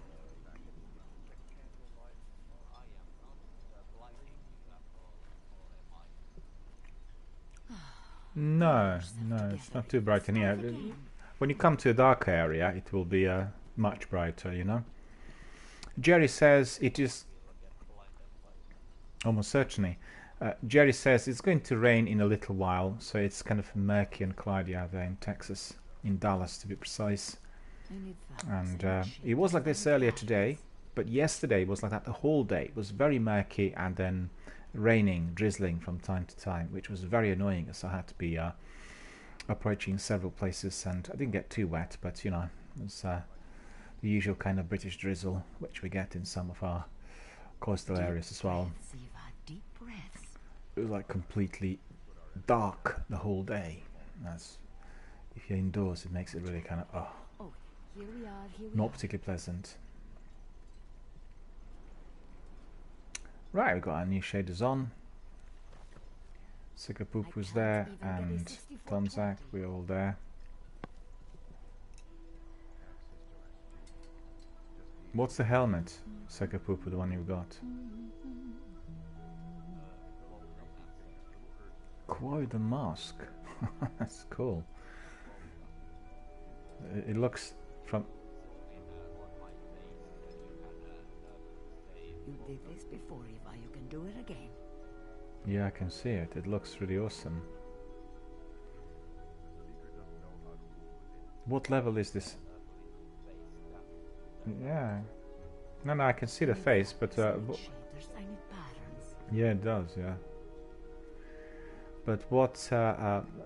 does it have any power levels, or is it...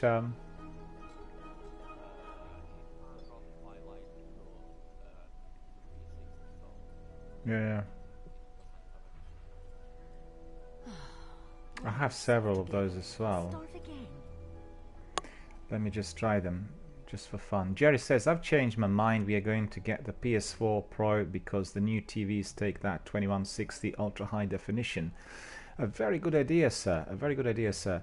Particularly the fact that Sony will be announcing their PlayStation 5, but the dates are speculative. They've not really confirmed the date yet, so it may be a little while.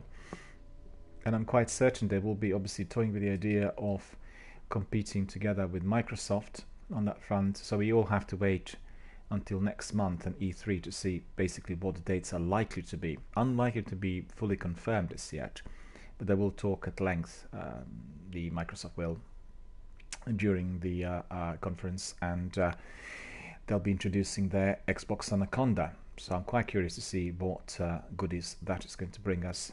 And like you said, it's probably the best to use another PS4 in the meantime, because it may be a while before the new one comes out. They said something about next year, but I'm not convinced. You know, we need to have formal confirmation from the top executives that that's going to be the date, and then we'll know it. And as you know, the industry is very, very competitive and fluid, which means they can be always changing the dates, and one can be just left there for a long while, really, simply waiting. And then, you know, there's a bit of disappointment where things are being seriously delayed or postponed. So definitely a very good choice. But I guess PS4 Pro is going to cost you about $500 if you're buying a new one. And but you know, the trouble is, once the new console comes out, then all of that will be obsolete. But never mind, we want to use the best equipment which is available today. So let me have a look at the masks. I have speaker mask. I've used that one. Speaker mask, and then uncommon engram mask. Well, you'll see it now. I'll put it on.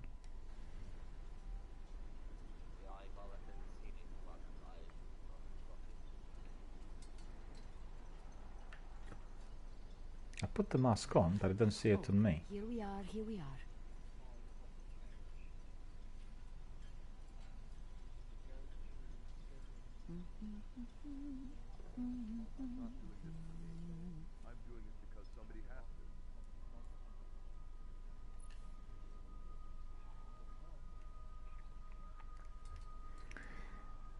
Where would that be? In the settings? Oh, yeah, I can see it. Always on. Yeah. So there's a speaker. I can't even get a 6420. Deep breaths, Eva, deep breaths.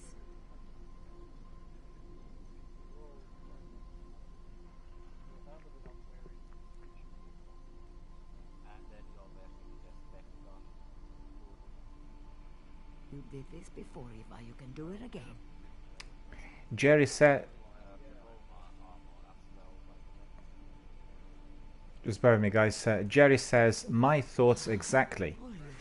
And that's in response to my description of us being, I guess, there just left waiting, and it's best really to be replacing equipment if there's a fault, and then indeed we can be just, you know, using the new piece until the new console comes out. Makes it nice and easy for co-op and all of our multiplayer teamwork. And Jerry says $399. That's right, I'm just 1 point short of 400, and I'm getting many of those weapons and armor at the moment with 400, so I should be there. Well, we'll see soon. Yes, you are, I can see that. Move. Jerry says, do you have to go into your settings so you can wear a helmet? Yeah, that's right. I've just changed my settings as Tonzak advised, and therefore I can be wearing my masks as well.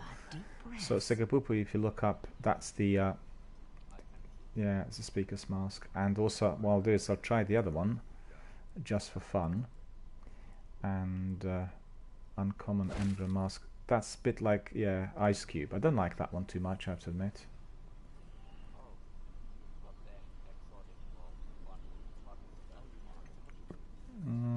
Just legendary. Uncommon engram mask, that's right.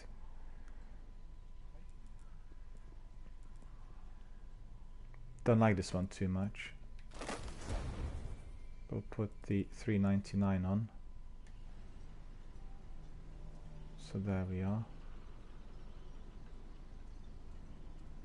But actually I prefer seeing people's faces. So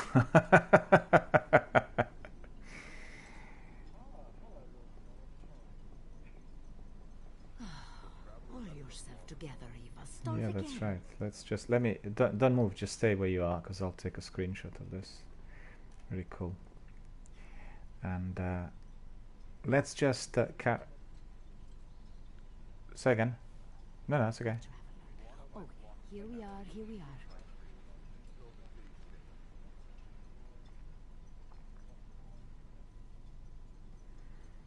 I quite like the one you got on, and Sekapupu has. You did this before, Eva. You can do it again. Yeah, I like that one. Yeah.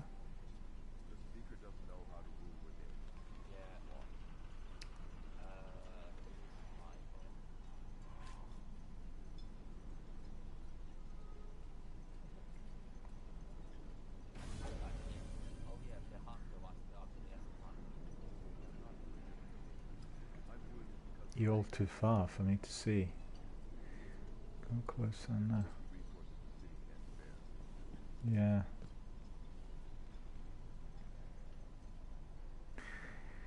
Let's just crack on with adventures, because I'll be ending the broadcast by 3:30, so about an hour and a half to carry on with the rest of our missions. Jerry's asking, have you done Wrath of the Machine Raid?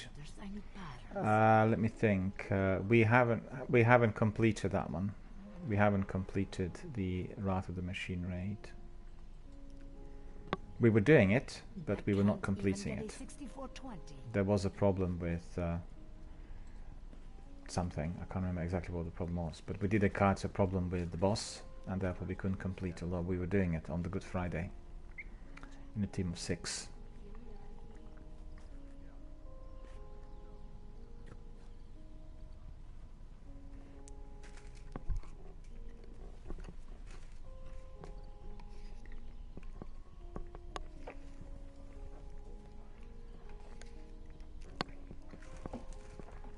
This one.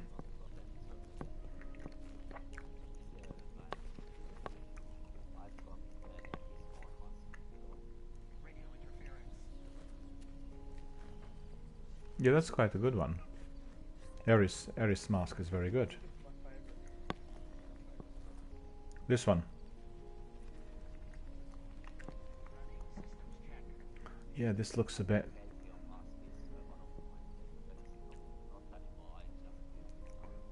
Tonzak, the one you've got is like something out of Aliens, isn't it? Yeah, it is. Yeah, something out of Aliens. Should be really threatening and deadly to the enemies.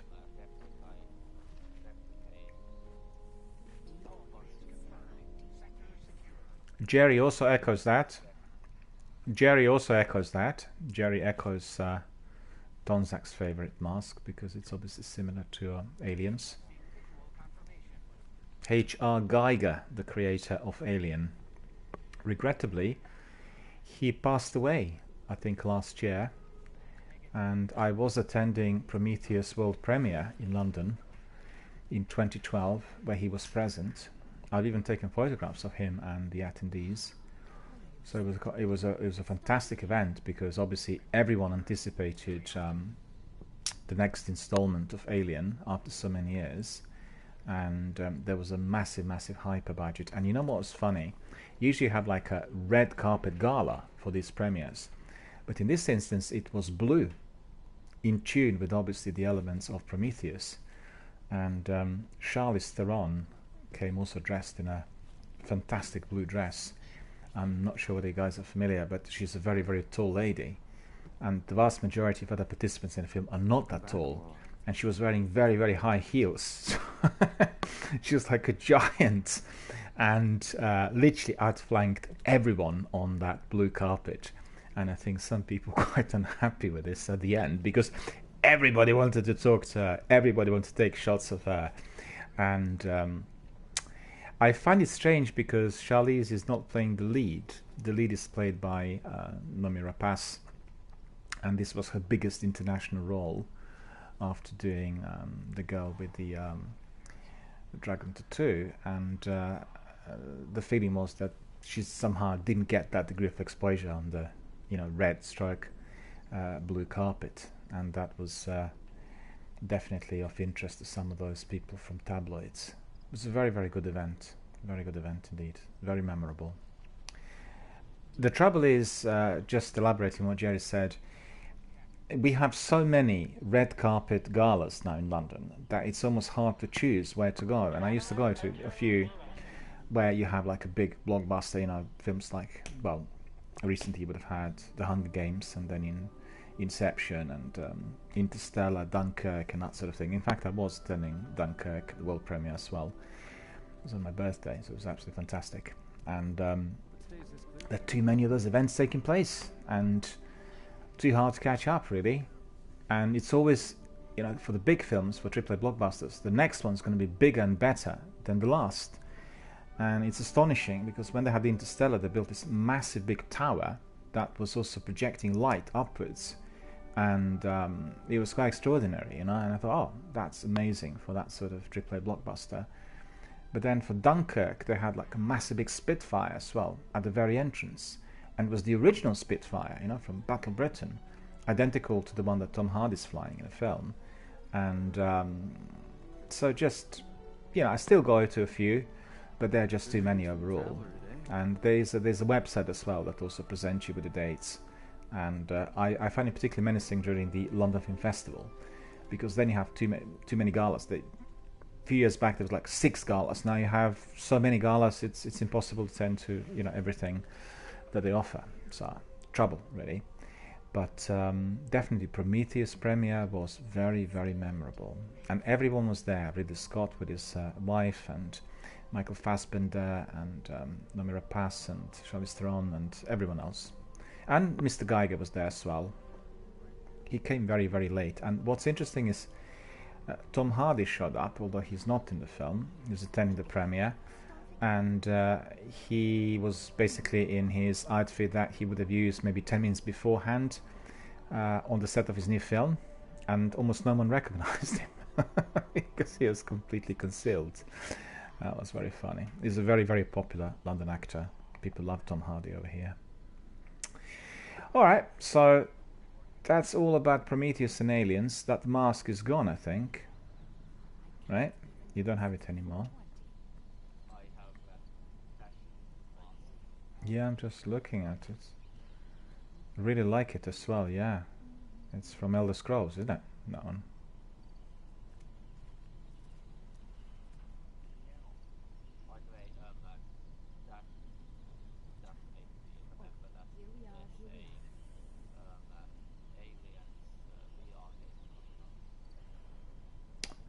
Yeah, I've heard. It is going to be interesting. In fact, earlier in the broadcast I talked today at length about the question mark which is hanging over virtual reality games, and I compared it to 3D, an introduction in cinemas. It's obviously a very big thing for Sony. They're investing a lot of money into VR compared to all the other companies and platforms, but remains to be seen whether it will take off and whether it will be as popular as we expect it to be. I think it may be fantastic for certain types of games, but not for everything across the board.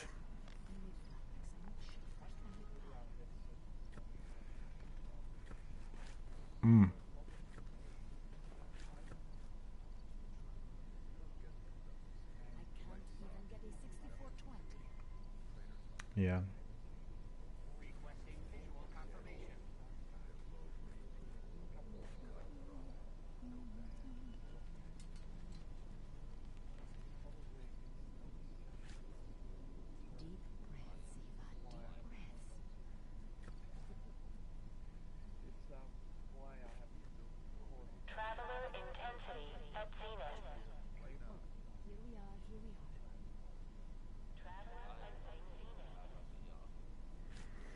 It's still quite expensive, and I think it hasn't taken off in terms of overall games, because you would really want, well, to be honest, if one wants to play Skyrim on VR, it is available on Sony PlayStation, and that indeed is probably the best bet. On the other hand, may not be the best bet because the game wasn't created for VR from scratch, if you know what I mean. the ones which are going to be most immersive are using that technology rather than being remastered, i.e. what James Cameron did with Avatar stroke Titanic. Yeah. Especially, yeah. No. No, that's right, and I think that we are still waiting to see whether one of the majors AAA blockbusters is to be released like that, because that is definitely the point where you could say the entire kind of provision will then take off. Because at the moment you have lots of games, but they're not really as popular. Do you know what I mean? They're not really your top-notch blockbusters. And I just think also in terms of how VR would be affecting people psychologically, if for instance they were playing certain types of games like State of Decay or Resident Evil or, you know, horror stroke survival games, because they're extremely scary. And it's also something to be seen.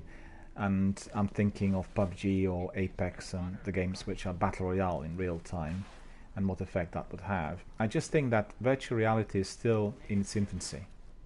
It's something that will require greater technological input, and once it evolves, we will have, I guess, a clear division between people who prefer two-dimensional frame, like what you have either on silver screen when you go to cinema or here on our television sets, because it provides that degree of detachment, you know, fantasy stroke reality. And then you will have another group that really want to be indulging completely, i.e. fleeing away from reality and living in that sort of virtual world. So I'm very curious to see how this all is going to develop. And I wanted to try it the other day when I went to Games Hub in central London. It's a new facility we have, but there was some problem with it, and therefore I couldn't really use it. But I'll go back there again, and I'll definitely try it. I'm quite curious to see how it works in practice. They have state-of-the-art equipment. Everything that's, you know, been released recently is there. People can try it and experience it firsthand. I was very impressed by streaming decks that they have. You know, the pro ones, properly built, and they're using all kinds of things. But all of them are for PC streaming. They're all compatible with PCs. Very few things are available for consoles, and the idea is that you plug in your console basically and use it through your PC, and then all the other equipment is compatible. So that's obviously something I might be doing in the future as well. But I need to be getting better internet quality for uploads, because if I was to do that, then there'd be a lot more taxing on my bandwidth, and there'd be many more problems. I think this is the best and the easiest I can get at the moment. And I know that some of my friends and online entrepreneurs, they're streaming their consoles through the PC, because the benefit is you have overlays. You can have all kinds of things that people can use straight away, interact, and it's obviously a tremendous advantage. And I've installed 6 extensions, and these are the ones that are, well, they were recently introduced by Twitch, and I was attending the, the conference. They said, well, please use those and provide us with the feedback and all this, but they're not really, I don't think they're not really all platforms compatible. So some of them are working instantly, and some other ones require further customization. And in fact, I don't know, maybe you know that, Tom, Zach, they're asking me for 2 of those. One which is, you can see it also on my panel, basically, when you go to information on my Twitch. It has different kinds of sound alerts. So instead of saying something, anyone who's watching can be posting those, and they can be laughing, or they're quoting some dialogue from television series or whatever. And for that one, it's asking me to be customizing the link with OBS, which is basically your streaming engine, your streaming app on the PC, and I don't have this. So what's the way for which I can customize that and make it accessible? Because I've got it up and running, but people can use them individually, but they won't be popping up on streams. So I have to go to the developer to ask for further advice, because they require this customization, and But my feeling is that the industry is going to be progressing down that cross-platform route. These are the directions that they're taking. And I watched on Game Informer the other day, and I have to say this is very disappointing to hear. Days Gone. Days Gone is a new game that was launched a couple of weeks ago on PlayStation 4. Again, an open world game with zombies and infestation similar to Fallout and Metal Gear Solid and various other games. Looks a bit like Hideo Kojima's game as well, in I guess the main character in particular. And they were a bit sort of frosty on the game. They said, well, the trouble is, when you have the Divisions and Elder Scrolls of this world, and particularly Red Dead Redemption, the open world, which is very active and immersive, then anyone else who wants to do something similar will have to do exactly the same or better, because otherwise it's seen as the last generation or previous generation game. So it wasn't really a comment that you wanted to hear for that new game, although the game is very popular. Do you know what I mean? It's just like, how is this going to be maintained in the long run? Because people are producing, obviously, many games and doing to the best of their abilities, but they don't have the budget that Rockstar would have had for Red Dead Redemption 2, which obviously is a massive game that spent, 6-7 years in development. And, you know, when you get these kinds of frosty responses, it's just going to be affecting the way people are approaching those games. And that's troubling. And also the future of adventure games, the games that are not the adventure games which are not in this sort of open world multiplayer type environment, what's going to happen to them? And the feeling is people are quite worried, because everybody who's doing Destiny, Division, Anthem, to name a few, wants to be communicating to other people, and they know there are those real people out there either doing battles against the environment or they're kind of playing against one another. And it's kind of defined as a current trend, but I'm not sure whether it is a trend. I think it's just basically our curiosity. You meet new people, you find out what they're like through the behavior of the characters, and you know, you just have to wait and see. Turkish Chimp is saying things that I sound very smart, but he says also something at the end which is not family friendly, so don't write that on my chat, because I have two companies moderating and they'll come in, you know. And thank you for your compliment. I appreciate it. I appreciate it. Thank you. And hope you are obviously enjoying our conversation and indeed enjoying our broadcast. And thank you for being a member of our community, Turkeys. Right. You guys ready for some adventures? You fancy some more missions? So what I'll do is I'll go up there. Oh, you've gone in already. Okay.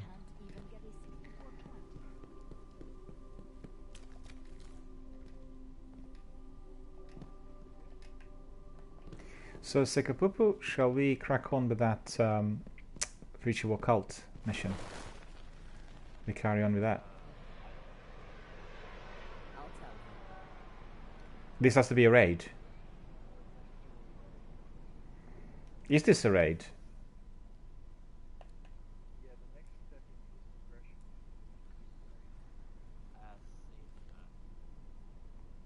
Is that the same that I have? It's enter the vault of glass and destroy Athean times conflux, shatter the eye it leaves behind. So that's a raid, right?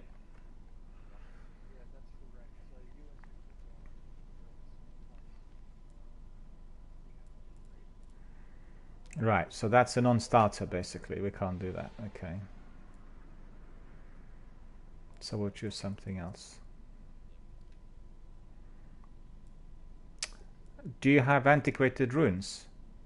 Do you fancy going to the Court of Oryx?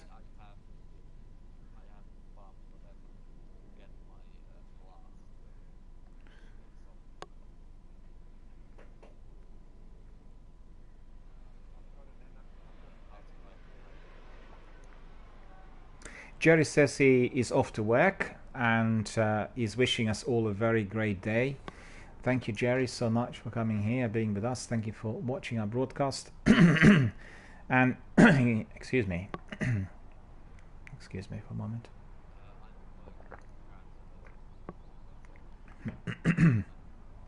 We'll wait for you, don't worry. And I just want to say to Jerry, likewise, have a great day at work, sir, and thank you very much for supporting the channel, for being here with us every single day. Really appreciate it, and hope you enjoyed some of our firefights, everything we had so far. we'll carry on with some of our missions very, very shortly, and wish you a very, very good at work as well. Sorry, Sakapupa, interrupted you.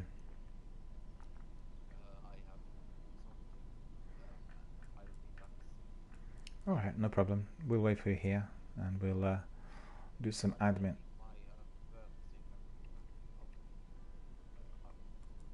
Okay. Are we going to go then to the Court of Oryx? Does anyone have any antiquated runes? If not, we'll do something else. Because I need just one. You can make some. I need just one victory on this antiquated rune, and then I'll get that quest completed. So I think that probably would be a good idea, if anyone has any. So what do we need to do in order to get antiquated runes? How can we make them?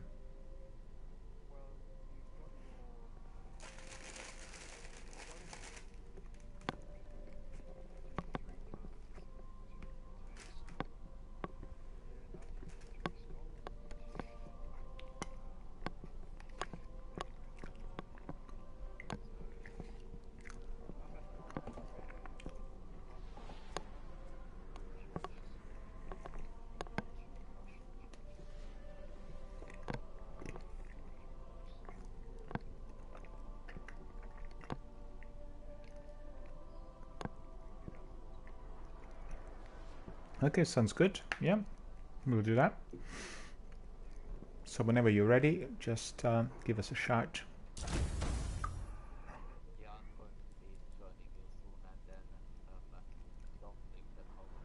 No, we'll stay here. We'll wait here for a moment.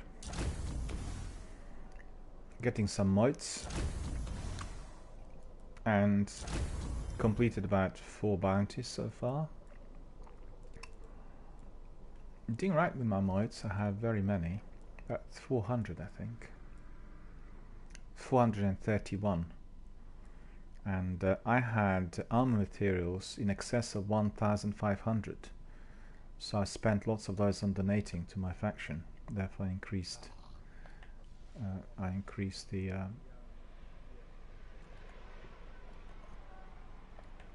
yeah. I think that's that. Yeah, that's right. Not an warlock.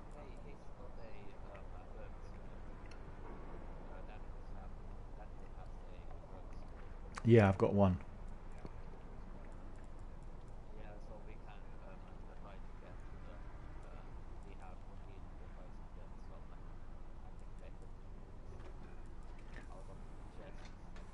I have charge Agonarch rune as well. Don't know whether you noticed that. A 1 charge Agonarch rune as well. Yeah, charge Agonarch rune, and I have Iron Lord's Legacy. And what else do I have? Reciprocal, I have 4. Mouldering Shard, I have. Yeah, I was using them the other day because we were. Well, that's okay because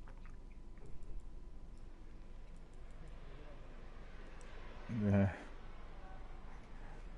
I was doing Court of Oryx the other day with a couple of guys in there, and they had stolen runes. So we've done about 8 stolen rune matches, and then the rest was reciprocal. But they were waiting for me also to use one of the antiquated, and I didn't have any. So eventually we just called it quits basically, because we done for about 25 matches, and we couldn't get to the last one. And just coming back to Sekapupu, you were saying about what was that rune you mentioned? The one I had, but it's not on my Titan, I don't think. Agonarch rune. that one was actually a room that I wanted to show you. Yeah, I got it here. Yeah, that's true.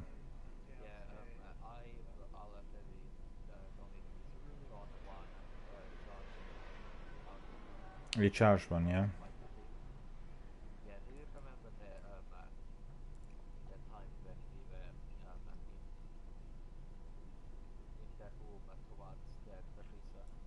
Yeah.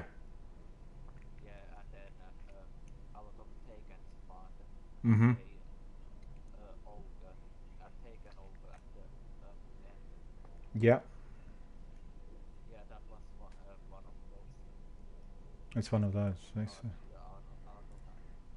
Those August and yeah. Matthias, you see. Hello, Matthias. How are you doing? Long time no see. And I want to ask you about your health and that. Has that pneumonia subsided? Are you feeling a lot better? Because I was rather concerned because obviously we have not seen you here on the channel for a while, and I thought maybe you were just resting and trying to sort of regain strength. But I was just asking whether I need to be charging an antiquated. Well, we might be as a team, but at the moment I don't have any antiquated runes.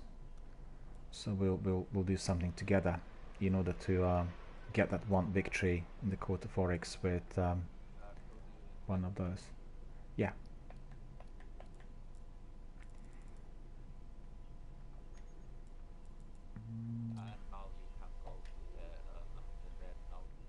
Yeah, we'll go to Dreadnought. Yeah, I sent you an invite, so you should be able to come in. I can take care of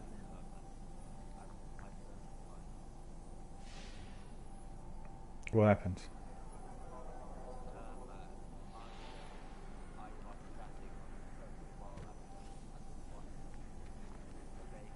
Yes, Zavala. I got the message. Ah. Right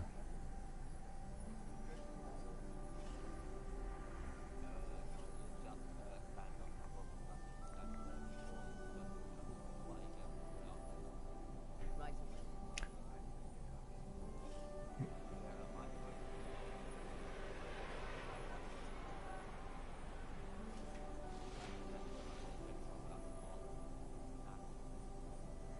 Okay, Matthias is asking, does Sekapupu have one?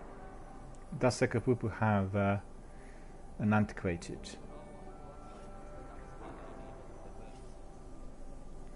Yeah, as you could hear, Sekapupu says that he does not have it. Okay, we are going to orbit now, so...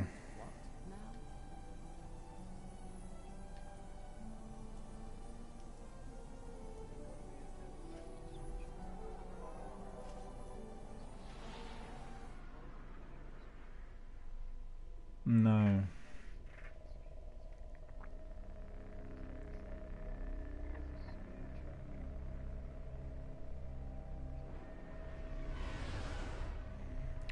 It's hard to tell, yeah.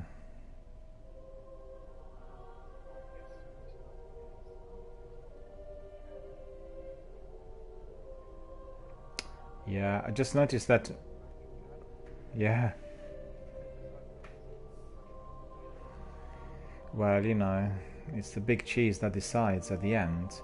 Matthias is saying that Sekapupu will need to increase his mic, because he says that the viewers can't really hear what Sekapupu is saying. So Sekapupu just turn up the volume or bring that mic closer in order for the viewers to hear, because I think Matthias didn't hear what you said, so I'll repeat. Sekapupu said that he didn't have an antiquated rune, and therefore we will be trying to get one.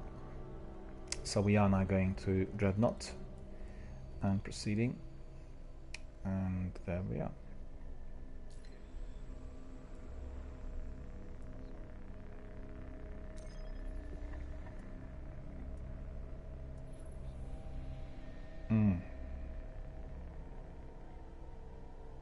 Not sure, to be honest with you.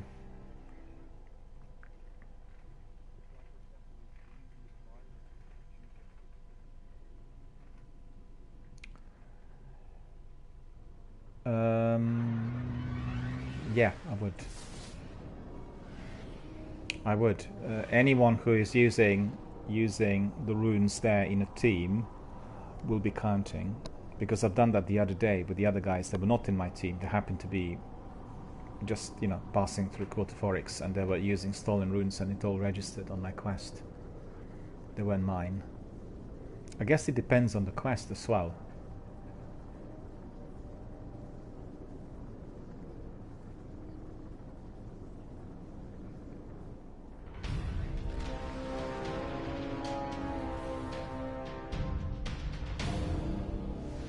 Is Sekapupu back? Can you hear me, Sekapupu? We really do visit the most charming places. Oh, he hasn't come back yet. Let's just wait until he comes back, because I want him to increase the mic or the volume on the mic as well. It appears that other people can't actually hear what Sekapupu is saying.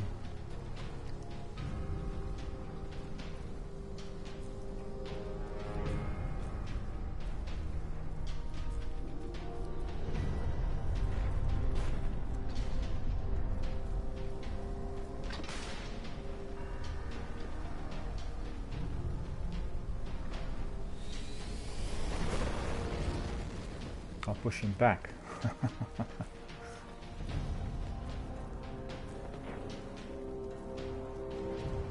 He's not good.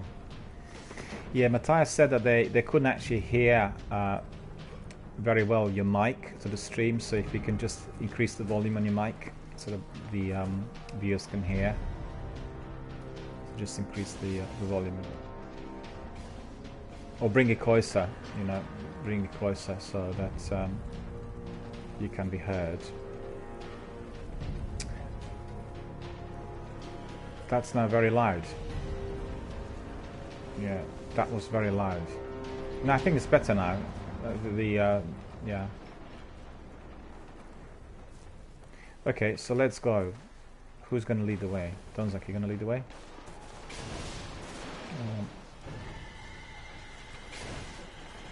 Okay, let's just consider what we need to do in here first of all.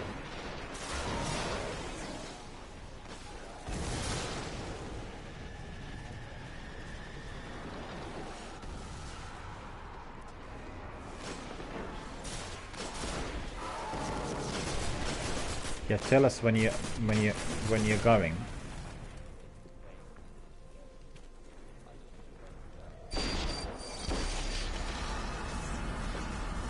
No, that's fine. Don't worry about it.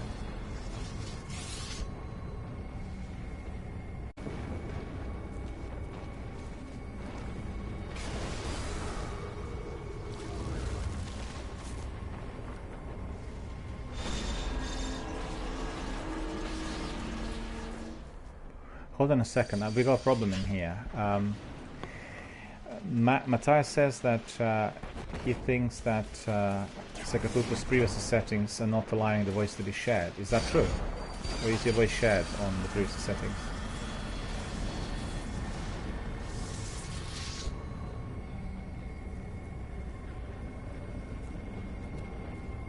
Because people have to hear, you know, on the broadcast. I didn't realize that people couldn't hear. So you need to make sure that the settings are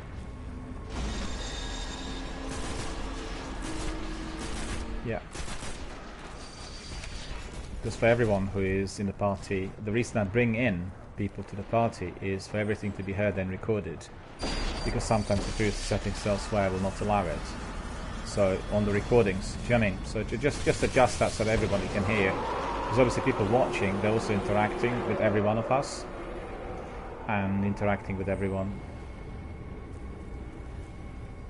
They're interacting with, you know, all of us.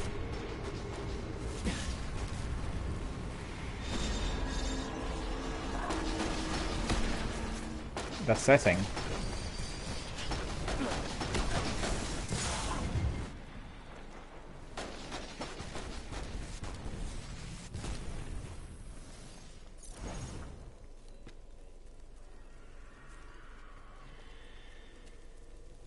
It's on party chat. On party chat, the setting should be accessible to everyone. Not the actual party, but the settings for the participation. Do you know what I mean? Matthias will know that. Matthias could obviously advise if you guys are checking.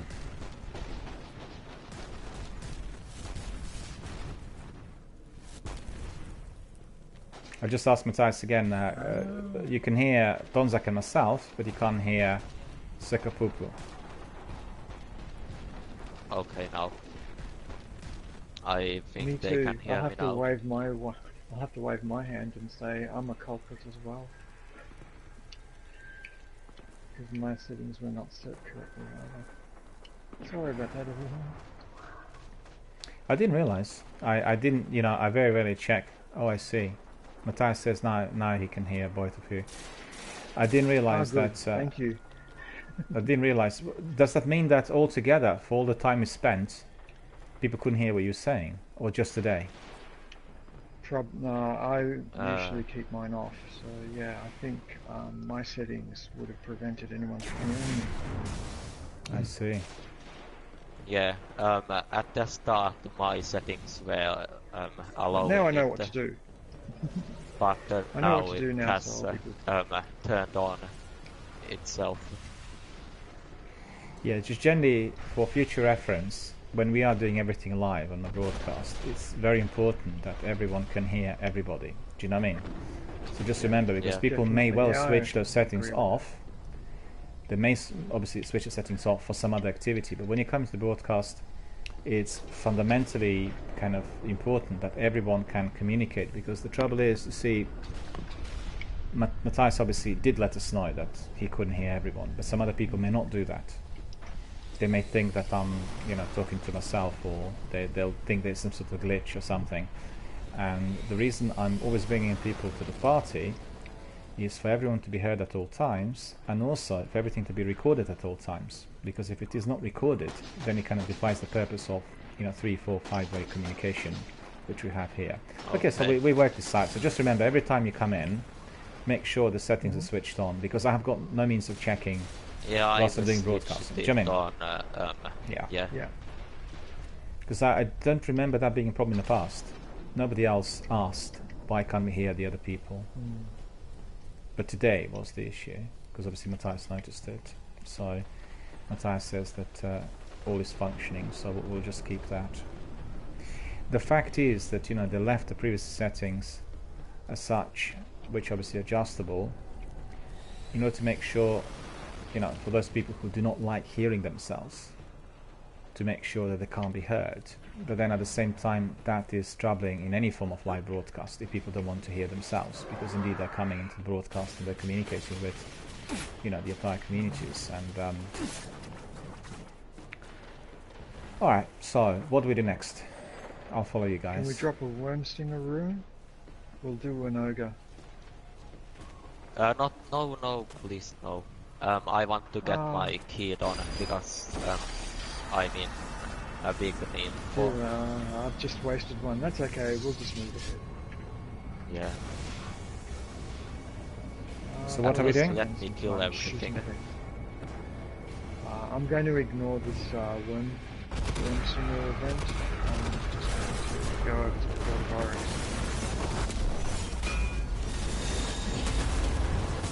I'm making my way to the Port of Oryx now. Hold on. What does Second Pooper need to do? Still here? We'll do it together as a three-piece, you know? I need to kill stuff. A lot of stuff. Okay, in order to get one of the runes. Yeah, I'm trying to get an activator. Oh god, if I die, it resets the whole process. Ah, be careful. Yeah. I actually was. Oh, what's happening in here? I didn't. Why didn't I get that sword in there?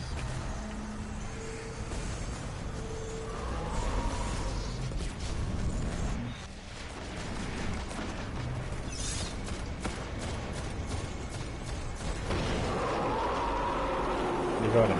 Okay, good. Yeah.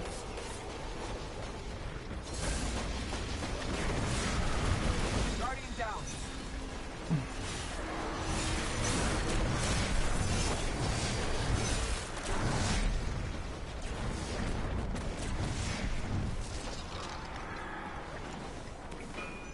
So all these enemies have been destroyed, okay.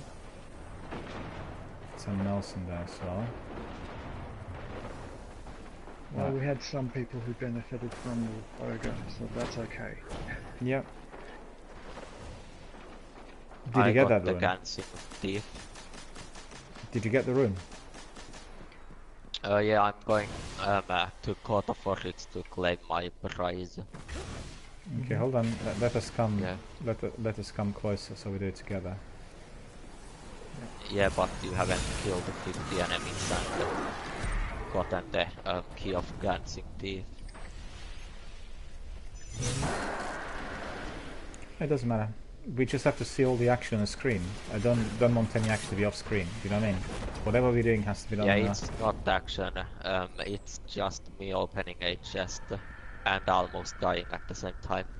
Yeah, but you know, for the viewers, people who are wanting to learn, it's also a good walkthrough. They'll learn from what you're doing, and they'll remember it. That's the idea. It doesn't have to be just firefights. It's just any activity. Well, for this I'm particular dying chest, really the badly. key of gnashing. I'm really dying. You're dying. Yeah, I'm standing on a rock to evade and dying.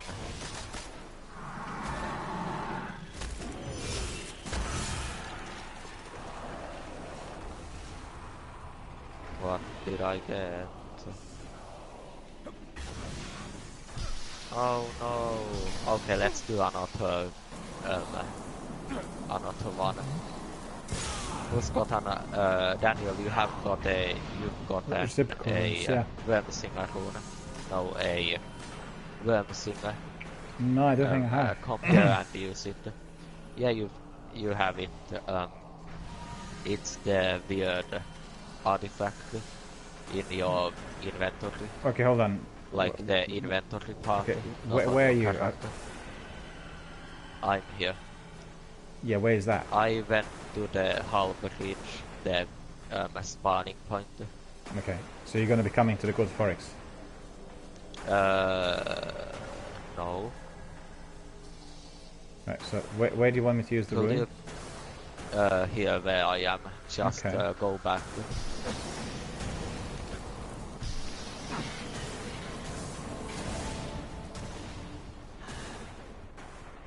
I'll follow you, Daniel. I'm behind you. Yeah, okay.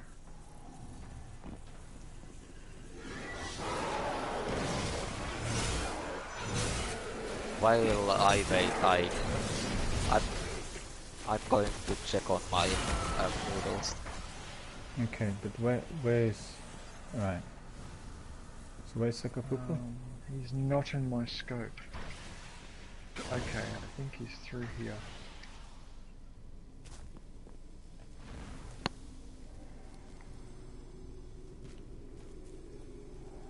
I hope I'm going the right way. Found him. Okay. Back at the whole bridge.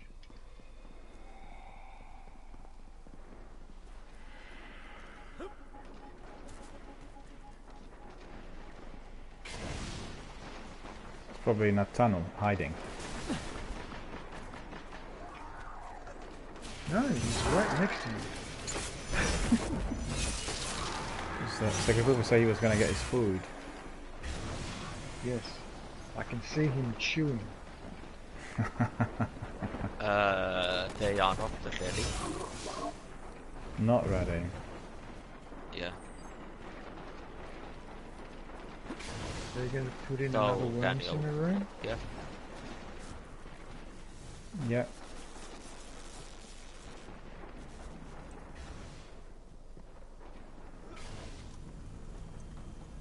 Okay. Yeah. You ready, yeah? Yeah.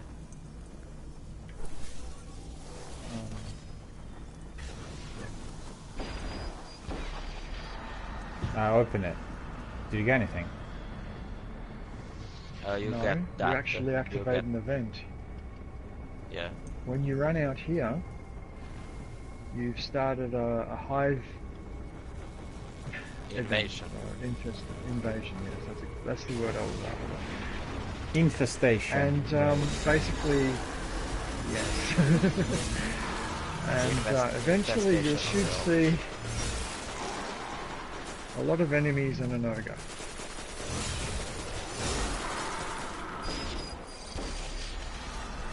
That's one way. Do we need 3 of coins in here or not? We don't. 3 of well, coins. you Can No. pop one. Yeah, I Can got. pop one if you want. Yeah, I'm popping one right now Okay. because I got a exotic.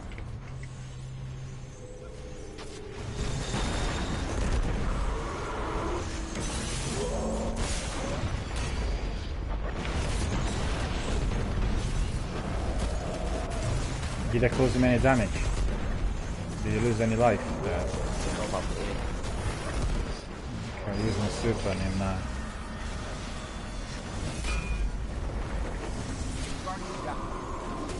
No.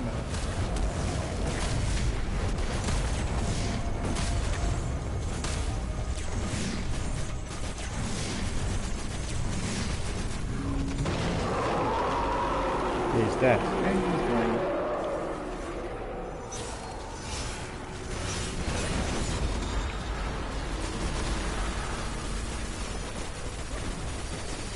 Silken Codex. That's all I got. I got burn Why? feeder rune. I got a codex, a black wax idol, Was that another silken codex, yeah, and an exotic. black wax I got? Okay, do we need to do anything else in here? I need to kill 50 enemies. 50. Can Okay. you do that at the Court of Oryx? You could be able to do that at the Court of Oryx. There'd be a few more enemies in You do here. need to get some runes happening. So. It is easier to get the score here because 5 seconds before he dies. You guys familiar with that?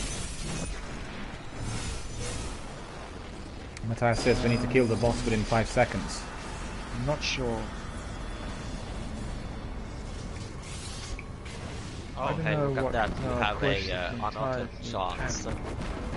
Don't use your sword this time, just stay back and shoot.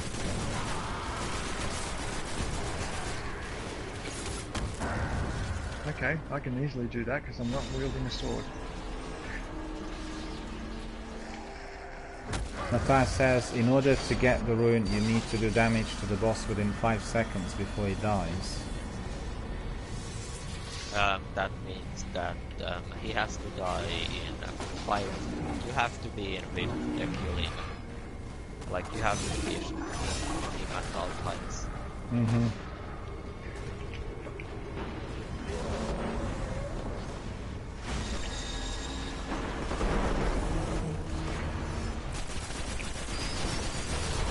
Yeah, shooting right now.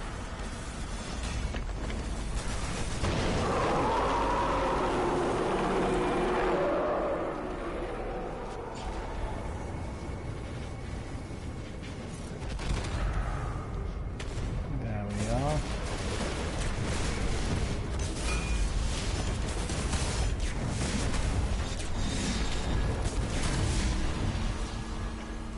I think that's all of them. Anything else? No. More Nothing. black waxes and silken Yeah, I got some of that as well. codex. I didn't drop the 3 coins this time around, so I wasn't expecting anything else. No. Yeah.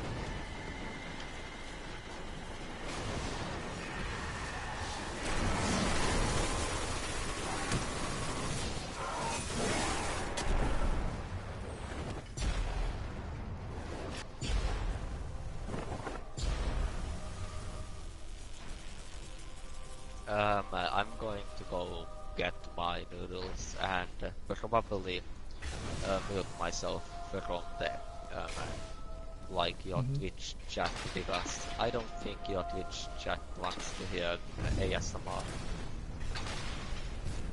Say that again. ASMR. Yeah. I don't understand what that means. Yeah. I don't think they want to hear me chewing on food.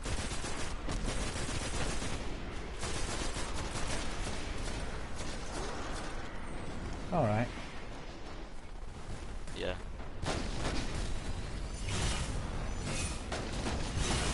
I'm gonna go get.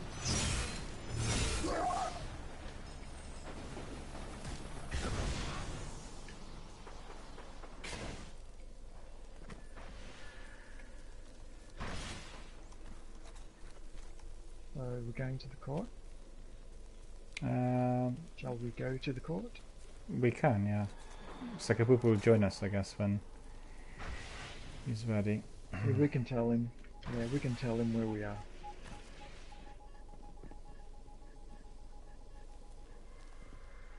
Mata says ASMR is a type of rhythmic or calming noises used to help people relax or fall asleep. Yeah, I'm not familiar, I'm afraid. If you ask me anything to do with psychiatry and neurology, I'll be able to tell you, but the abbreviation was not something that I was familiar with.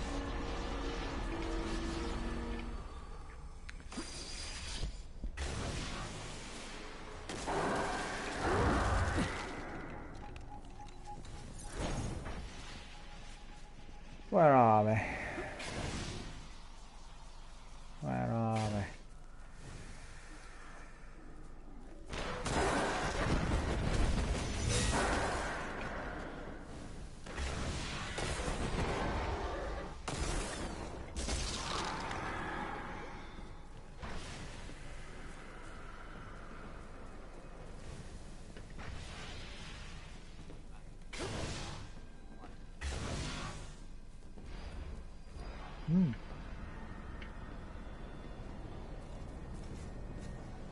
Okay, enjoy it. Enjoy it all. Noodles. Are you having your noodles with any chicken, or what are you having them with? These are Thai noodles. Oh, that's good. Because we have so many Thai and Chinese and Vietnamese restaurants in London, you know, so there's a street, you actually might have seen it if you were in central London in the West End, called Gerrard Street.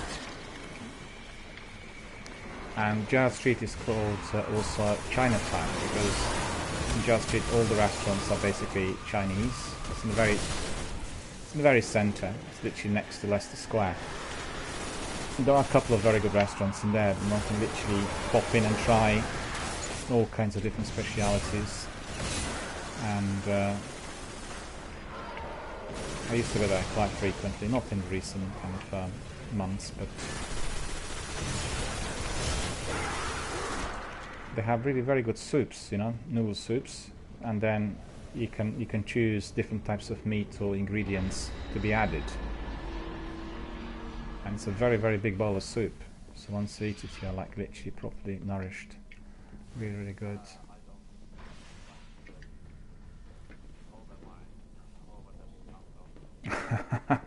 That's alright.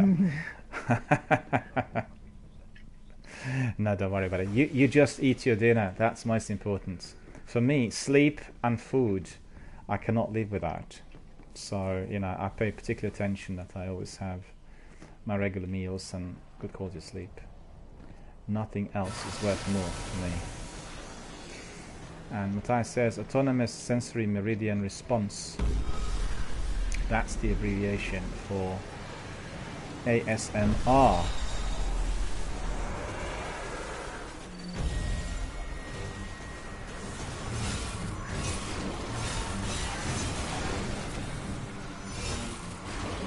I got Kia for Kaya. That's incredible.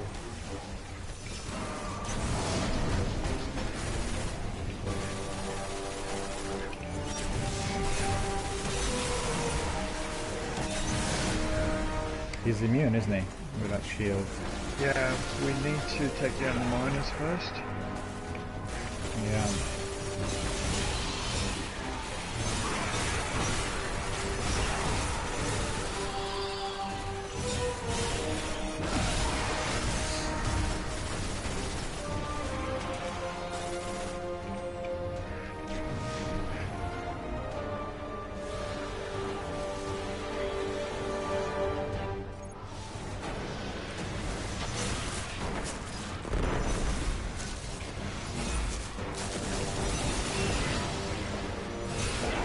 got rid of that witch in now.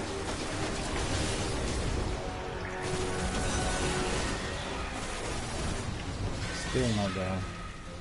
Oh, he's there. Okay. Oh, he's immune again.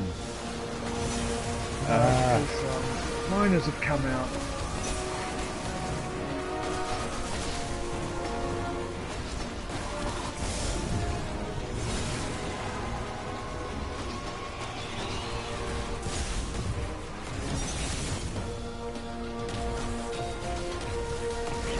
Oh, he's gone.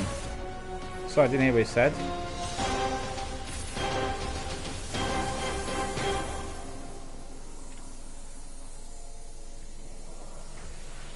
Yeah.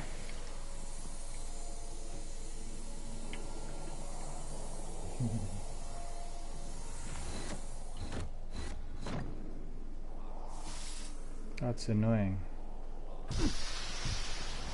Did you spill anything? Because that's the worst if it's, you know, gets spilled.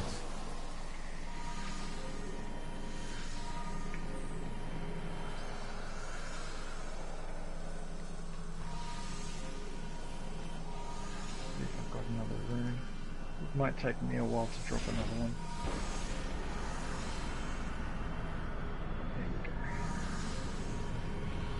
So I'm charging these reciprocal runes to make some more stolen runes.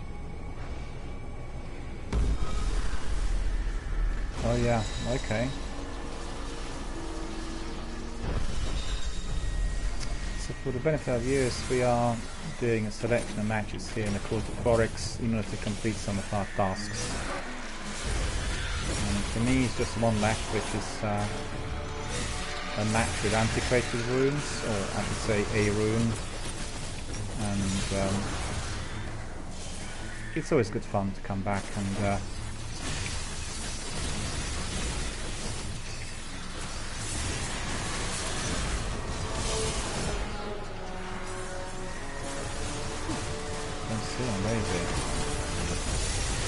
Yeah, we've got to get these 3 witches almost dead and then kill them at the same time.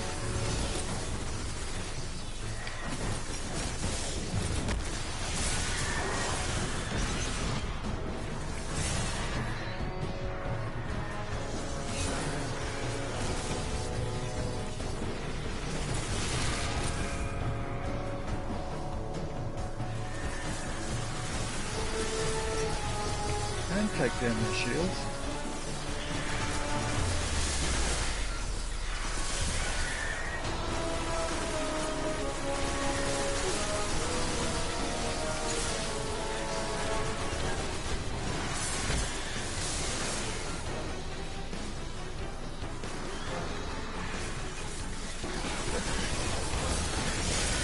One.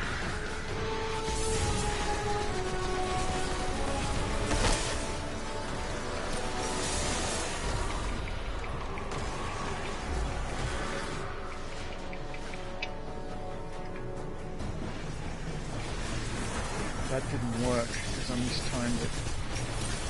Now one of them has respawned.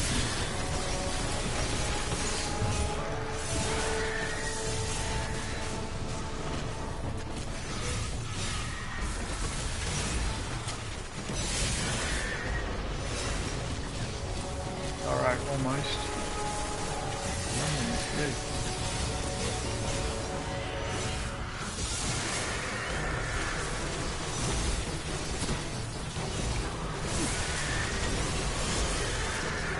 the last one, still one left.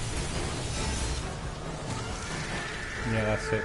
Okay. Just, yeah. That, yeah, that I was running out of time.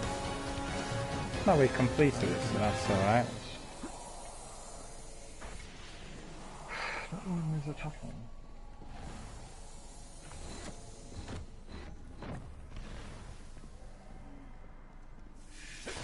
There we are. And I'm out of everything. So I better put everything on if possible. Let's see, yeah. Can. Okay, so now I have 2 charged stolen runes. all I need to do is 2 charge do stolen. another 3 reciprocal runes, and that should give me a 3rd stolen rune, and then we can work on the stolen runes. Hello. Well, that's always good.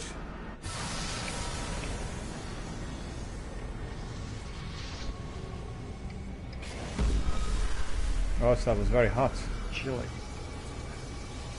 That's proper Thai noodles then. Thai noodles can be very, very hot. Thai chili sauce is absolutely incendiary.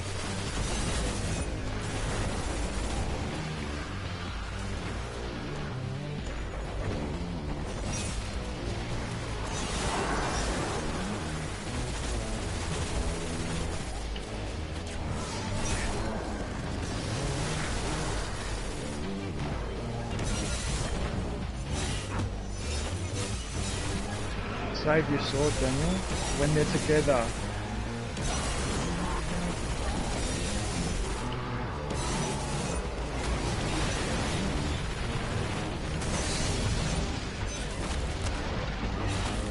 Trying to bring them together. You have to bring these guys together. Yeah, I was using... well, I was trying, really. Yeah. He's gone.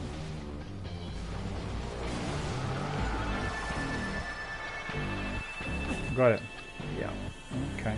But they were down to about 2% Okay. of their life, so that was Goody. good. So now I've got 3 charged stolen runes. Okay. So now we do some harder ones. Although I don't want to waste them. If we fail one of these, it means we'll have to work on getting another stolen rune again. Okay, so let's just what we quickly could do consider for what we need to do. practice sake- Hang on. Well, for practice's sake, I reckon we do another one of these. Yeah. Just continue with the reciprocal runes and just keep on making charged stolen runes. Because if we waste a stolen rune, it's just that much harder to actually get to the Agonarch rune. So Yeah. the other one. The integrated rune.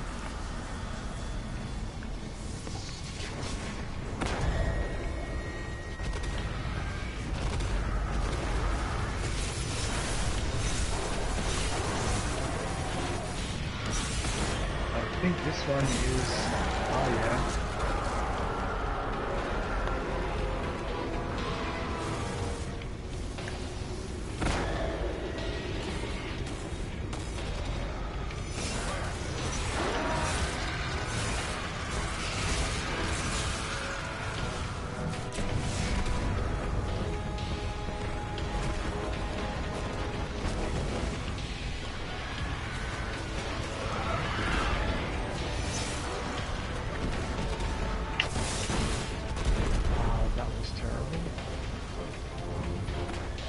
Trying to make one.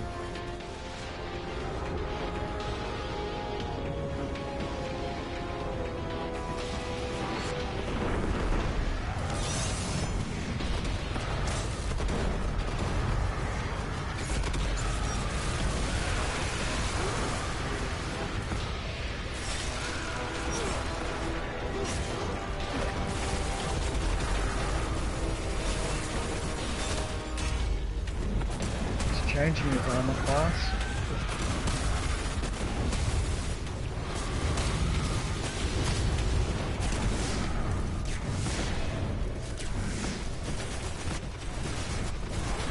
Yeah, I haven't got void.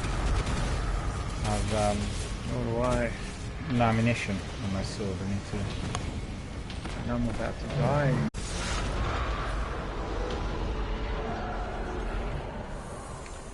This is why we need 3 guardians with 3 armor classes and 3 weapons to suit. Because otherwise, if you miss one out, it might be difficult to do. Yeah.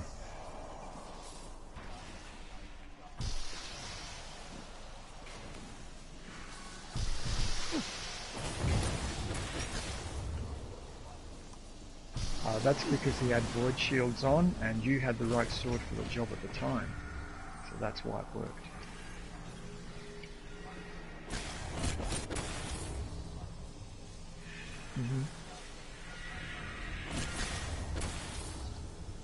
Where is that?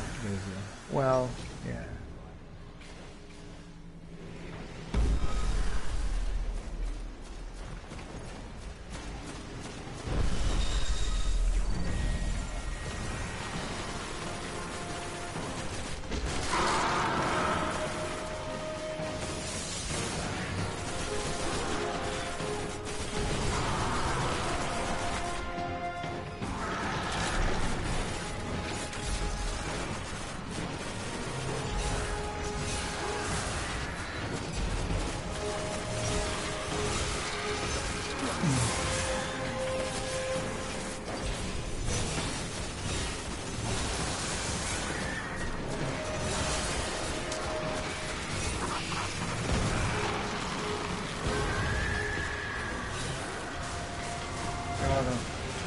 Got her.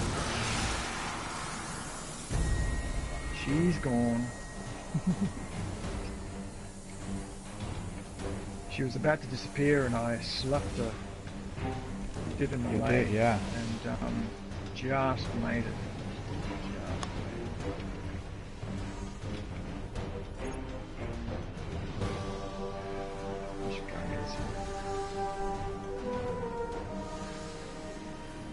So we still didn't get the antiquated, right? Or we did? No, we haven't been doing stolen runes.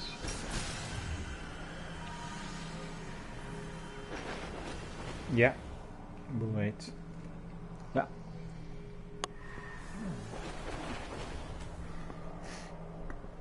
Oh. Did I just waste a reciprocal rune? No.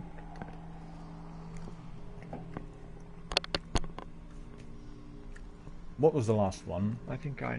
On the reciprocal? Well, I don't think it was. It was a stolen, wasn't it? Well, no, it was a reciprocal. I put out a reciprocal one, but I was expecting to get a stolen rune, but I didn't pick one up, so it means I wasted a reciprocal for this.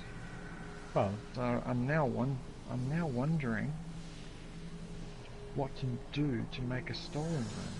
Do I have to actually wait for it to drop? I have no idea. I'm sure Matthias would know. Let me try that again. With the reciprocal?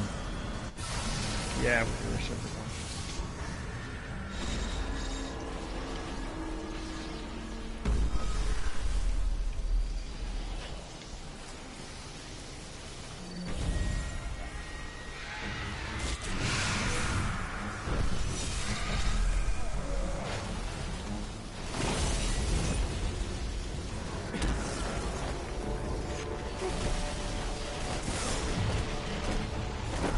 Okay, we've got roll. Yeah, wait for the throw. Matthias says, worst case, I have 8 charge antiquated runes ready to go. 8!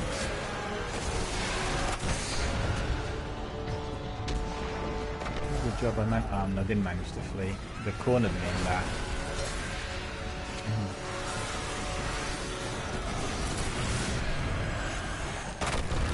No, wrong place to blow up. Oh, great.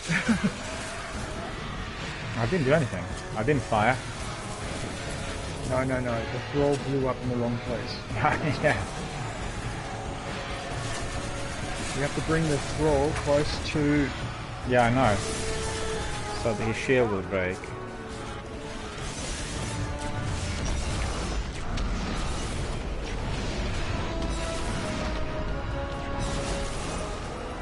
Like he became immune again for some reason. He was down to like 2%. Yeah, that's the... Yeah, when the thrall are away from... a bit of a time limit actually. There's a time... there's a length of time in which he has no shields, and then the shields will come back up, so... Now the question is, did I get the right rune? No, I didn't.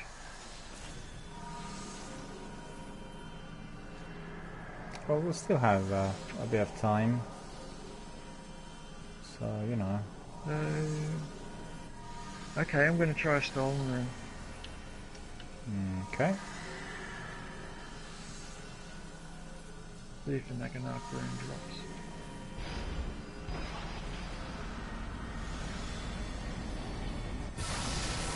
Matthias is saying you can buy stolen runes from Not Eris. Naganak, I'm sorry. Yeah, you can actually, but we're not visiting Eris. I'll have to keep this in mind because I keep forgetting this.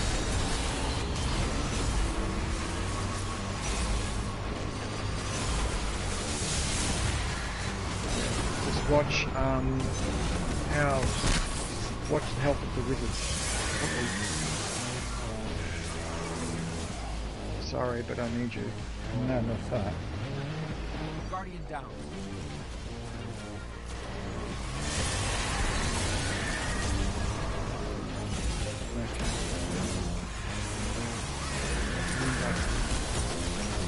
Guardian down.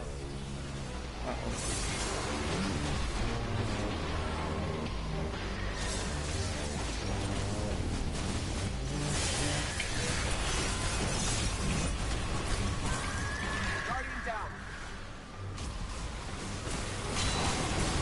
Oh. Now it's the wizards.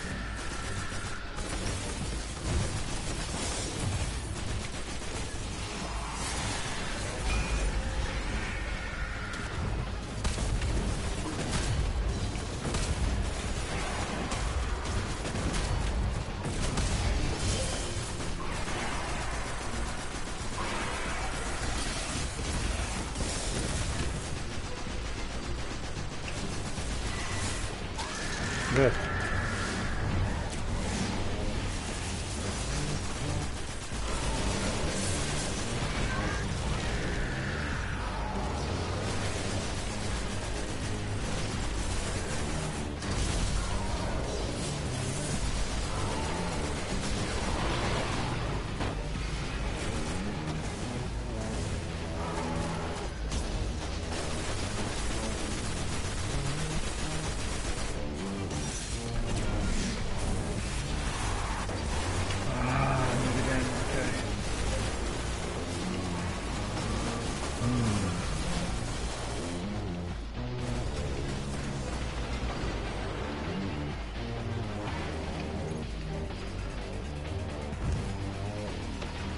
Where is he?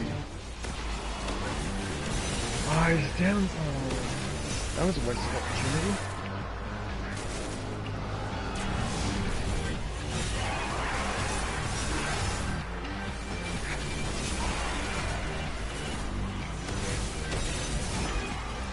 Gone. Yeah.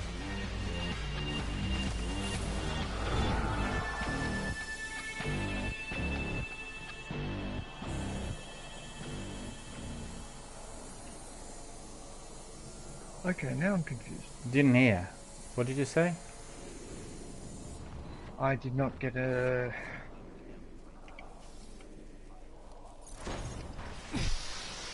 How long though? Because my broadcast will end in about 25 minutes.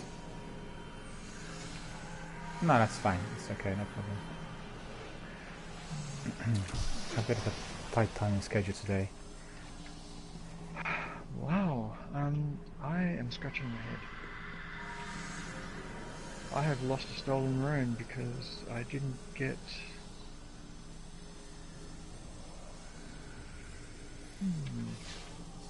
Didn't get the rune I was expecting. Really? When? At the end of Now one of our matches? at the end of... Yeah, I thought that I was supposed to pick up an antiquated rune after I spent a stolen rune. Or do I just have to...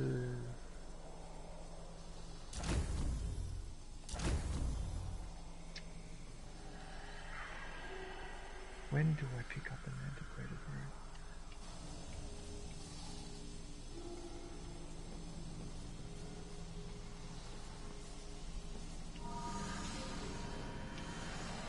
If I spend...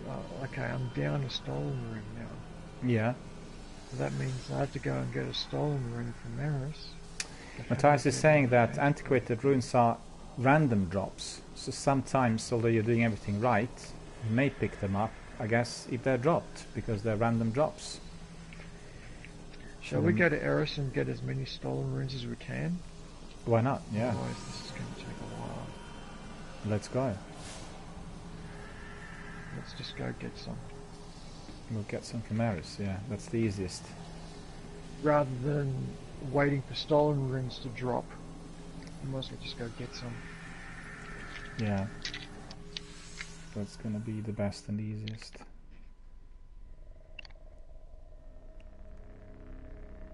Because otherwise it's a long wait and it's unpredictable. We might get some and we'll need a bit more time to what we have today. Yeah, it's just quicker to go and get some. Yep. Sure. Thanks to Matthias for reminding us of this. I completely forgot. And Matthias says, I can switch in and use just one of my runes for you, then just leave when it's done. Well, it's a possibility, of course, and I appreciate, obviously, your offer, but what we'll do is we'll just do, like what Donzak said, we'll try really getting some of that sorted. And as I said, I have only about 20 minutes left on the broadcast, so sorry about that. And we'll see whether we finish it today or not. It's not a big deal. It's just that we wanted to have some Quarter 4X matches for the end to keep everyone a bit entertained and to have a bit of action, which indeed it has been terrific. Always, whenever we go to Quarter 4X, kind of forgot about. I forgot about Eris, and it's always a good idea to be basically buying some stolen runes from her before going there, and you know that's pretty good. So thanks for the tip. We'll get that. We are going to be buying some. We're going to the tower to pick up some more stolen runes. Yeah, from Eris. We'll buy them from Eris. If stolen runes are a random drop, then we're going to have a very long process in acquiring stolen runes. So we're just going to go and grab some from Eris, and then we're going to try and spend those stolen runes. By the way, we have to charge them too, so we'll have to spend some reciprocal runes charging the stolen runes as well, in order to get ourselves an antiquated rune. Yeah. So already it's starting to sound like a long process. Well, we may not finish it today then, but doesn't matter, we can just initiate it, and it's also a good practice for everyone else watching, for people who actually wonder what to do. And as I said, it's not always about action, it's all about learning and knowing what. Thanks to Matthias for the tips, really appreciate it, and really very valuable indeed, because I would have forgotten about Eris. It says, I know you are on a time crunch, which is why I'm trying to offer a shorter solution for you. No, that's fine. It's just, you know, I'm in no hurry really at the end of the day, and it doesn't have to be completed today. It could be completed on any other day. I got my first Jade Rabbit. Oh, your first one? I have several. Yeah. I have several Jade Rabbits. No, this is my first one. Well, there you go. Terrific. The exotic scout rifle. Yep. Terrific. Mouldering Shard, Stolen Rune. But you know what? I can't really buy any because I need to be Crota's Bane rank 5, and I'm not that. Oh, well, I've just got 5, and I'm trying to get 6. Are you also Crota's Bane rank 5, Sikapupu? I am rank 6. Okay, so you can. You can actually purchase then. You can purchase some stolen runes off Eris as well. Stolen runes are really cheap. Not so cheap on the Glimmer part. Oh, you need Black Wax Idol. Yeah. Yeah, I just bought 5, or I just bought 3 stolen runes. Uncharged. And I've got 1 charged stolen rune, so I've got 4 in total. But to them, Okay, so I've got room for 2 more. Okay. Okay, so let us Okay, know when so you're ready. we now have 1, 2, 3, 4, 5, 6, 7. Right, that's plenty for now, I think. That ought to do. Now what we have to do is we have to charge these, so that we have to have 7 3s or 21 reciprocal rune matches in order to charge those runes, and that's going to take a bit of time. But if we head off now, we should be able to do some of them anyway. Okay, where do we go to? Back to the Court of Oryx. Okay, straight away, yeah.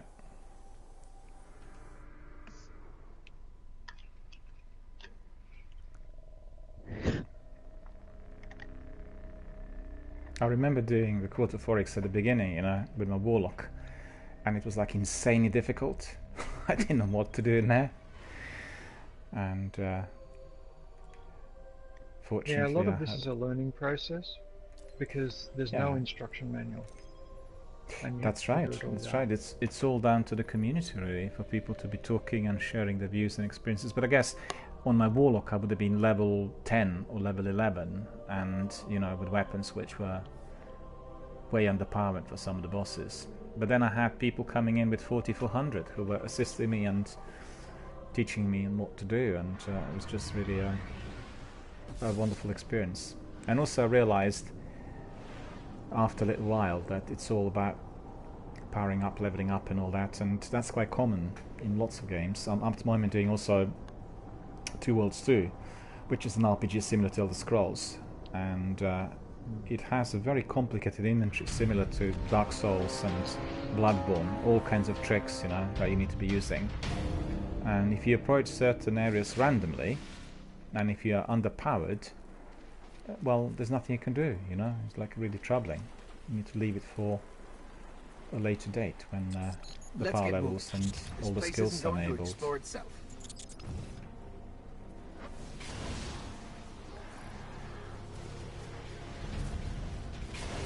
Two Worlds is a very good game, in fact. Not well known, but quite sort of popular cult status amongst PC gamers.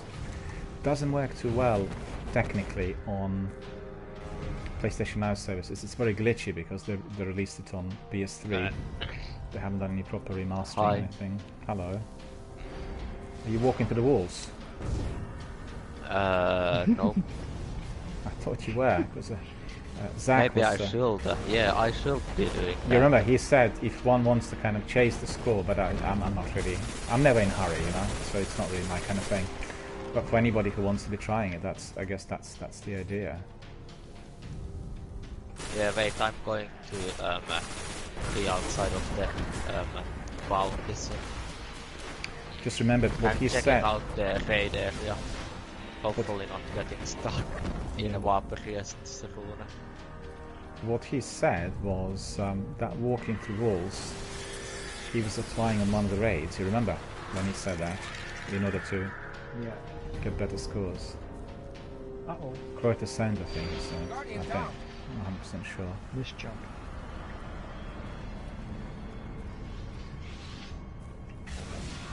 By the way, if I do this glitch, I'm going to be stuck. No, I was joking. Obviously, don't do that.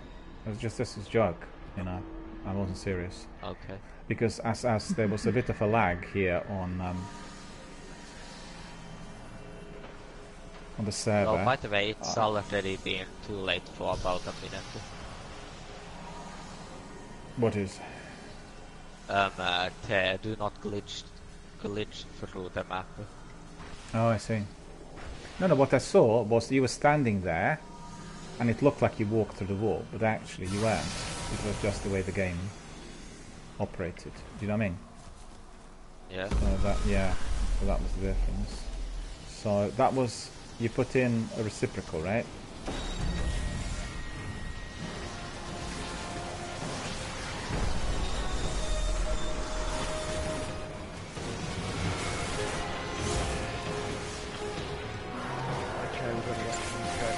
Close together, or actually try and coax them together.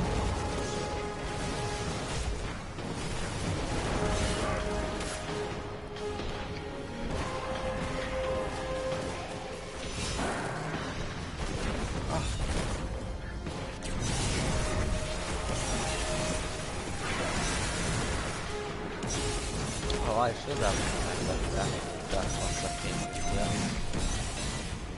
Yeah. Yeah, we completed The it. glitch where the cat. No, I don't want to be in this place again. I don't want to try to get my exotics anymore.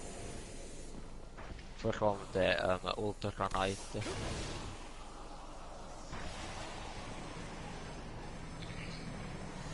see what happened to that room.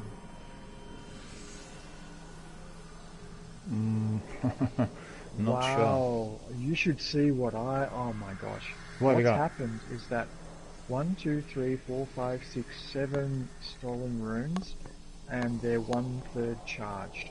All 7 of them. All charged. 1/3. We've got 2/3 to go. Was this all down to the match? One we completed? Yeah, well, yeah. Every time you win a match, you charge your rune 1/3. I see. Yeah. So we need to win 3 matches. In a row, yeah. Okay. But one thing I didn't know is that a win counts as charging all the runes that you've got in your possession, rather than just one of them. Matthias is telling us that they will stack together. They will stack together when they are charged.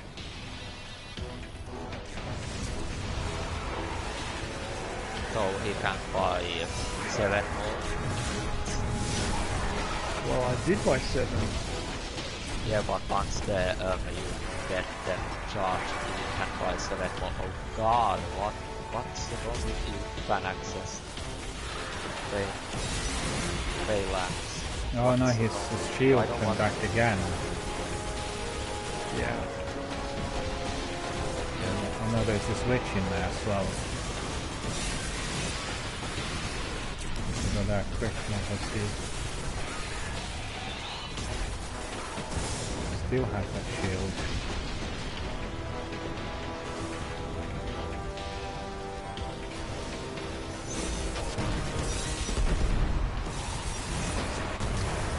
Yeah, back again. Yeah, very quickly too. Very quickly, yeah. What? Oh, yeah. Okay, I'm down, so I'm going to come back up. Thanks. Walked right into that boss several times, but he didn't do anything. Where?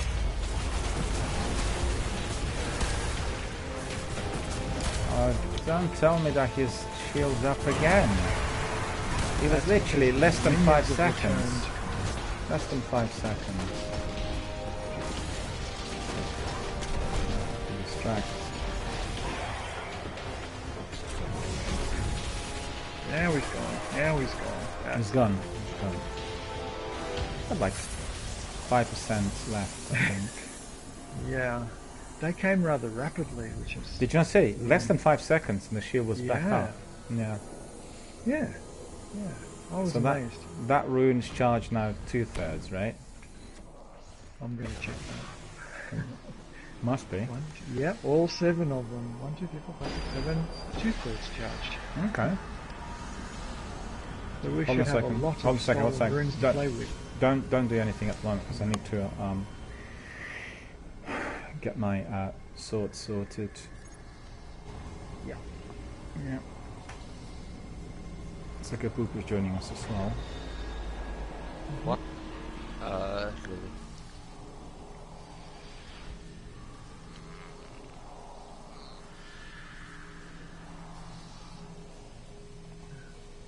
I'll just sort out something.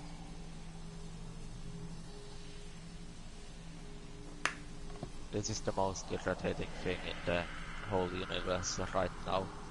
Well, at least What's I've that? got some sword ammo this time. Well, we can see you, but we don't know where you are, really. How are you? I think he's in a very obscure place on the map. I think he's buried himself again. Oh, I see. You got stuck because you used a glitch. Well, well. What? Where are you? Are you in a wall somewhere? Well, that's the trouble with those glitches, you know? What if I said yes? I'll believe you.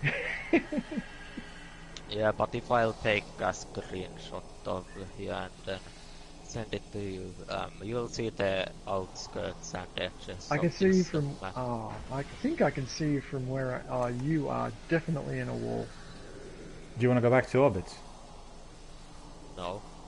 I want to explore this amazing place Oh, wow. of emptiness. Okay. He can explore. We Shall just I- throw another rune in. Yeah, okay, let's carry on. So we'll come to the end very shortly.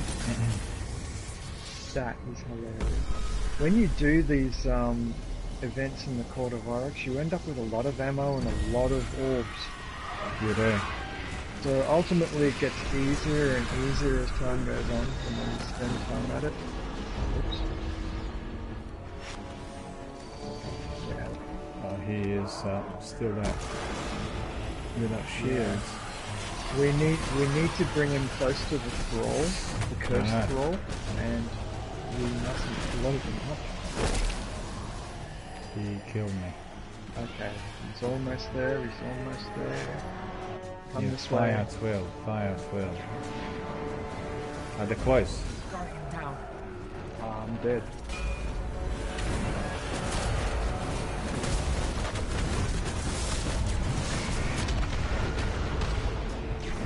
He is...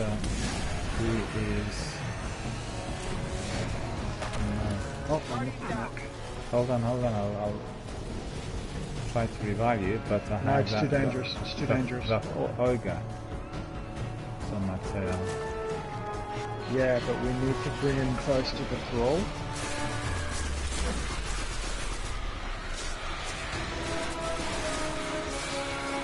Come on.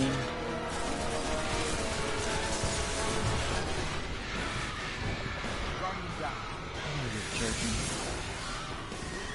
Jaw killed me. Respawn? Oh no. The gas.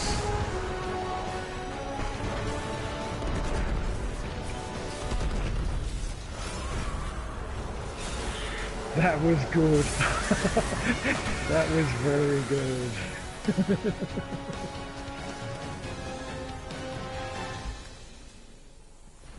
Yeah, that was also close.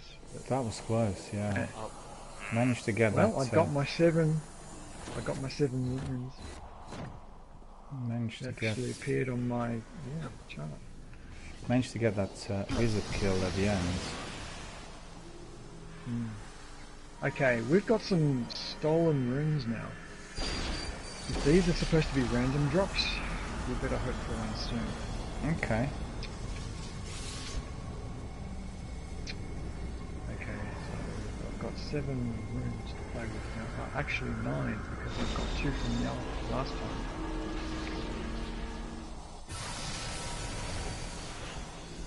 Take a poo-poo, you better come quick. We might need your help on this one. I can't come. I've gotten myself stuck actually. I have to laugh at that. That is so funny.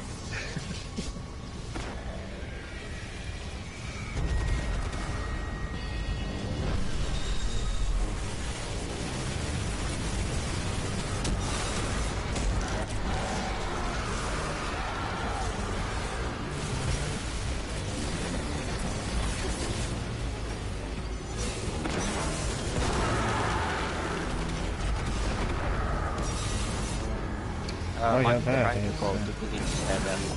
Wait a second.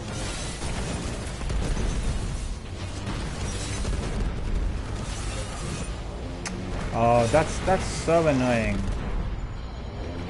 Look at that. He pushed me off.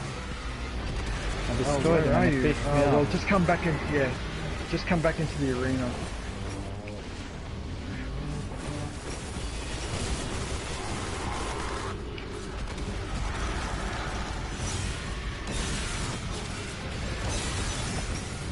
Oh, I'm trying to find him.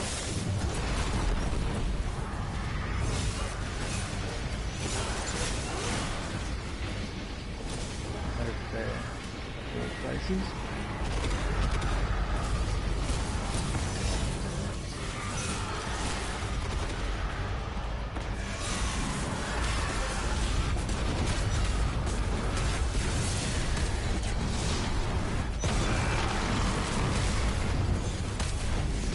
Is it finished or not? I don't think so, no. We're up to the wizard.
Right on.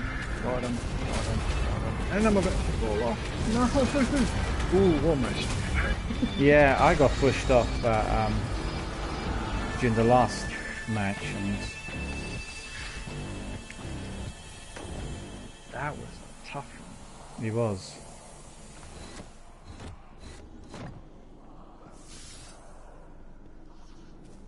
So, anything? Let's see what I... No. Okay. Okay, let's push on. Because we'll have, well, a few minutes left really now. Oh, where am I going?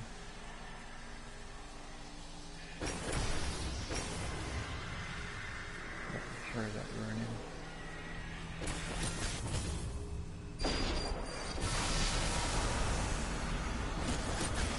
Matthias says, alright, since you guys are a team of 3, I think I'll catch up with some sleep.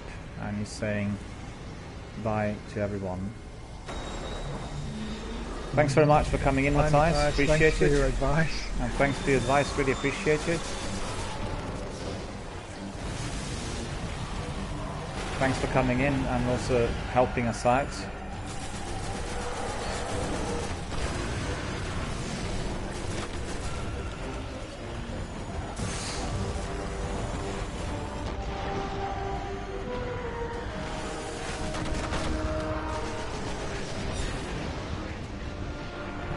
Guardian down. Guardian down.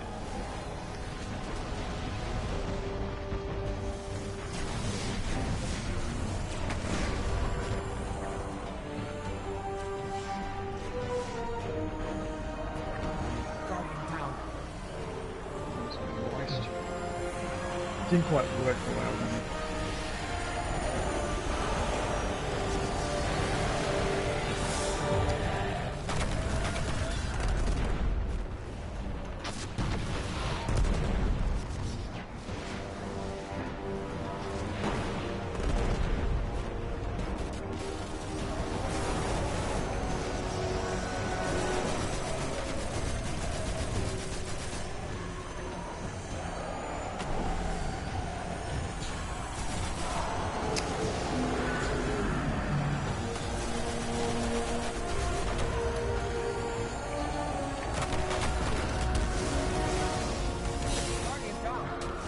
No. No, they exploded too far away from these guys, you know. Trouble, really. Yeah. Yes. No. And now he's vulnerable. Okay. Look at this, it's got less than 0.5% life. And he's still got that shield back on. Boo, that's not fair. Giving me a hard time too. Gosh.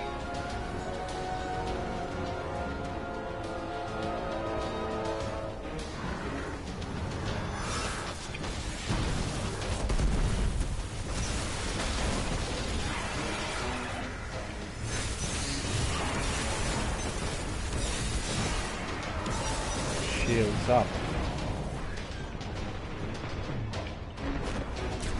You and your teleporting.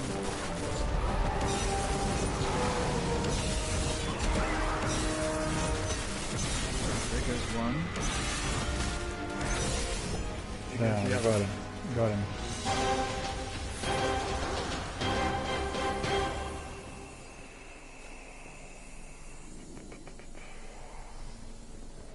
I accidentally got out. You got out? Yeah. That's astonishing. Yeah, I just fell into the abyss and waited for my death for about 5 minutes and then I died finally.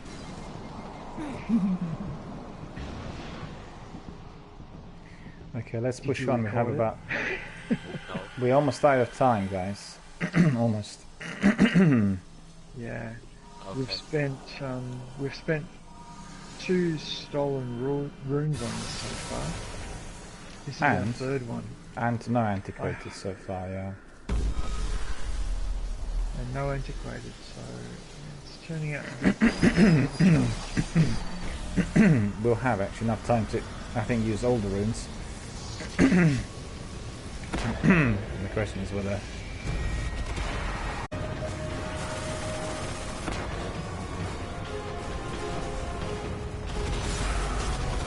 I usually call whatever that shield guy is the Arlos. I don't know.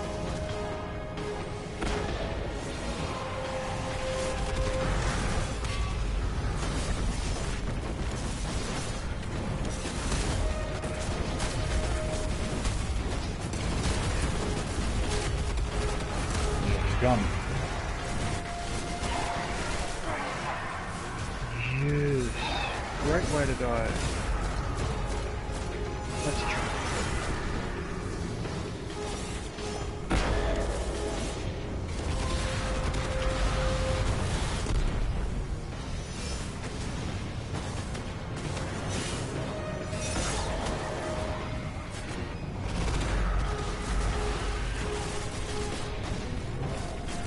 Where's the commander? Yeah. Very, very annoyed with me.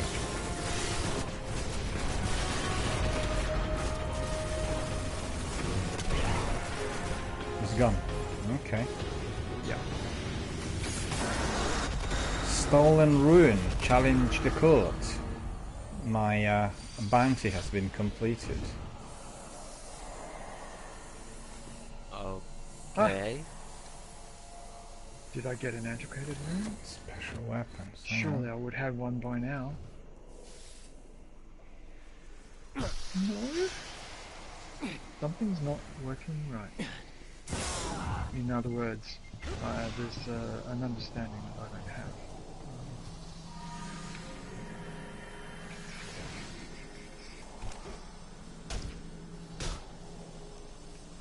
Okay. Gonna have to do that. No bullying in here. Everyone needs to be adjusted rather than maladjusted in here.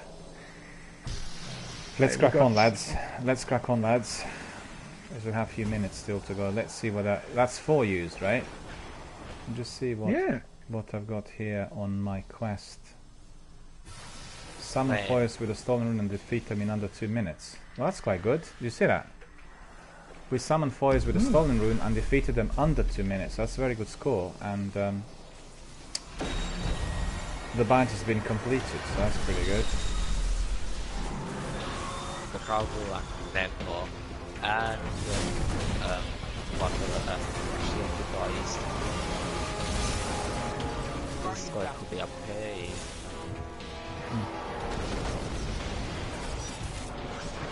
behind me.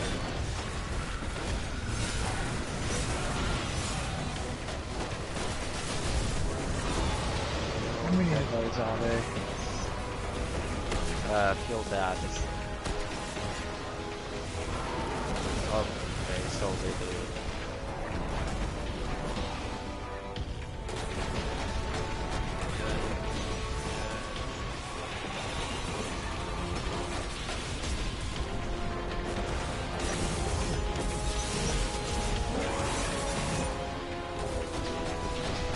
Yes, an ad somewhere. Another one, yeah. Yeah, getting it.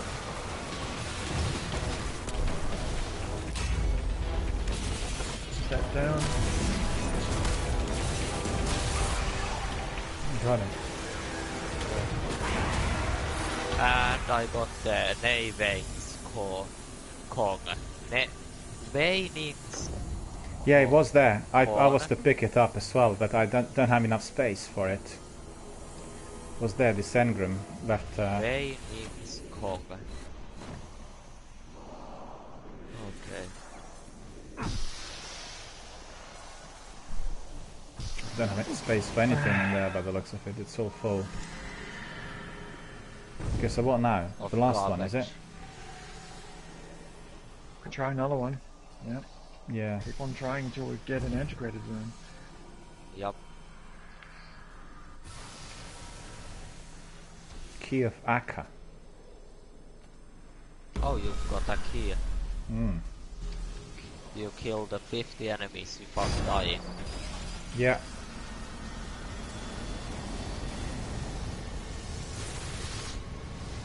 Oh well, this is going to be a smaller update than the last one. Yeah, the last one was a lot more difficult.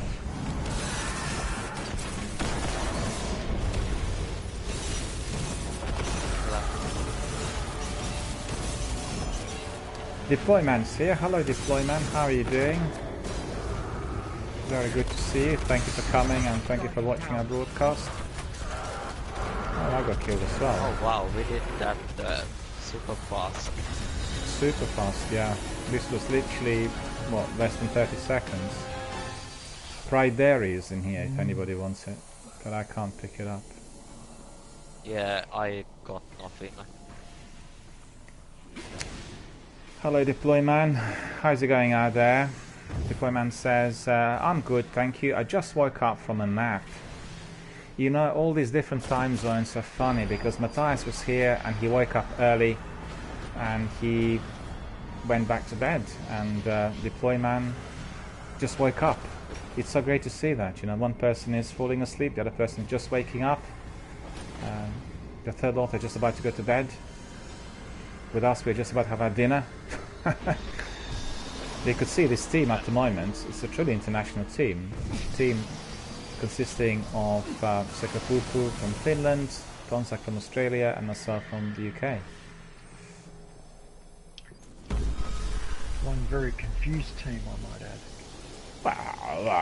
Wow. Truly global. Truly global, that's what counts. What I mean is, we're trying to work out how something's supposed to work right now, trying to figure it all out. We're just not getting it. Yeah, we are kind of not guessing it at the moment, but we'll get there in the end.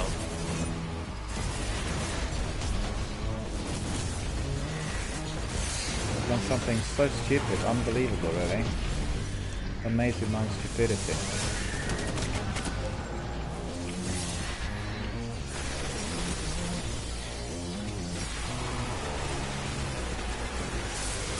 He's hiding behind that boss. Very, very healthy. No, he's very healthy. I can't do anything. Yeah, but don't kill the wizard son till the end. Guardian down. Yeah, everyone's killing these days.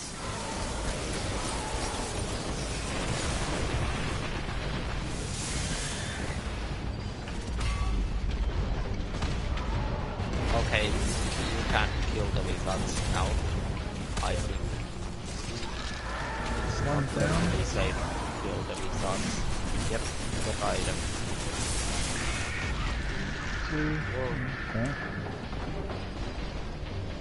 The boss still does have his shield. His shield's gone. Popping a bubble down here. Where?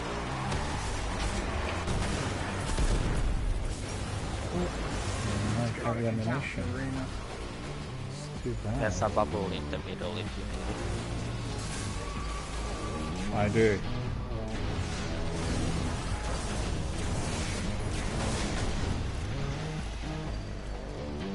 Where is he? It's weapons of light. He's in the middle. Maybe still. Second. He's at about 20%.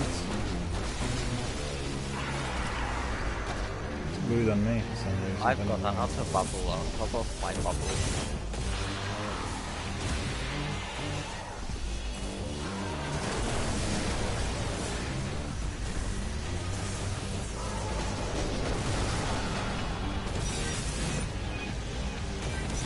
There's still an ad. Yes. Still, yeah. Still has that shield. No more, though.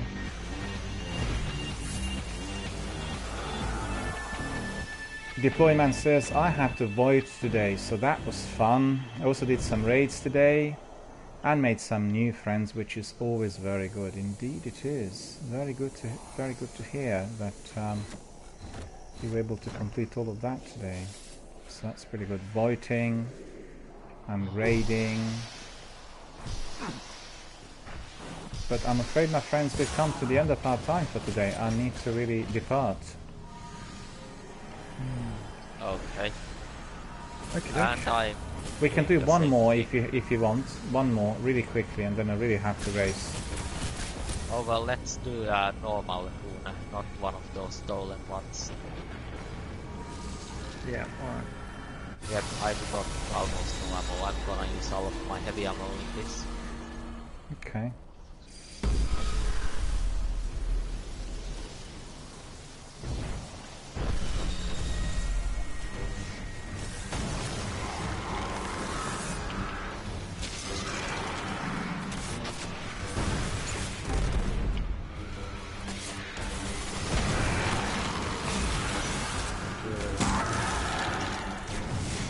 Really?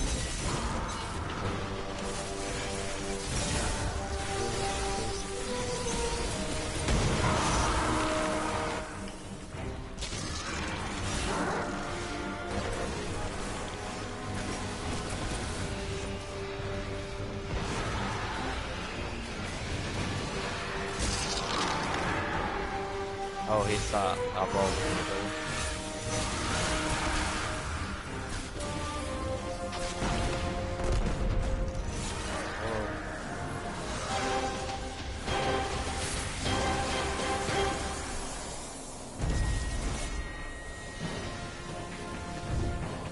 I got a stolen rune just now.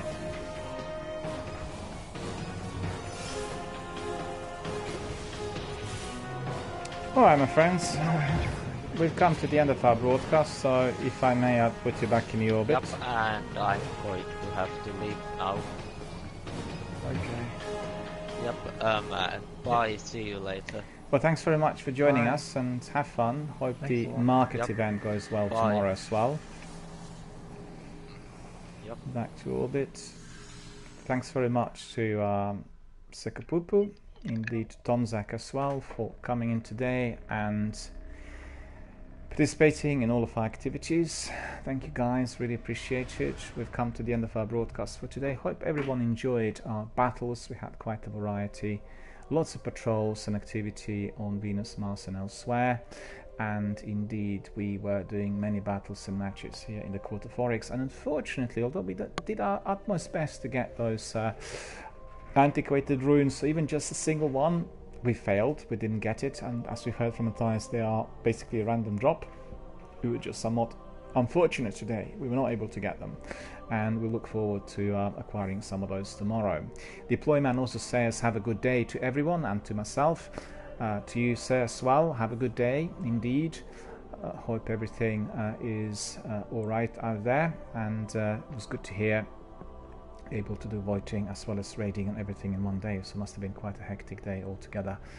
And for all of us here, we are going to be departing, so once again, thanks to Tom, Zach, thanks for coming in, and hope to see you tomorrow. And indeed, hopefully we'll be continuing with our Court of Oryx attempts, and it's turning out to be rather lengthy.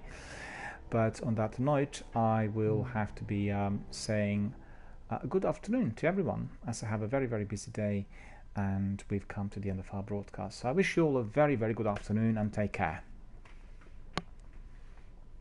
Thanks for having me.